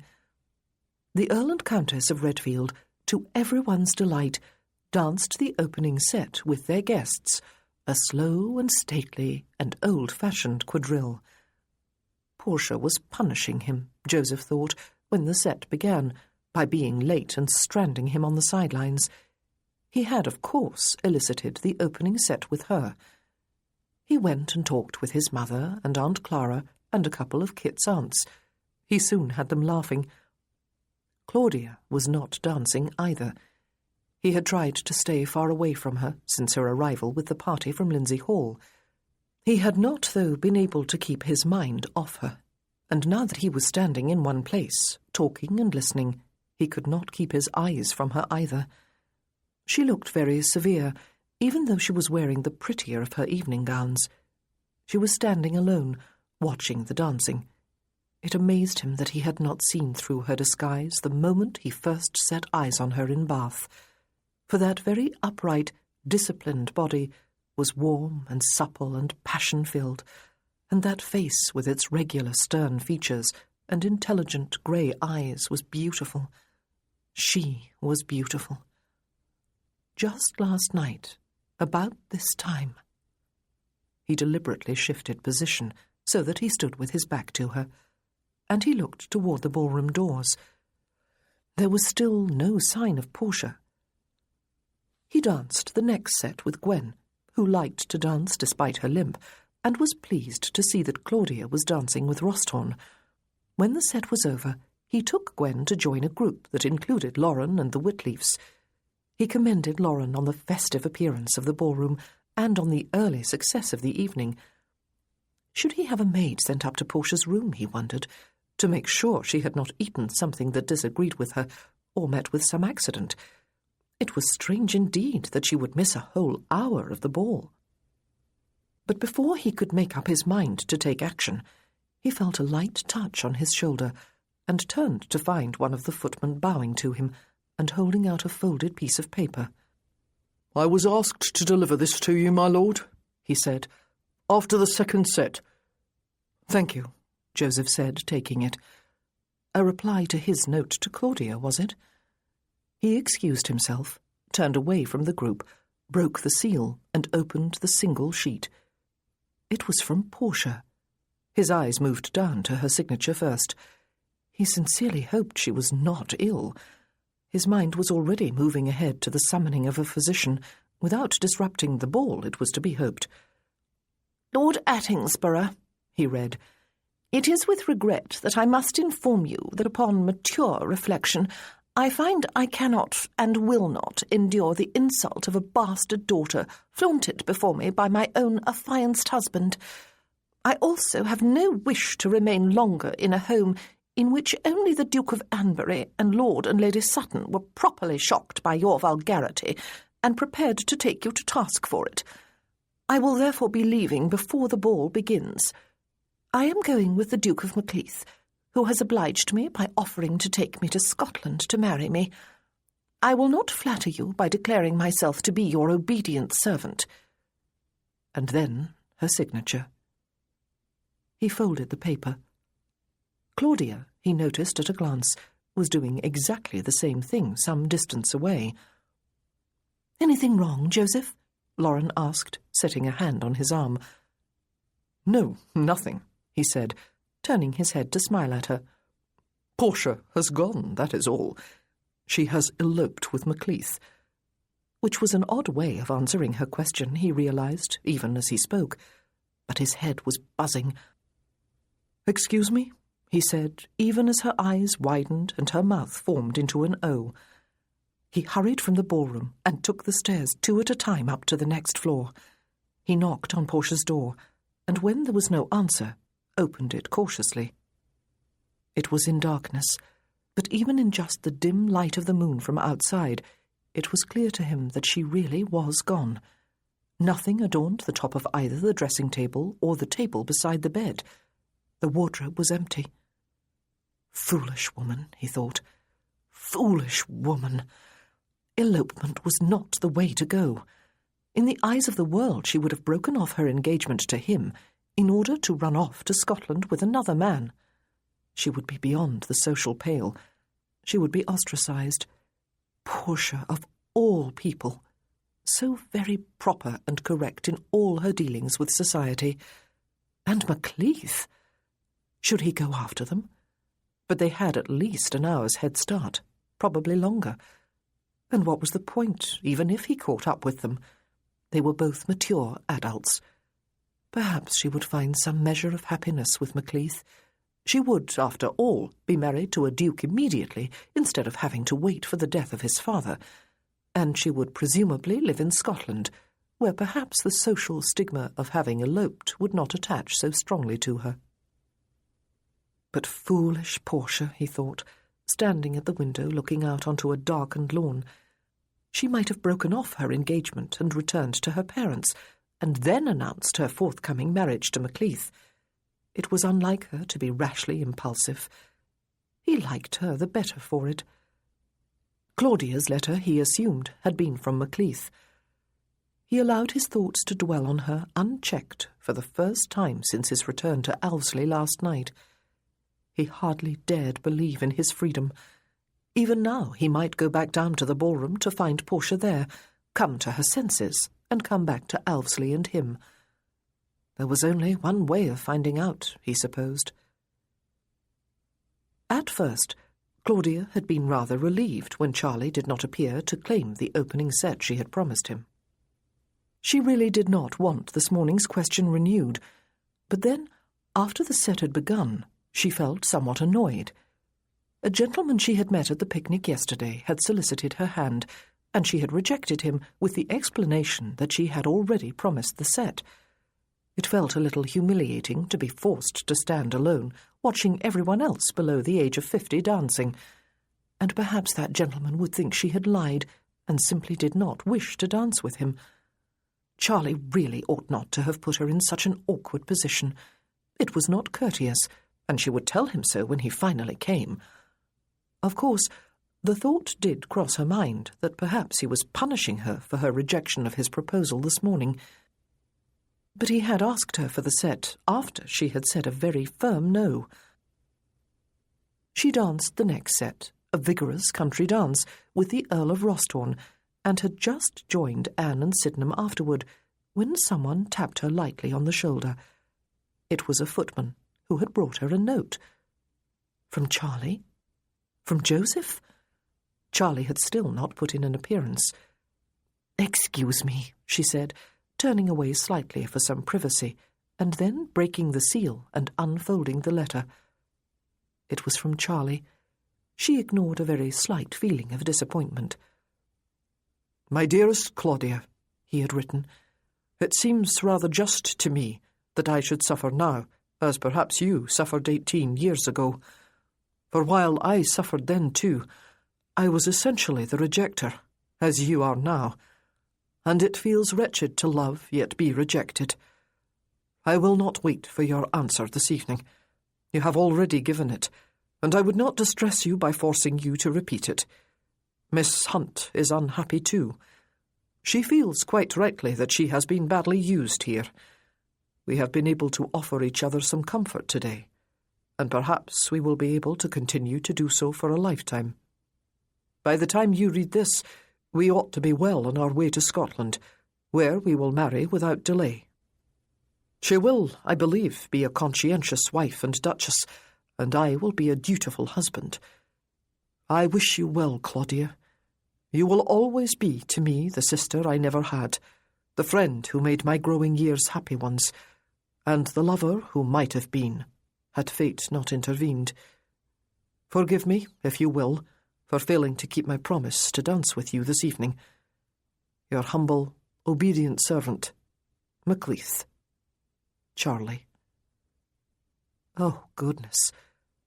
She folded the letter into its original folds. Oh, goodness gracious. Is anything wrong, Claudia? Anne placed her hand on her arm. Nothing. She smiled. Charlie is gone. He has eloped with Miss Hunt. She was waving the letter before her rather like a fan.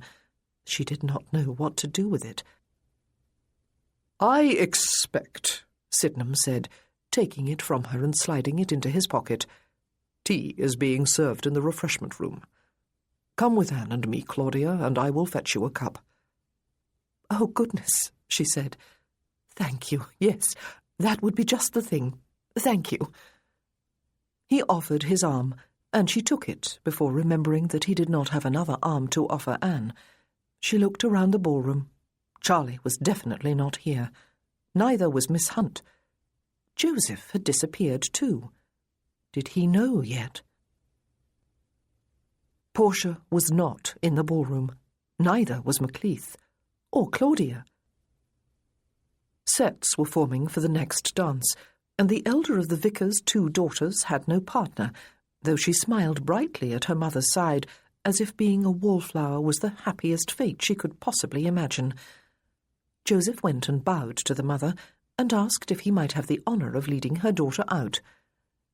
Claudia returned to the ballroom with Anne and Sydenham Butler while he was dancing, and coaxing laughter as well as smiles from the vicar's daughter.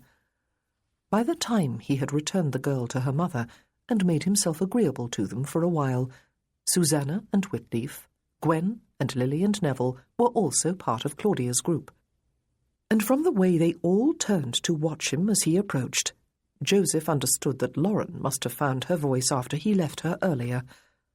"Well, Joe," Neville said, slapping a hand on his shoulder.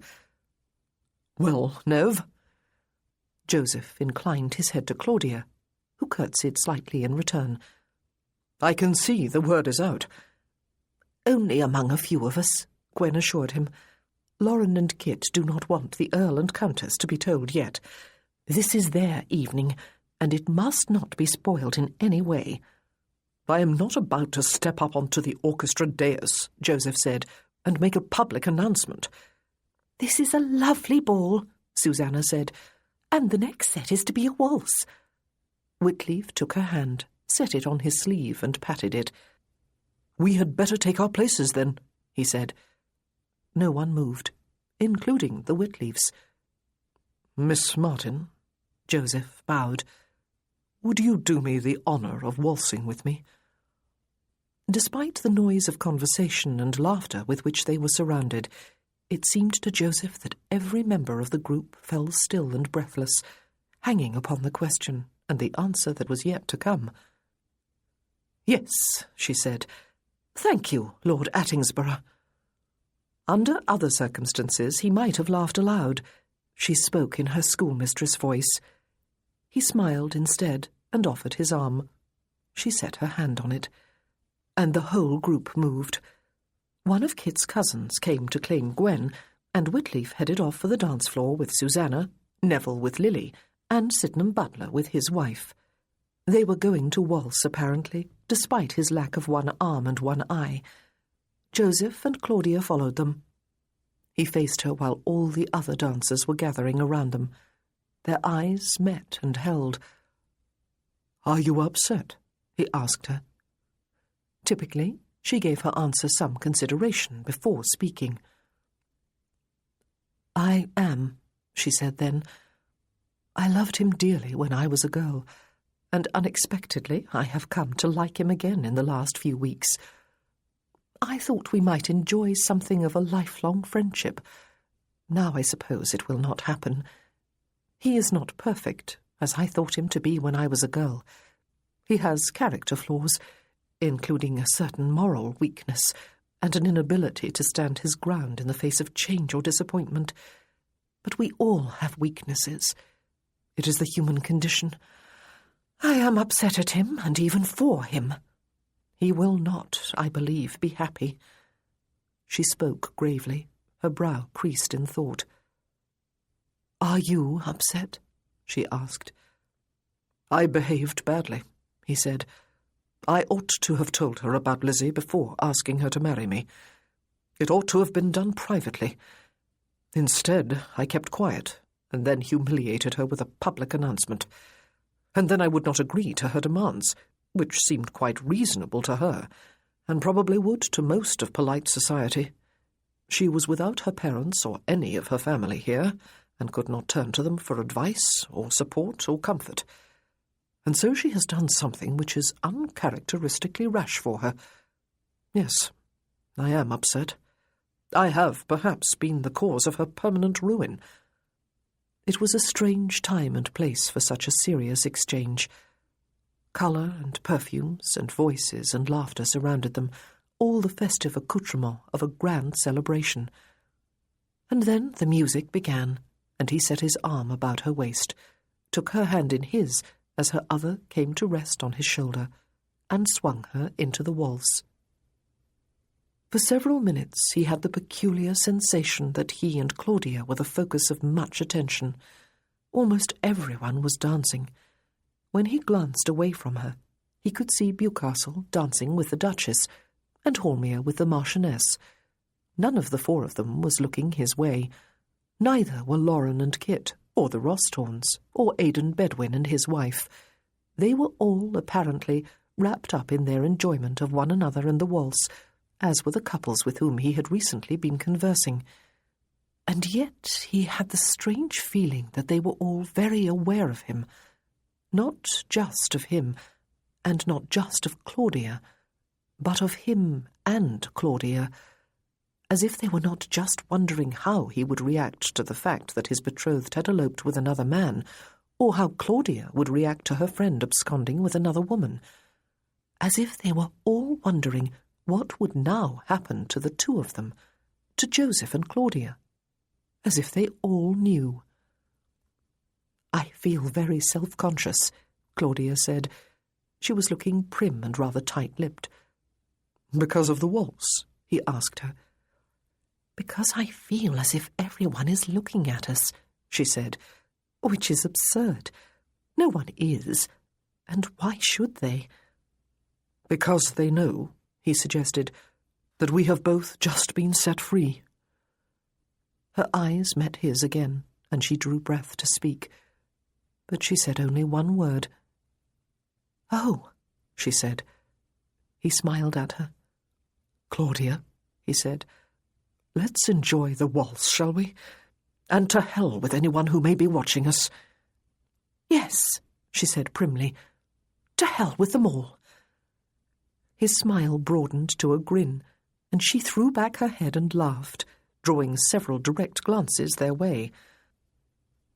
After that, they enjoyed the sheer exhilaration of the dance, twirling together, scarcely looking away from each other, only partially aware of the kaleidoscope of colour and candlelight swirling about them. They did not stop smiling.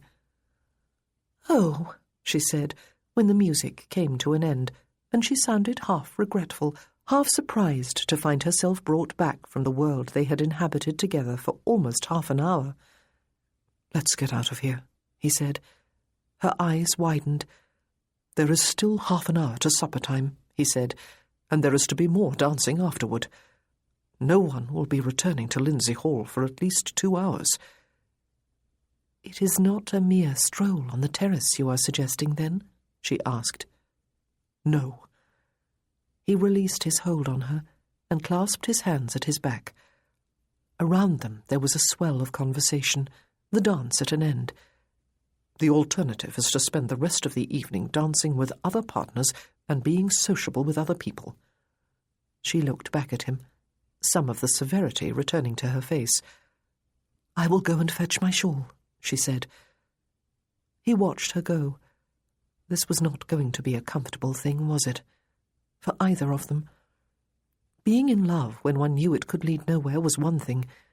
Being free to do something about it was another. But freedom could be deceptive.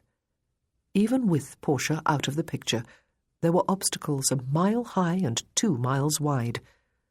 Was love enough to surmount them all? But all obstacles, he had learned from 35 years' experience of living, however large or small, could be overcome only one at a time, with patience and dogged determination. If they could be overcome at all. He strolled toward the ballroom door, deliberately ignoring the beckoning hand of Wilma, who was, fortunately, far away from the doorway. He went to wait for Claudia.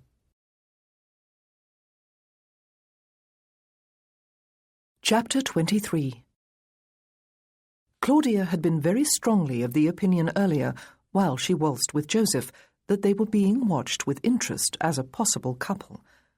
But while she was fetching her shawl, it occurred to her that perhaps the looks, if there had been any, had been simply ones of incredulity that she should so presume, or possibly even looks of pity. But when had she started to think of herself as unworthy of any man, no matter who he was? She was no one's inferior.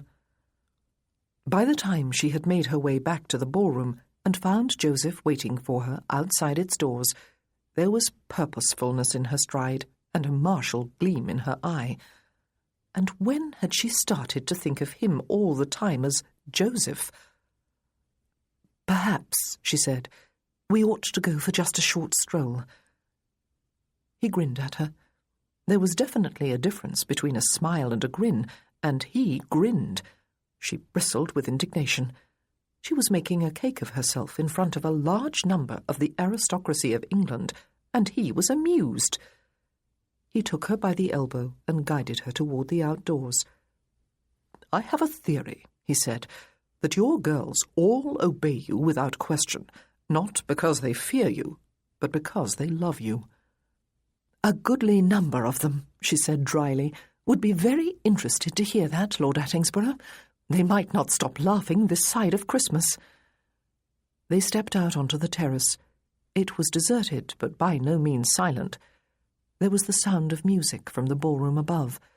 There was also the sound of merrymaking and music of a different sort coming from the direction of the stables and carriage house, where grooms and coachmen, and perhaps some off-duty servants, were enjoying revelries of their own while they waited to convey their employers home.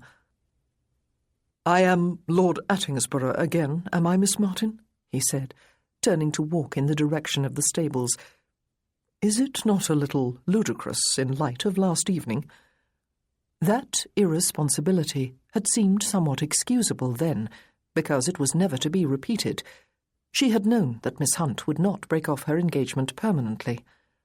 Last night had been a once-in-a-lifetime thing, something she would remember for the rest of her life, a private tragedy she would hug to herself and not allow to embitter her.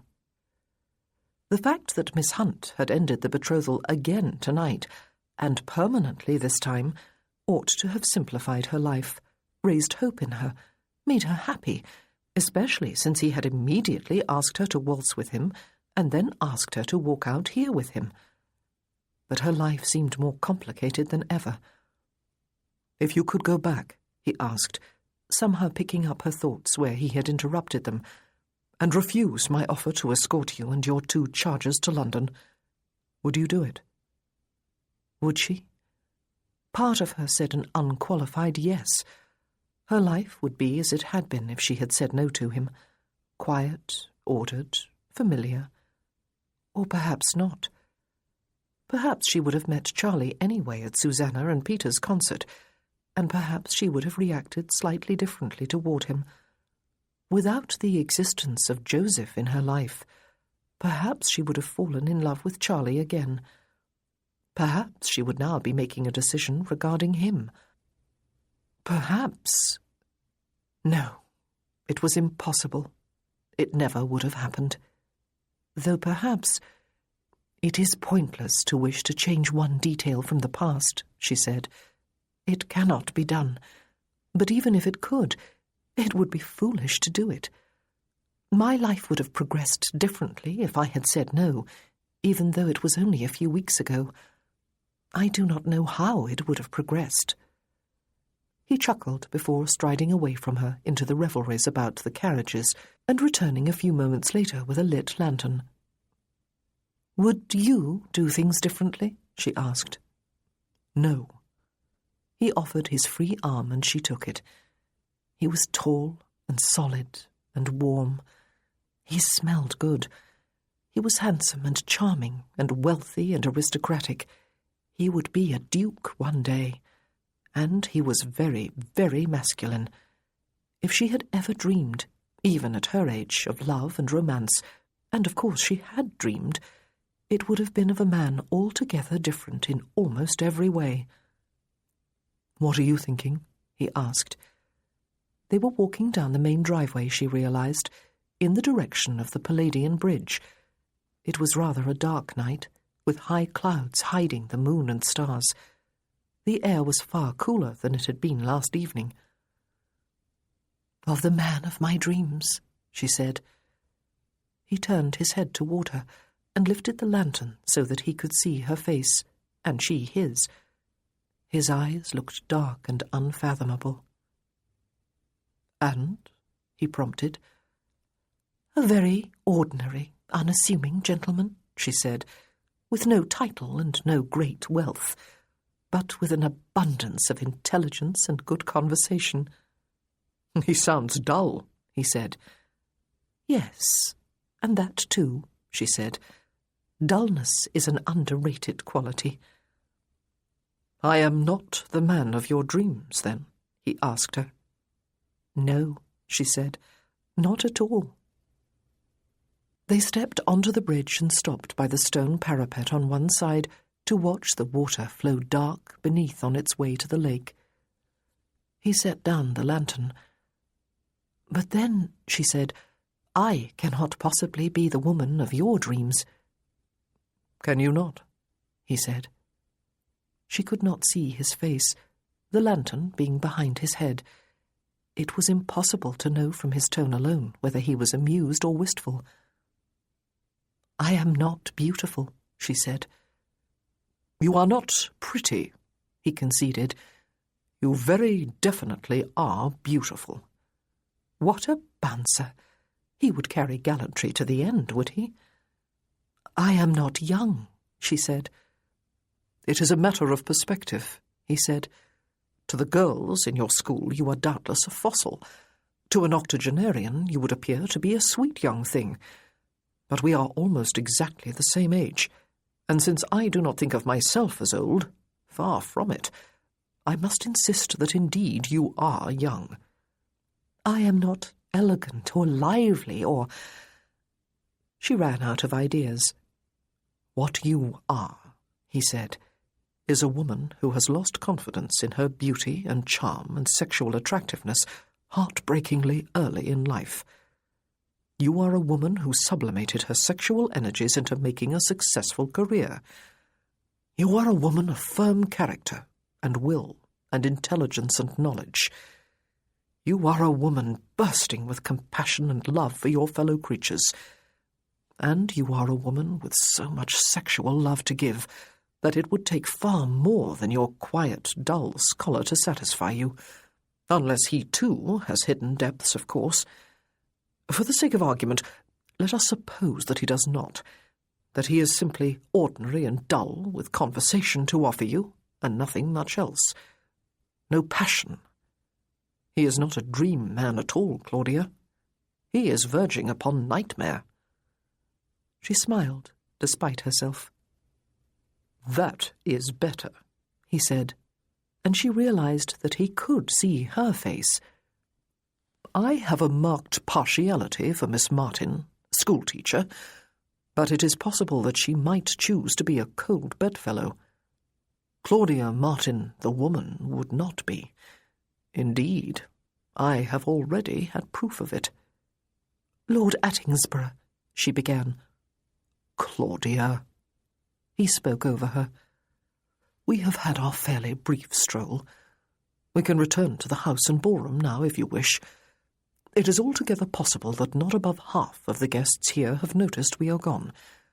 We can enjoy the rest of the ball, separately, so as not to arouse gossip among that smaller half.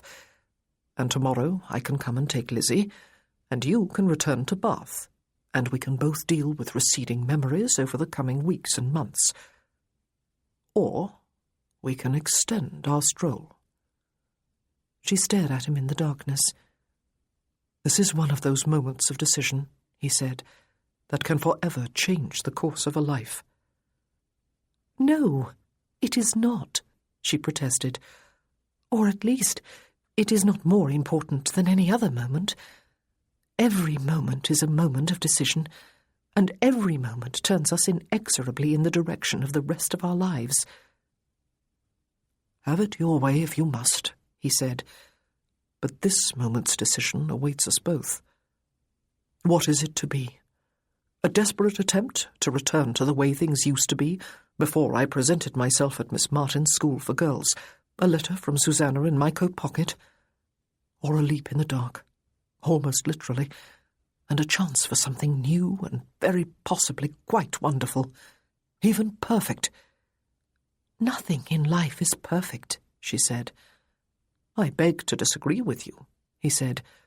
"Nothing is permanently perfect, but there are perfect moments, and the will to choose what will bring about more such moments. Last evening was perfect. It was, Claudia. I will not allow you to deny it. It was simply perfect." She sighed. "There are so many complications," she said. "There always are," he told her. "This is life. You ought to understand that by now. One possible complication is that the little lodge in the woods might be locked tonight, as it was not yesterday afternoon." She was speechless, except that she had understood the moment he asked her to come walking with him where they would go. There was no point in trying to deny it to herself, was there? "Perhaps," she said, "they keep the key over the lintel, or beside the step, or somewhere else easy to find." She still could not see his face, but for a moment she caught the gleam of his teeth. "We had better go and see," she said, drawing her shawl more closely about her. "Are you sure?" His voice was low. "Yes," she said. This time when they walked on, instead of offering his arm, he took her hand in his and laced their fingers. He held the lantern aloft. It was needed at the other side of the bridge, where the trees obscured even what little light was provided from the sky. They found the faint path by which they had returned yesterday and followed it through the woods until they arrived at the hut. The door was unlocked. Inside, she had only half noticed yesterday. There was a fireplace with a fire set in the hearth and logs piled beside it. There was a table with a few books on it, and a tinder-box and lamp. There was a rocking-chair with a blanket draped over it. And against one wall, there was the narrow bed upon which they had found Lizzie. It all looked prettier, cosier tonight. Joseph set the lantern down on the table, took up the tinder-box, and knelt at the hearth to light the fire. Claudia sat in the chair, rocking slowly, holding the corners of her shawl, watching him. There was the pleasurable anticipation of what was to come. All day her breasts had been tender, and her inner thighs and inner passage slightly aching from last night's love-making. It was to happen again. How absolutely lovely marriage must be. She rested her head against the chair back. The fire caught, and he got to his feet and turned to her. His eyes looked very blue in the lantern light, his hair very dark, his features chiselled and handsome. He set one foot on a runner of the chair to stop it rocking, set his hands on the arms, and leaned over her to kiss her, open-mouthed. "Claudia," he said, lifting his head a few inches from hers, "I want you to know that you are beautiful. You think you must be unlovely, because circumstances once forced an essentially weak man to leave you, and because you are now in your middle 30s and unmarried and a schoolteacher. You think it impossible that any man could find you sexually appealing any longer. You probably even tell yourself that last evening happened only because I guessed I would not be free today to pursue our relationship further. You are wrong on every count. I want you to know that you are incredibly beautiful, because you are the product of who you have been and become in over 30 years of living. You would not be as beautiful to me if you were younger, you see? And I want you to know that you are endlessly appealing sexually." She gazed up at him. "This appealing." He took one of her hands in his and spread it, palm in, against the bulge of his erection. "Oh," she said, "endlessly appealing." he said.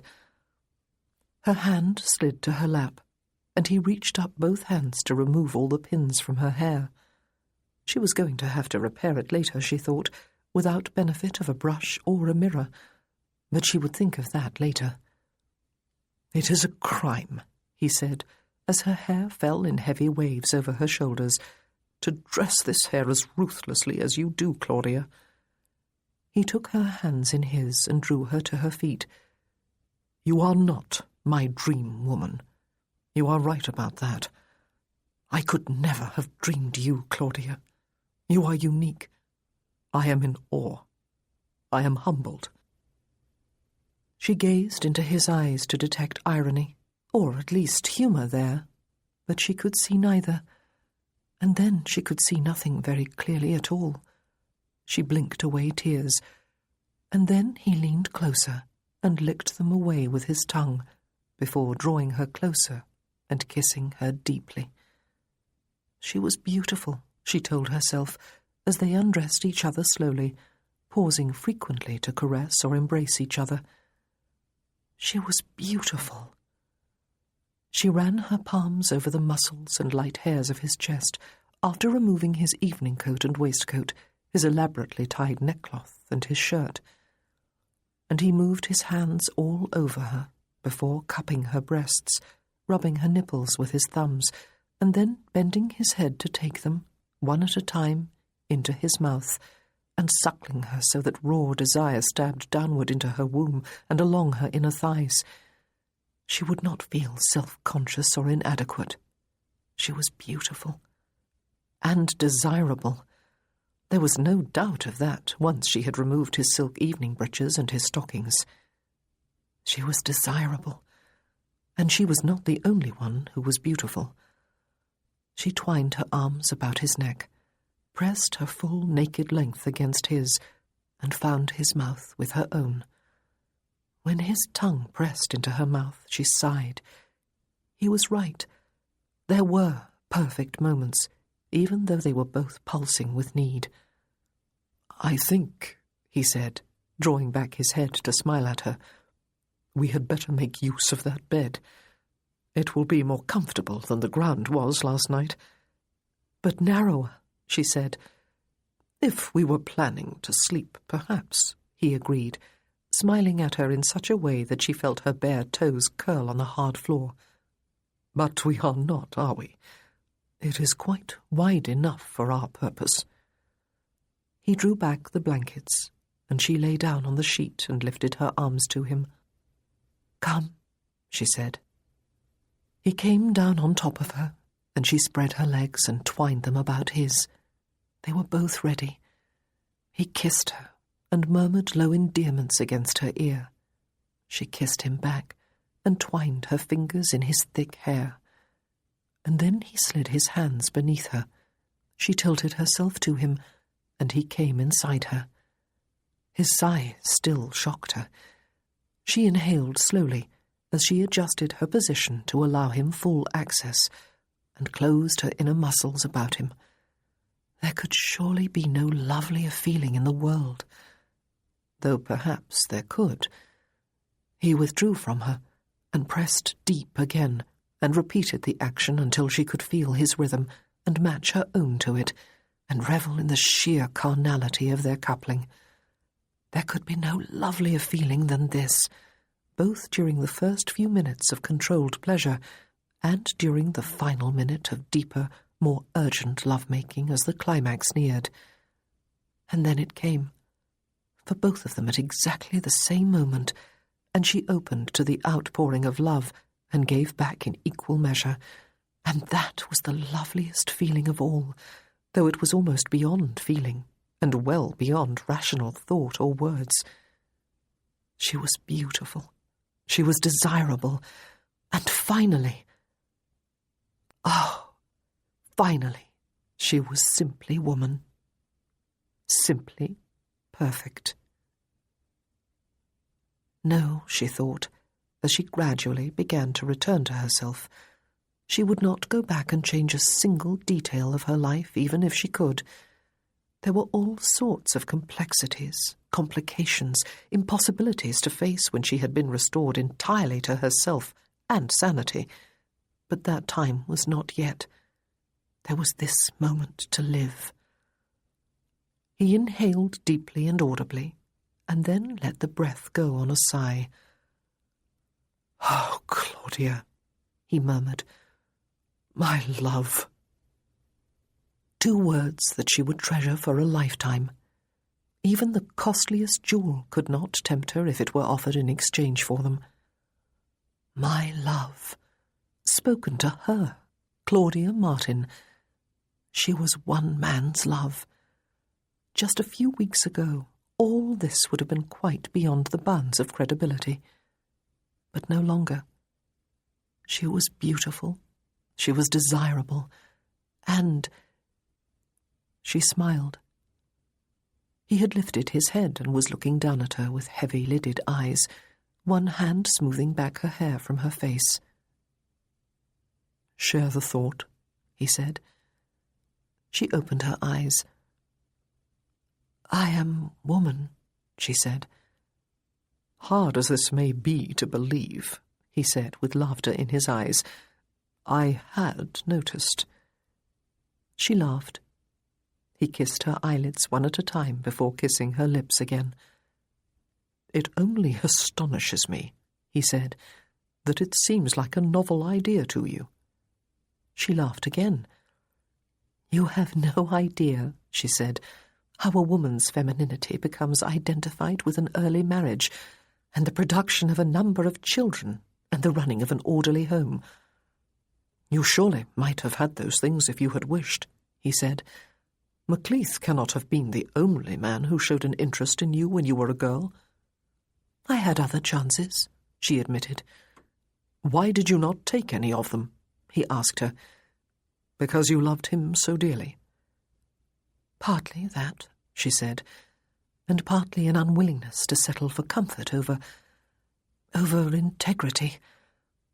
I wanted to be a person as well as a woman. I know that may seem strange. I know it is hard for almost anyone else to comprehend. It is what I wanted, though, to be a person. But it seemed that I could not be both, a person and a woman. I had to sacrifice my femininity." "Are you sorry?" he asked her. "Though you did not do it with any great success, I might add." She shook her head. "I would do it all again if I could go back," she said. "But it was a sacrifice." "I am glad you did it," he said, feathering light kisses along her jawline to her chin, and then lifting his head again. She raised her eyebrows. "If you had not," he said, "you would not have been there to call upon when I was in Bath. And if I had met you elsewhere, you would not have been free, and I might not have recognized you anyway." "Recognized me?" "As the very beat of my heart," he said. Her eyes filled with tears again, and she bit her upper lip. She heard the echo of what he had said in the carriage on the way to London, when Flora and Edna had asked him to share his dream. "I dream of love, of a family, wife and children, which is as close and as dear to me as the beating of my own heart." She had judged him quite insincere at that time.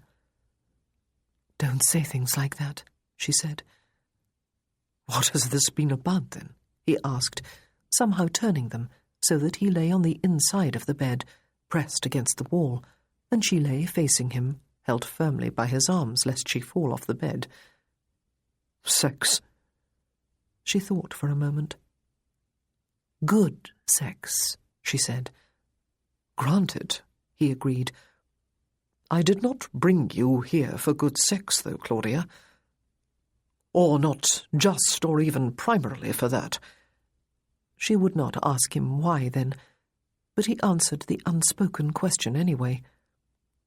"I brought you out here," he said, "because I love you, and because I believe you love me, because I am free, and you are, because—" She set her fingertips over his lips. He kissed them and smiled. "I am not free," she said. "I have a school to run. I have children and teachers dependent on me." "And are you dependent upon them?" he asked. She frowned. "It is a valid question," he said. "Are you dependent upon them? Does your happiness, your sense of self, depend upon continuing your school? If it does, you have a genuine point. You have as much right to pursue your happiness as I have to pursue mine. Fortunately, Willow Green can be run from a distance, as it has been for the past number of years. Lizzie and I will take up residence in Bath. We will live there with you." "Don't be silly," she said. "I will be as silly as I need to be," he said, "to make things work between us, Claudia. I was in a basically arid relationship for 12 years, even though I was fond of poor Sonia. She did, after all, give me Lizzie. I came within a whisker this year of entering into a marriage that would surely have brought me active unhappiness for the rest of my life. Now, suddenly, just this evening, I am free.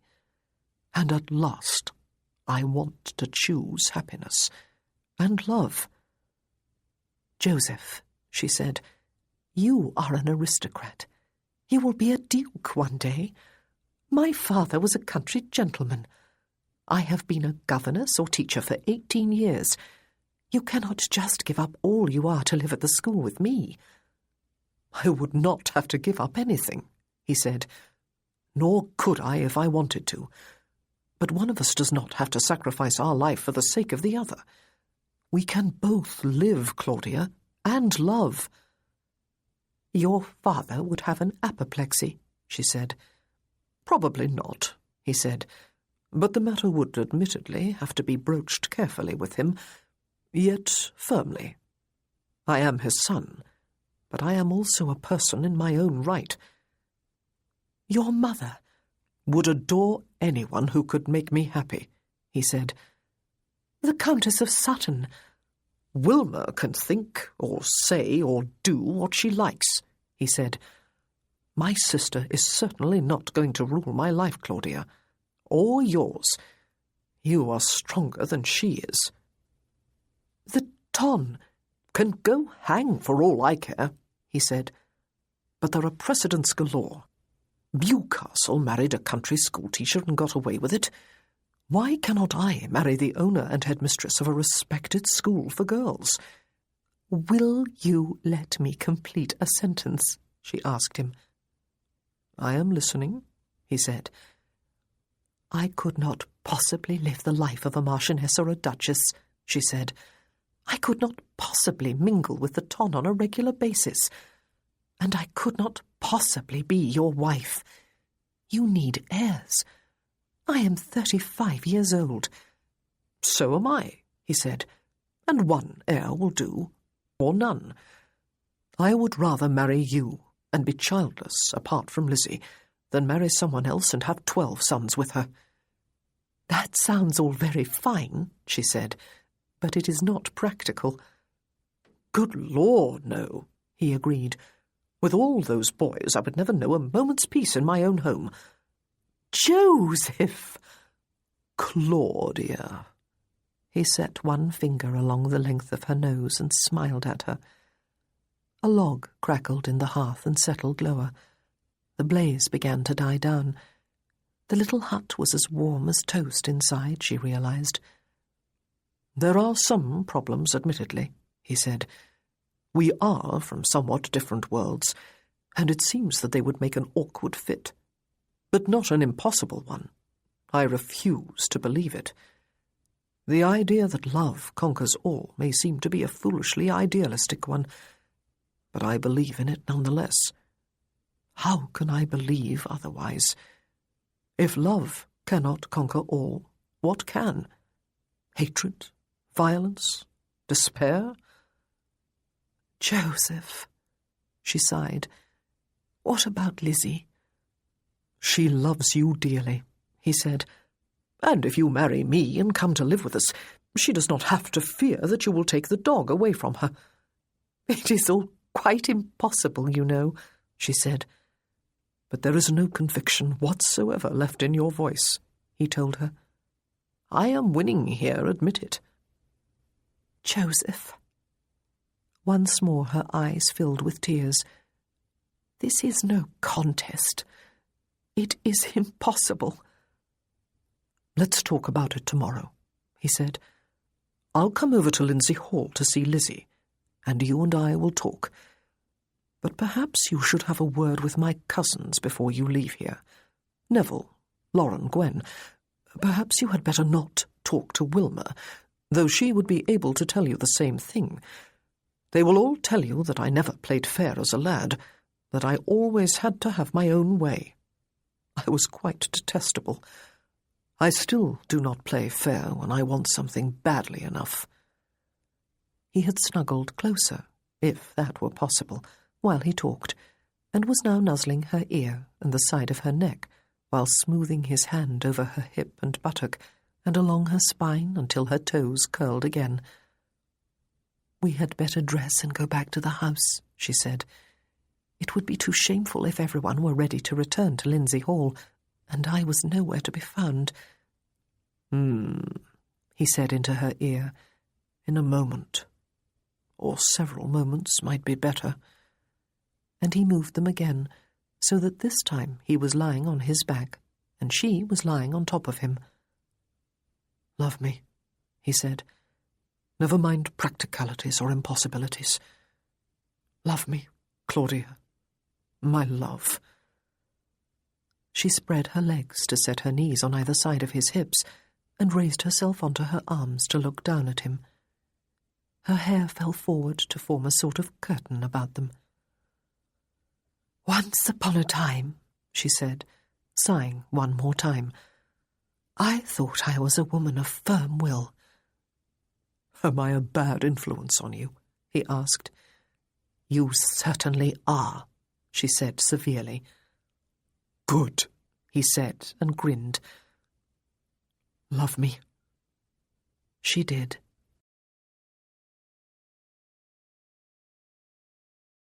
Chapter 24. It was a blustery day. White clouds scudded across a blue sky, bathing the ground in sunshine one moment, darkening it with shade the next. Trees waved their branches, and flowers tossed their heads. But it was warm, and it was potentially the loveliest day of his life, Joseph thought, as he arrived at Lindsay Hall late in the morning. Potentially. It had not been an easy day so far. His father had quivered with fury, even just with the news that Portia had run off with Macleith. He had not excused her actions for a moment, far from it, but neither had he excused Joseph for driving her to take such drastic measures. "Her disgrace will be on your conscience for the rest of your life," he had told his son. "If you have a conscience, that is." And then Joseph had broached the topic of Claudia Martin. At first, his father had been simply incredulous. "That spinster schoolteacher?" he had asked. Then, when he had understood fully that it was indeed she, he had exploded in a storm of wrath that had had both Joseph and his mother seriously worried for his health. Joseph had held firm, and he had shamelessly played his trump card. "Mr. Martin, her father," he had explained, "was guardian to the Duke of Macleith. The Duke grew up in their home from the age of 5. He thinks of Claudia almost as a sister." Macleith was not much in his father's favour this morning, of course, but nevertheless the man was of a rank to match his own, even if it was only a Scottish title. Joseph's mother had asked the only question that really mattered to her. "Do you love Miss Martin, Joseph?" she had asked. "I do, Mamma," he had told her, "with all my heart." "I never did really like Miss Hunt," she had admitted. "There is something cold about her. One can only hope she loves the Duke of Macleith." "Sadie!" "No, Webster," she had said. "I will not be quiet when the happiness of my own children is at stake. I am surprised, I must confess. Miss Martin seems too old and plain and stern for Joseph. But if he loves her, and if she loves him, Then I am content. And she will welcome dear Lizzie into your family, I dare say, Joseph. I would invite them both to tea if I were in my own home. Sadie! But I am not, she had said. Are you going to Lindsay Hall this morning, Joseph? Tell Miss Martin, if you will, that I will call on her this afternoon. I dare say Clara will go with me, or Gwen or Lauren, if your father will not. Thank you, Mamma. He had raised her hand to his lips. There had still been Wilma to face, of course, before he left for Lindsay Hall. She was not to be avoided. She had been waiting for him outside the library, and had forced him into the small visitors' salon next to it. Surprisingly, perhaps, she had had nothing but recriminations to call down upon the head of the unfortunate Portia, but she had been deeply shocked by the rumours she had heard last night, rumours none of her cousins would either confirm or deny. Not that rumours had been necessary. "You waltzed with that teacher, Joseph," she had said, "as if no one else existed in the world but her." No one did, he had told her. "It was quite indecorous," she had said. "You made an utter cake of yourself." He had smiled. "And then you disappeared with her," she had said. "Everyone must have noticed. It was quite scandalous. You had better be very careful, or you are going to find yourself trapped into marrying her. You do not know what women like her are capable of, Joseph. It is I, he had told her, who am trying to trap her into marriage, Wilma, or to persuade her to marry me anyway. It is not going to be easy. She does not like dukes or even dukes-in-waiting, and she has no desire whatsoever to be a duchess, even if such a fate is comfortably far in the future, provided we can keep Papa healthy. But she does like her pupils, especially, I suspect, her charity girls. She feels an obligation to them, and to the school she began and has run successfully for almost 15 years. She had stared at him, almost speechless for once. "You are going to marry her?" she had asked him. "If she will have me," he had said. "Of course she will have you," she had told him. "Lord, Will," he had said, "I hope you are right." "Will?" She had looked arrested. "You have not called me that for years." He had caught her by the shoulder suddenly and pulled her into an impulsive hug. "Wish me luck," he had said. "Does she really mean that much to you?" she had asked him. "I cannot see the attraction, Joseph." "You do not have to," he had said. "Wish me luck." "I doubt you will need it," she had said, but she had tightened her arms about him. "Go and get her, then, if you must. I dare say I will tolerate her if she makes you happy." "Thank you, Will." He had grinned at her as he released her. Neville had clapped a hand on his shoulder when they met on the stairs after he escaped from the salon. "Still on your feet, are you, Joe?" he had said. "Do you need a sympathetic ear? A companion with whom to ride neck or nothing across the roughest terrain we can find? Someone with whom to get thoroughly foxed, even this early in the day? I am your man if you need me." "I am on my way to Lindsay Hall," Joseph had said with a grin. "Once my relatives have stopped delaying me, that is." "Quite so." Neville had removed his hand. "I left Lily and Lauren and Gwen all huddled together in our room, all close to tears because Uncle Webster's voice was carrying from the library, and it did not sound pleased with life, and all agreeing that finally, despite Uncle Webster, dearest Joseph was going to be happy. I think they must have been referring to the possibility of your marrying Miss Martin." He had grinned back at Joseph before slapping a hand on his shoulder again, and then continuing on his way downstairs. And so now, at last, Joseph was arriving at Lindsay Hall, buoyed by hope, despite the fact that he knew nothing was yet decided. Claudia herself was the remaining hurdle, and the greatest. She had loved him last night with passionate abandon, especially the second time when she had been on top and had taken the initiative in a manner that could make his temperature soar even in memory. She also loved him. He felt no real doubt about that. But making love to him, even loving him, was not the same thing as marrying him. Marriage would be a huge step for her, far more so than for almost any other woman. For most women, marriage was a step up to greater freedom and independence, to a more active and interesting life, to greater personal fulfillment. Claudia already had all those things. He asked for her when he arrived at the house, and she sent down Lizzie. She came alone, with the dog leading her, and stepped inside the salon when a footman opened the door for her. Her face lit up with smiles. "Papa," she said. He strode toward her, wrapped his arms about her, and twirled her about. "How is my best girl this morning?" he asked her. "I am well," she said. "Is it true, Papa? Edna and Flora heard it from one of the maids, who heard it from another maid, who heard it from one of the ladies. It might have been the Duchess, though I am not sure. But they all say it is true.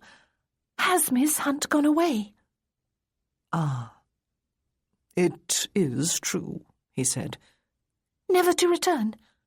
"Never," he told her. "Oh, Papa!" She clasped her hands to her bosom and turned her face up to his. "I am so glad." "So am I," he said. "And is it true," she asked him, "that you are going to marry Miss Martin instead?" "Good Lord! Is that what Flora and Edna and all the maids say too?" he asked her. "Yes," she said. "And what does Miss Martin have to say about it?" he asked her. "Nothing," she said. "She was cross when I asked her. She told me I ought not to listen to the gossip of servants. And when the other girls asked her too, she got very cross and told them she would make them all do mathematics problems for the rest of the morning if they did not stop, even if this is a holiday. Then Miss Thompson took them all outside, except for Julia Jones, who was playing the spinet." "And except for you," he said. "Yes," she agreed. "I knew you would come, Papa. I waited for you. I wanted Miss Martin to come down with me, but she would not. She said she had things to do." "She did not say better things by any chance, did she?" he asked. "Yes, she did," Lizzie told him. It sounded as if Claudia Martin was as prickly as a hedgehog this morning. She had had a night, well, a few hours anyway, to sleep upon her memories of last evening. "I am thinking of selling the house in London," he told Lizzie. "I am planning to take you to Willow Green to live. It is a large house in the country with a park all about it. There will be space there for you, and fresh air and flowers and birds and musical instruments and—" "And you, Papa?" she asked him. "And me," he said. "We will be able to live in the same house together all the time, Lizzie. You will no longer have to wait for my visits, and I will no longer have to wait until there are no other obligations, and I can visit you at last. We will be together every day. I will be home, and it will be your home too." "And Miss Martin's?" she asked. "Would you like that?" he asked her. "I would like it of all things, Papa," she said. "She teaches me things and it is fun, and I like her voice. I feel safe with her. I think she likes me. No, I think she loves me." "Even when she is cross?" he asked. "I think she was cross this morning," she said, "because she wants to marry you, Papa." Which, he supposed, was perfect feminine logic. "You would not mind, then," he asked her, "if I married her?" "Silly," she said, clucking her tongue. "If you marry her, she will be my sort of mamma, will she not? I loved Mother, Papa. I really did. I miss her dreadfully. But I would like to have a new mamma, if she is Miss Martin." "Not sort of mamma," he said. "She would be your stepmother." "My sort of stepmother," she said. I am a bas... I am your love child. I am not your proper daughter. Mother taught me that. He clucked his tongue, took her firmly by the hand, opened the door and marched her in the direction of the stairs. The dog trotted after them. Claudia was still in the schoolroom. Julia Jones was not. She had finished playing the spinet and had gone about some other business. "I need your opinion on something," Joseph said, shutting the door firmly behind them as Claudia rose to her feet and clasped her hands at her waist, her spine ramrod straight, her lips pressed into a thin line. "Lizzie informs me that if you were to marry me, you would be her sort of stepmother. Not her full stepmother, because she is not my full daughter. She is only my love child, which she understands to be a kindly euphemism for bastard offspring. Is she right, or is she wrong?" Lizzie, who had removed her hand from his grasp, looked from one to the other of them, almost as if she could actually see them. "Oh, Lizzie," Claudia said, sighing and relaxing and transforming herself all in 1 second from stern, starchy schoolteacher to warm woman. "I would not be your sort of stepmother, or even your stepmother, except in strictly legal terms. I would not even be your sort of mother. I would be your mamma. I would love you as dearly as any mother ever loved her child. You are a love child in all the best meanings of the term." "And what if—" Lizzie asked, while Joseph gazed unblinkingly at Claudia, and she gazed unblinkingly anywhere but at him. No, that was unfair. She was looking steadily at his daughter. "What if you and Papa were to have children? Legitimate children?" "Then I would love them too," Claudia said, her cheeks an interesting shade of pink. "Just as dearly. Not more so, not less. Love does not have to be portioned out, Lizzie. It is the one thing that never diminishes when one gives it away. Indeed, it only grows. In the eyes of the world, it is true, you would always be different from any children your father and I might have if we were married. But in my eyes there would be no difference whatsoever." "Or in mine," Joseph said firmly.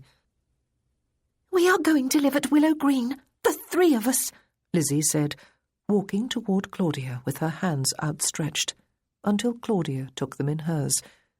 "And Horace, it is Papa's home in the country, and you will teach me things, and Papa too, and I will have all my stories written down and make a book of them, and perhaps some of my friends can come and visit us sometimes, and when there is a baby, I will hold it and rock it every day, and—" The pink in Claudia's cheeks had turned to flame.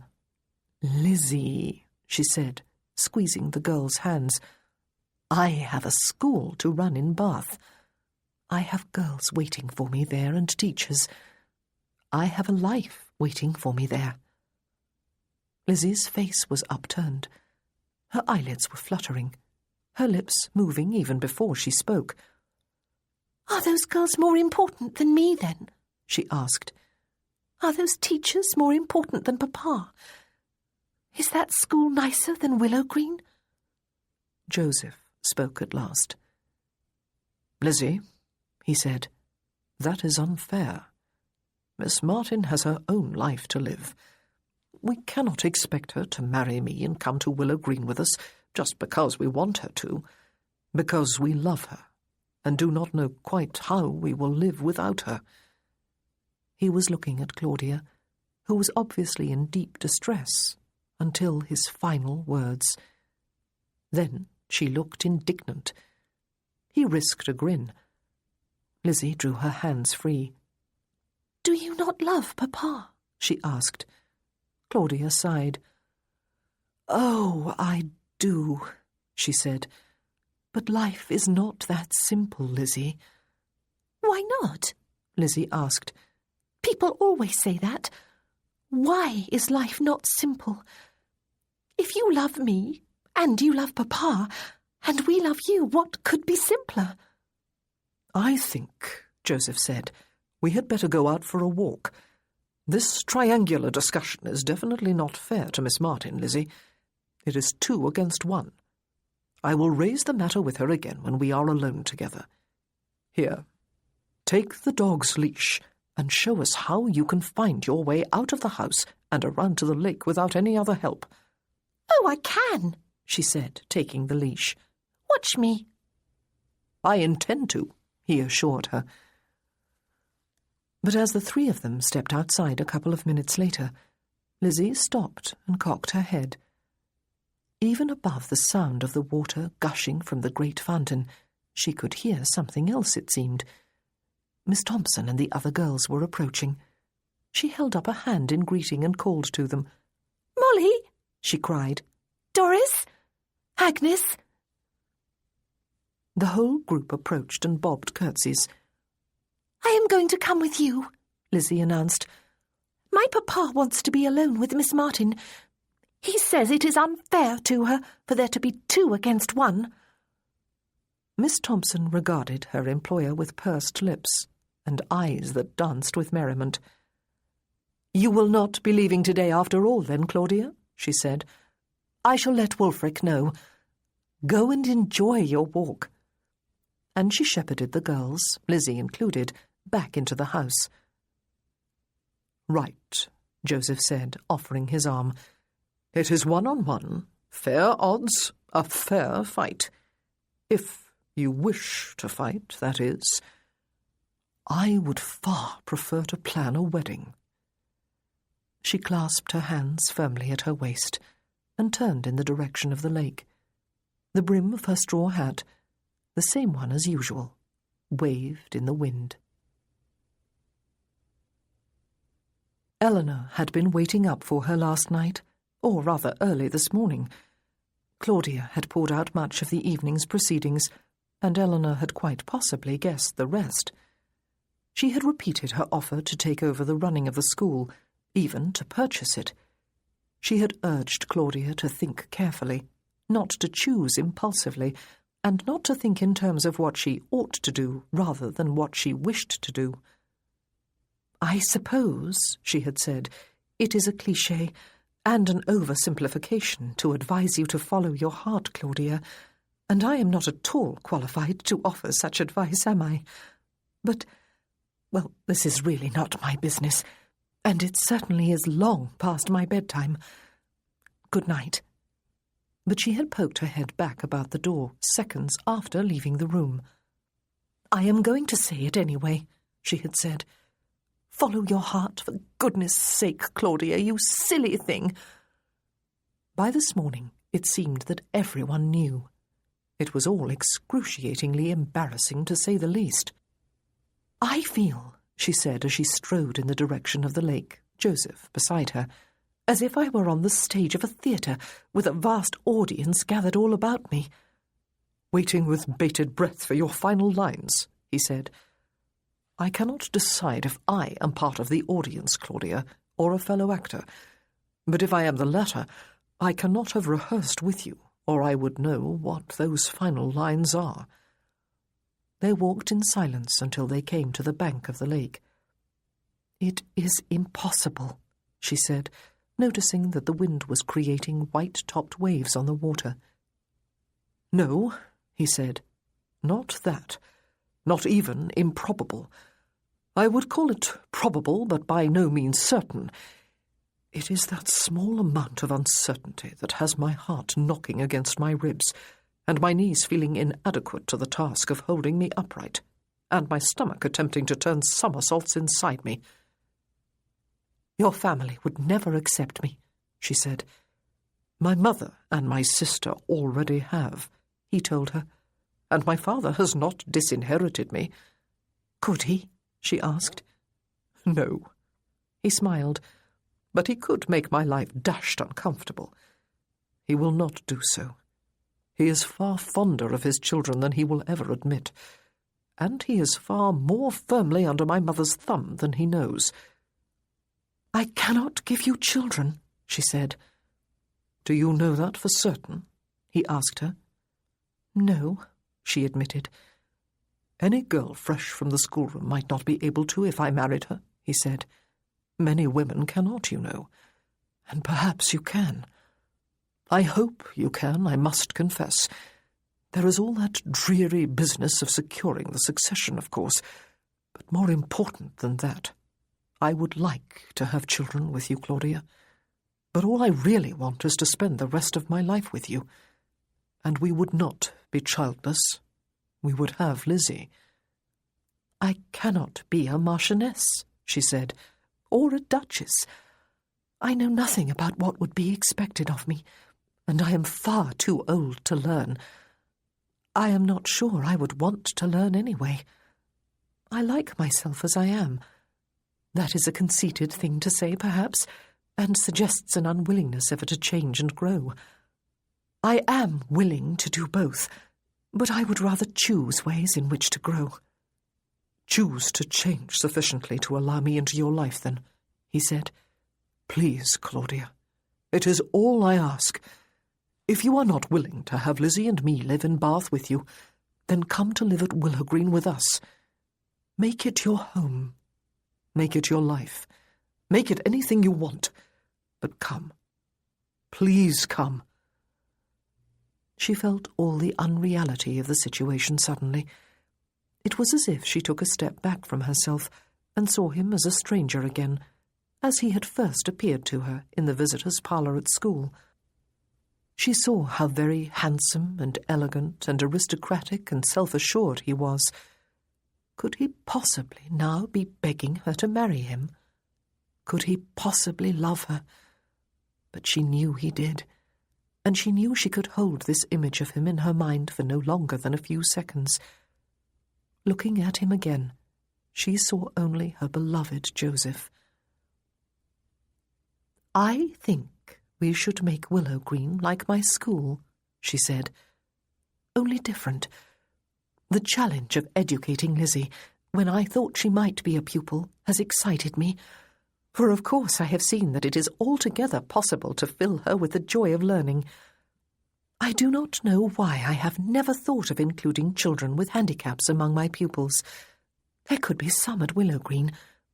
We could take some in, even adopt some, other blind children, children with other handicaps, both physical and mental. Anne was once governess to the Marquis of Holmere's cousin, who was thought of as simple-minded. She is the sweetest young woman imaginable. She married a fisherman and bore him sturdy sons and runs his home and is as happy as it is possible to be. We will adopt a dozen such children, he said quietly, and Willow Green will be their school and their home. We will love them, Claudia. She looked at him and sighed. It would not work, she said. It is altogether too ambitious a dream. But that is what life is all about, he said.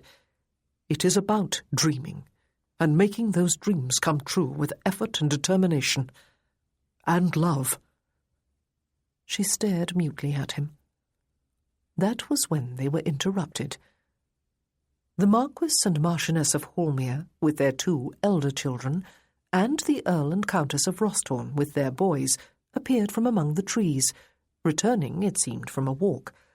They all waved cheerfully from some distance away, and would soon have been out of sight if the Marchioness had not stopped suddenly to stare intently at them. Then she detached herself from the group and came striding toward them. The Marquis came after her more slowly, while the others continued on their way to the house. Claudia had made the grudging admission to herself during the past week that the former Lady Freya Bedwin really was not the monster she had been as a girl. Even so, she deeply resented this intrusion upon what was obviously a private tete-a-tete. "Miss Martin," she said, after favouring Joseph with a mere nod, "I hear you are thinking of giving up your school to Eleanor." Claudia raised her eyebrows. "I am glad you presume to know what I am thinking," she said. She half noticed the 2 men exchange a poker-faced glance. It seems an odd sort of thing to do, just at the time when you have achieved full independence, Lady Hormier said. But I must say I approve. I always admired you, after you had the courage to walk out on me, but I never liked you until this past week. You deserve your chance at happiness. Freya, the Marquis said, taking her by the elbow, I think we are interrupting something here, and your words are only going to cause embarrassment. But Claudia scarcely heard him. She was looking intently at Lady Hormier. How do you know, she asked, that I have just achieved independence? How do you know about my benefactor? Lady Hormier opened her mouth as if she were about to speak, and then closed it again and shrugged. Is it not common knowledge? She asked carelessly. Perhaps Eleanor had said something, or Susanna, or Anne, or even Joseph. But Claudia felt somehow as if someone had just taken a large mallet and hit her over the head with it, except that such violence might have clouded her thoughts, whereas she felt now as if her mind had never been more crystal clear. She was able to think of several things all at once.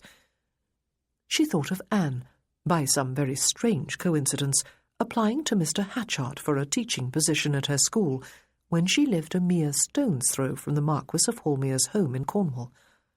She thought of Susanna being sent to the school as a charity girl at the age of 12, just shortly after the coincidence of having applied for a position as Lady Freya's maid. She thought about Lady Freya Bedwin paying a call at the school one morning several years ago. But how had she known about the school or where to find it? She thought about Edna's telling her just a few weeks ago that Lady Freya knew about the murder of her parents in their shop years ago, just before Edna was sent to the school in Bath. She thought about Anne and Susanna trying to tell her down the years that perhaps Lady Freya, Marchioness of Hormier, was not quite as bad as Claudia remembered her.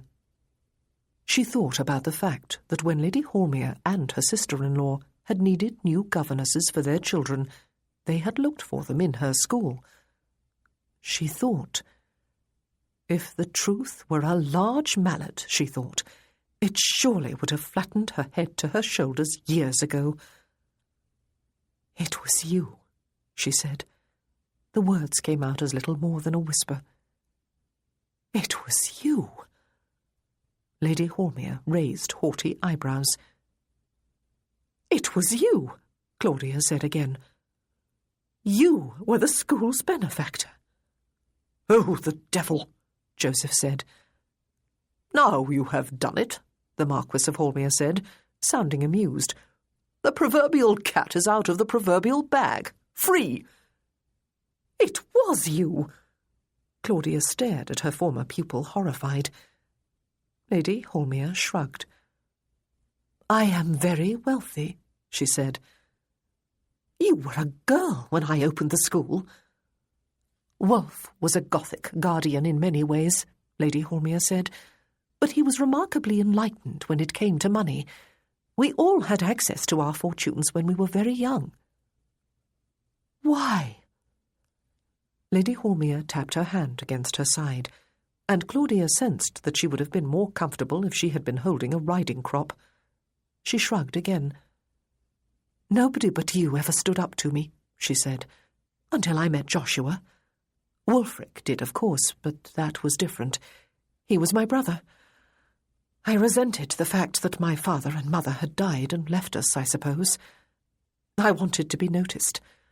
I wanted someone other than Wulfric to force me to behave myself. You did it by walking out on me. But you were not dead, Miss Martin. I could wreak revenge on you as I could not with my mother. You cannot know what satisfaction it has given me over the years to know that you depended upon me even while you despised me. I did not. Oh, yes, you did. Yes, I did. Joseph cleared his throat, and the Marquis of Hormier scratched his head. It was magnificent revenge, Claudia said. "I have always thought so," Lady Hormere admitted. They stared at each other, Claudia tight-lipped, Lady Hormere feigning a haughty nonchalance that did not look quite convincing. "What can I say?" Claudia asked at last. She was horribly embarrassed. She owed a great deal to this woman. So did many of her charity girls, both past and present. Susanna might have been lost without this woman. Anne might have continued to live a miserable existence with David in Cornwall. The school would not have succeeded at all. Oh, goodness! She could not possibly owe everything to Lady Hormere of all people. But she did. "I believe, Miss Martin," Lady Hormere told her. "You said it all in the letter you left with Mr. Hatchard a few weeks ago. I appreciate your thanks, though I do not need them. I am sorry I spoke rashly a few minutes ago. I would have far preferred it if you had never known. You must certainly not feel beholden to me. That would be absurd. Come along, Joshua. Our presence is de trop here, I believe."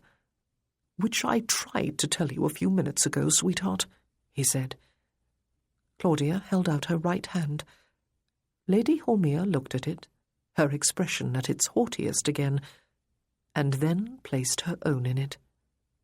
They shook hands.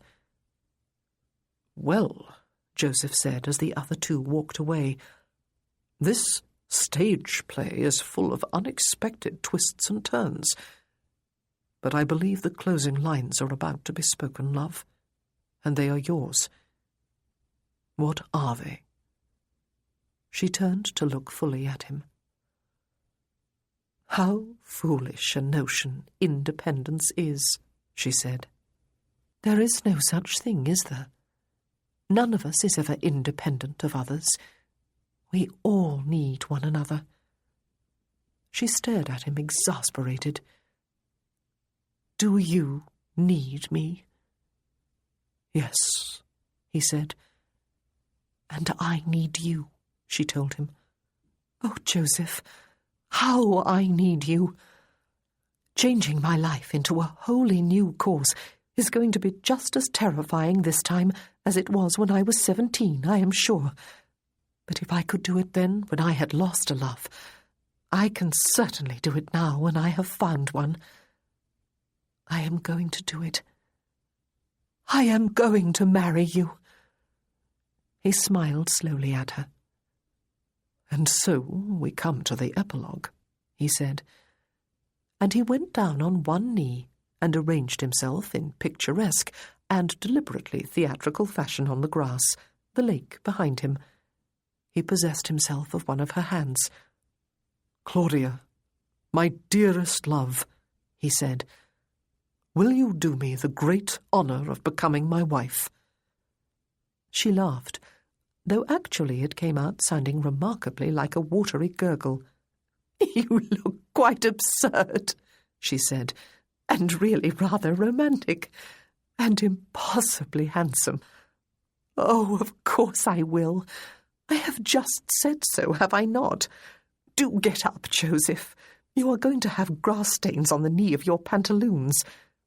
"It might as well be both knees, then," he said. "They will match." And he drew her down until they were kneeling, face to face, their arms about each other. "Oh, Claudia," he said, his mouth against hers, "do we dare believe in such happiness?" "Oh, yes," she assured him. "We certainly do. I am not giving up a whole career for anything less." "No, Ma'am," he agreed, and kissed her. Chapter 25. Bath had probably never known such a grand day as that on which Miss Claudia Martin, owner and headmistress of Miss Martin's School for Girls, married the Marquis of Attingsborough at Bath Abbey. There were so many titled people among the guests that one wag was heard to wonder, as he waited with a large crowd of other interested persons in the cobbled yard outside the pump-room for the bride to arrive, if the rest of England was empty of titles for the present. And nobody would ever miss 'em, he added, causing a large woman with an even larger basket over one arm to wonder why he had come to watch then. All who had any claim to be related to the Marquis were on the guest list, of course. So were large numbers of his friends and acquaintances, including all the Bedouins, except Lord and Lady Ranulph, who were in imminent expectation of adding to their family.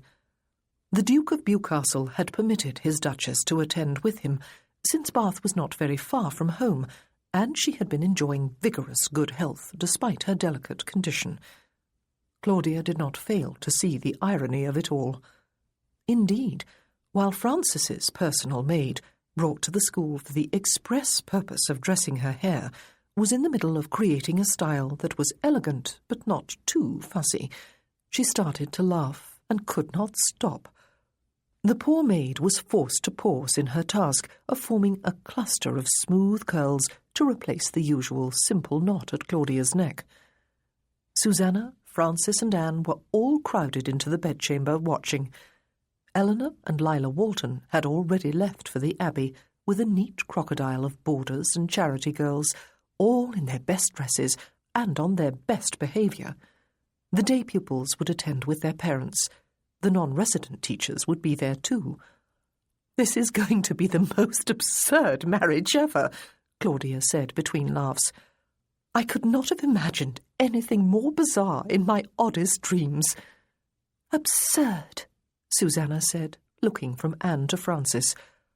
"I suppose it is an apt description. Claudia is going to be married in the presence of a good half of the ton." "She is going to have a duke for a father-in-law," Frances said. "And a duke's heir for a husband," Anne added. They all looked at one another poker-faced, before they too collapsed into laughter. "It is the funniest thing," Frances agreed. "Oh, Claudia, to be a duchess one day!"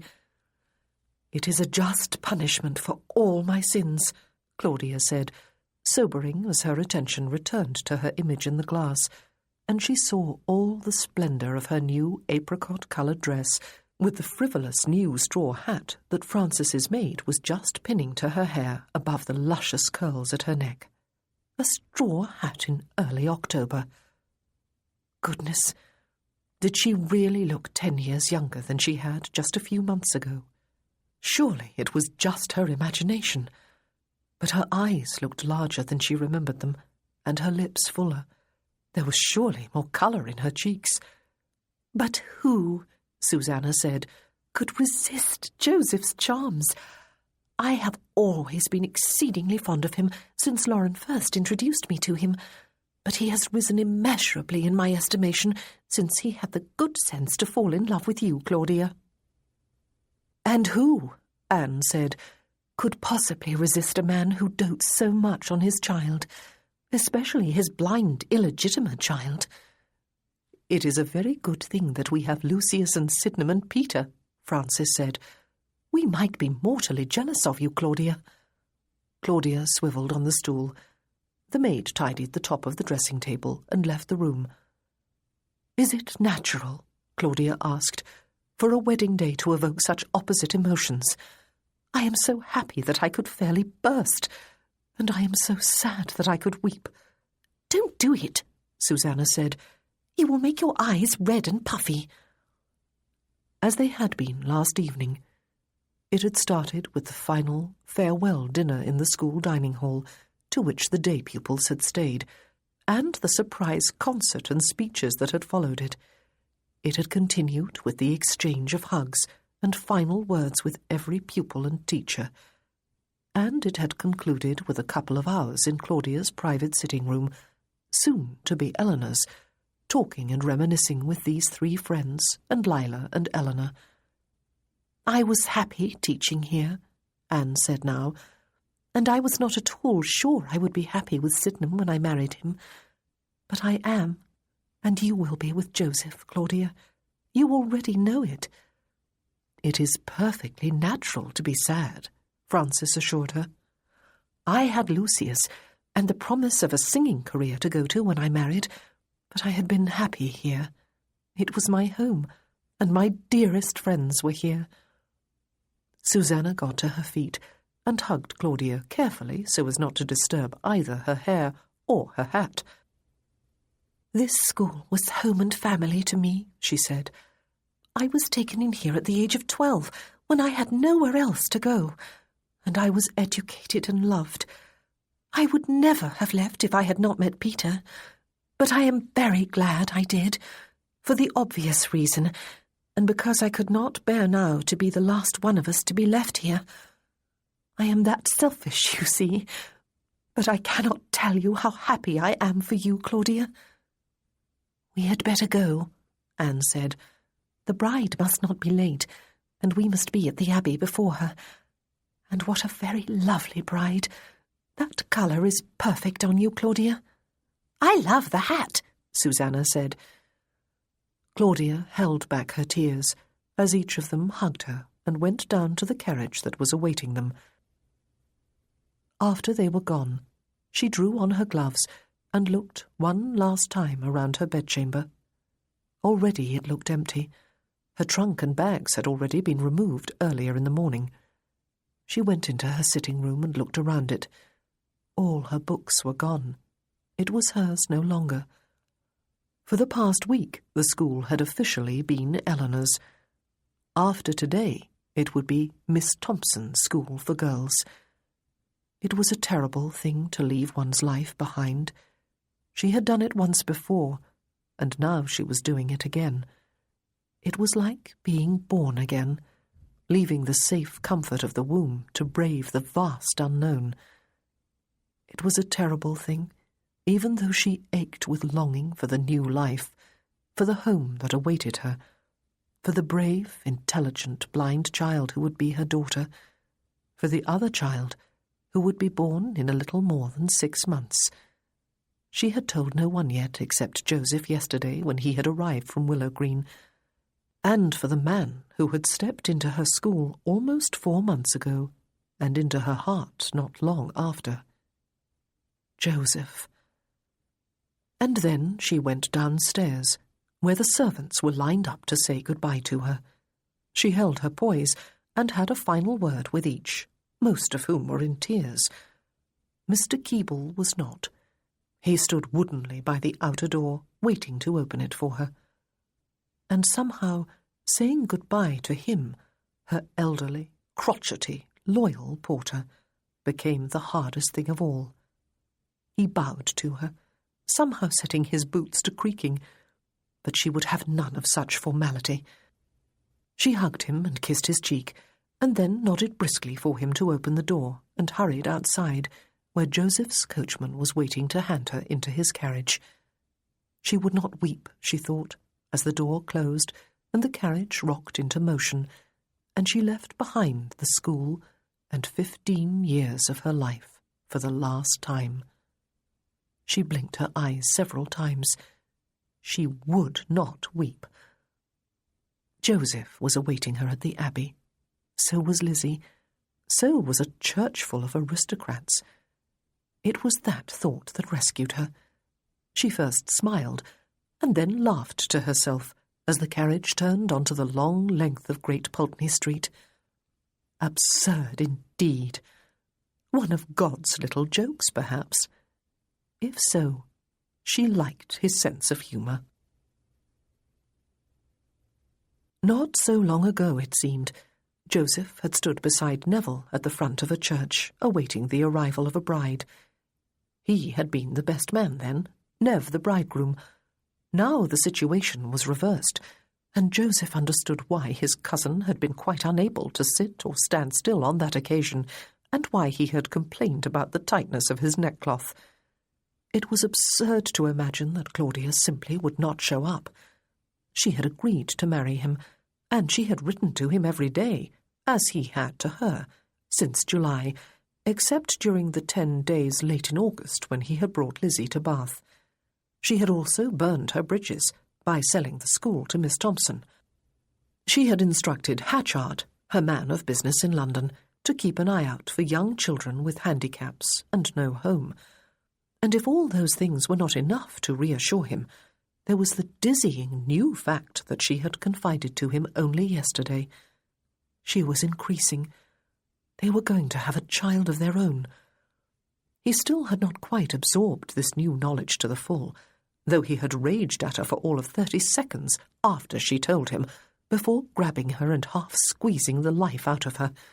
She ought to have told him sooner. Good Lord, if he had only known, he would have rushed her into a marriage by special license, and to the devil with this grand wedding that his army of female relatives, headed by Wilma, had concocted without his by or leave. There had been another marriage by special license a couple of months ago. Either Macleith or Portia, or both of them together, had seen sense after leaving Alvesley on the night of the anniversary ball. They had gone to London instead of Scotland, announced their betrothal to the Balderstons, and had a small but quite respectable wedding a few days later. Joseph's stomach was feeling decidedly queasy, and Neville threw him a sympathetic glance. And then Claudia arrived, and he turned to watch her approach alone down the wide centre aisle between pews filled with guests.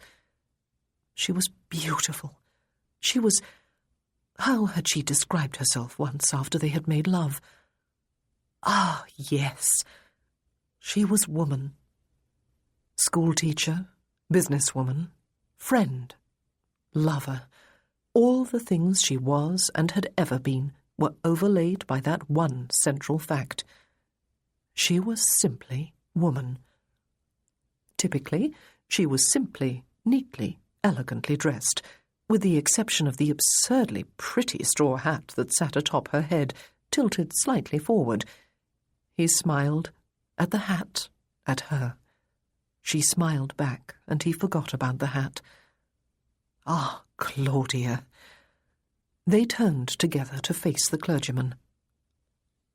"Dearly beloved," he began in sonorous tones that filled the large church. And in no time at all, the nuptial service was ending, and they were married.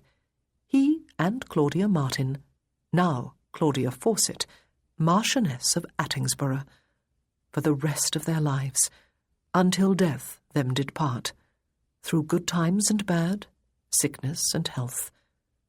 Her eyes gazed into his. Her lips were pressed into a thin line. He smiled at her.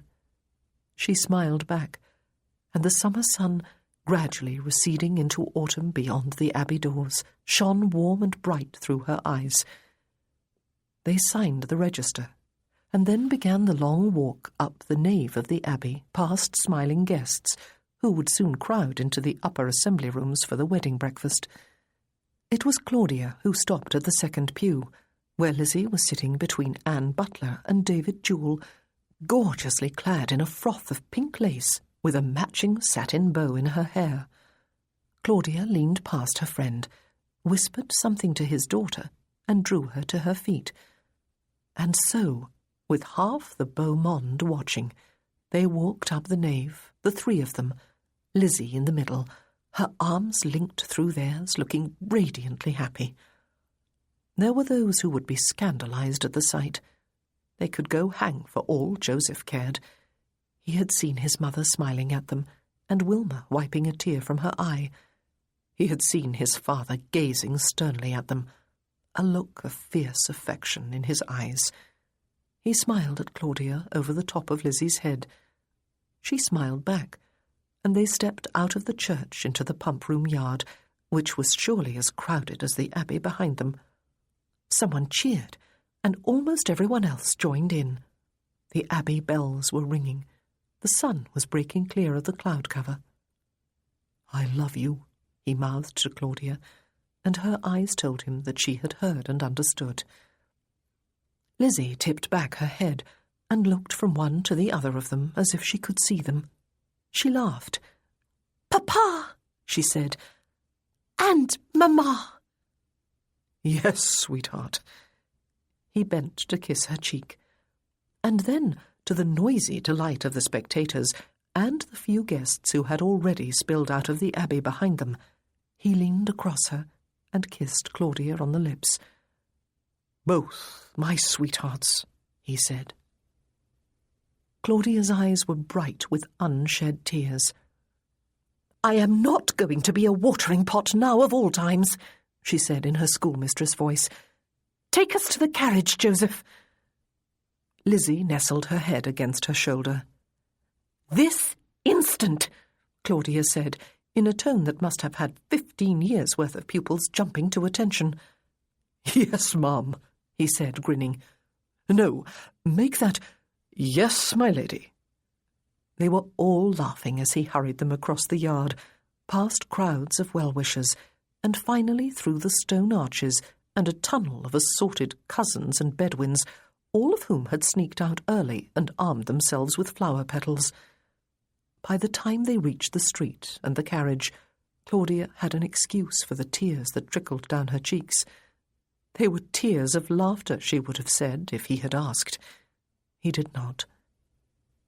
He set Lizzie on one seat, took his place beside Claudia on the other, set one arm about her shoulders, and kissed her thoroughly.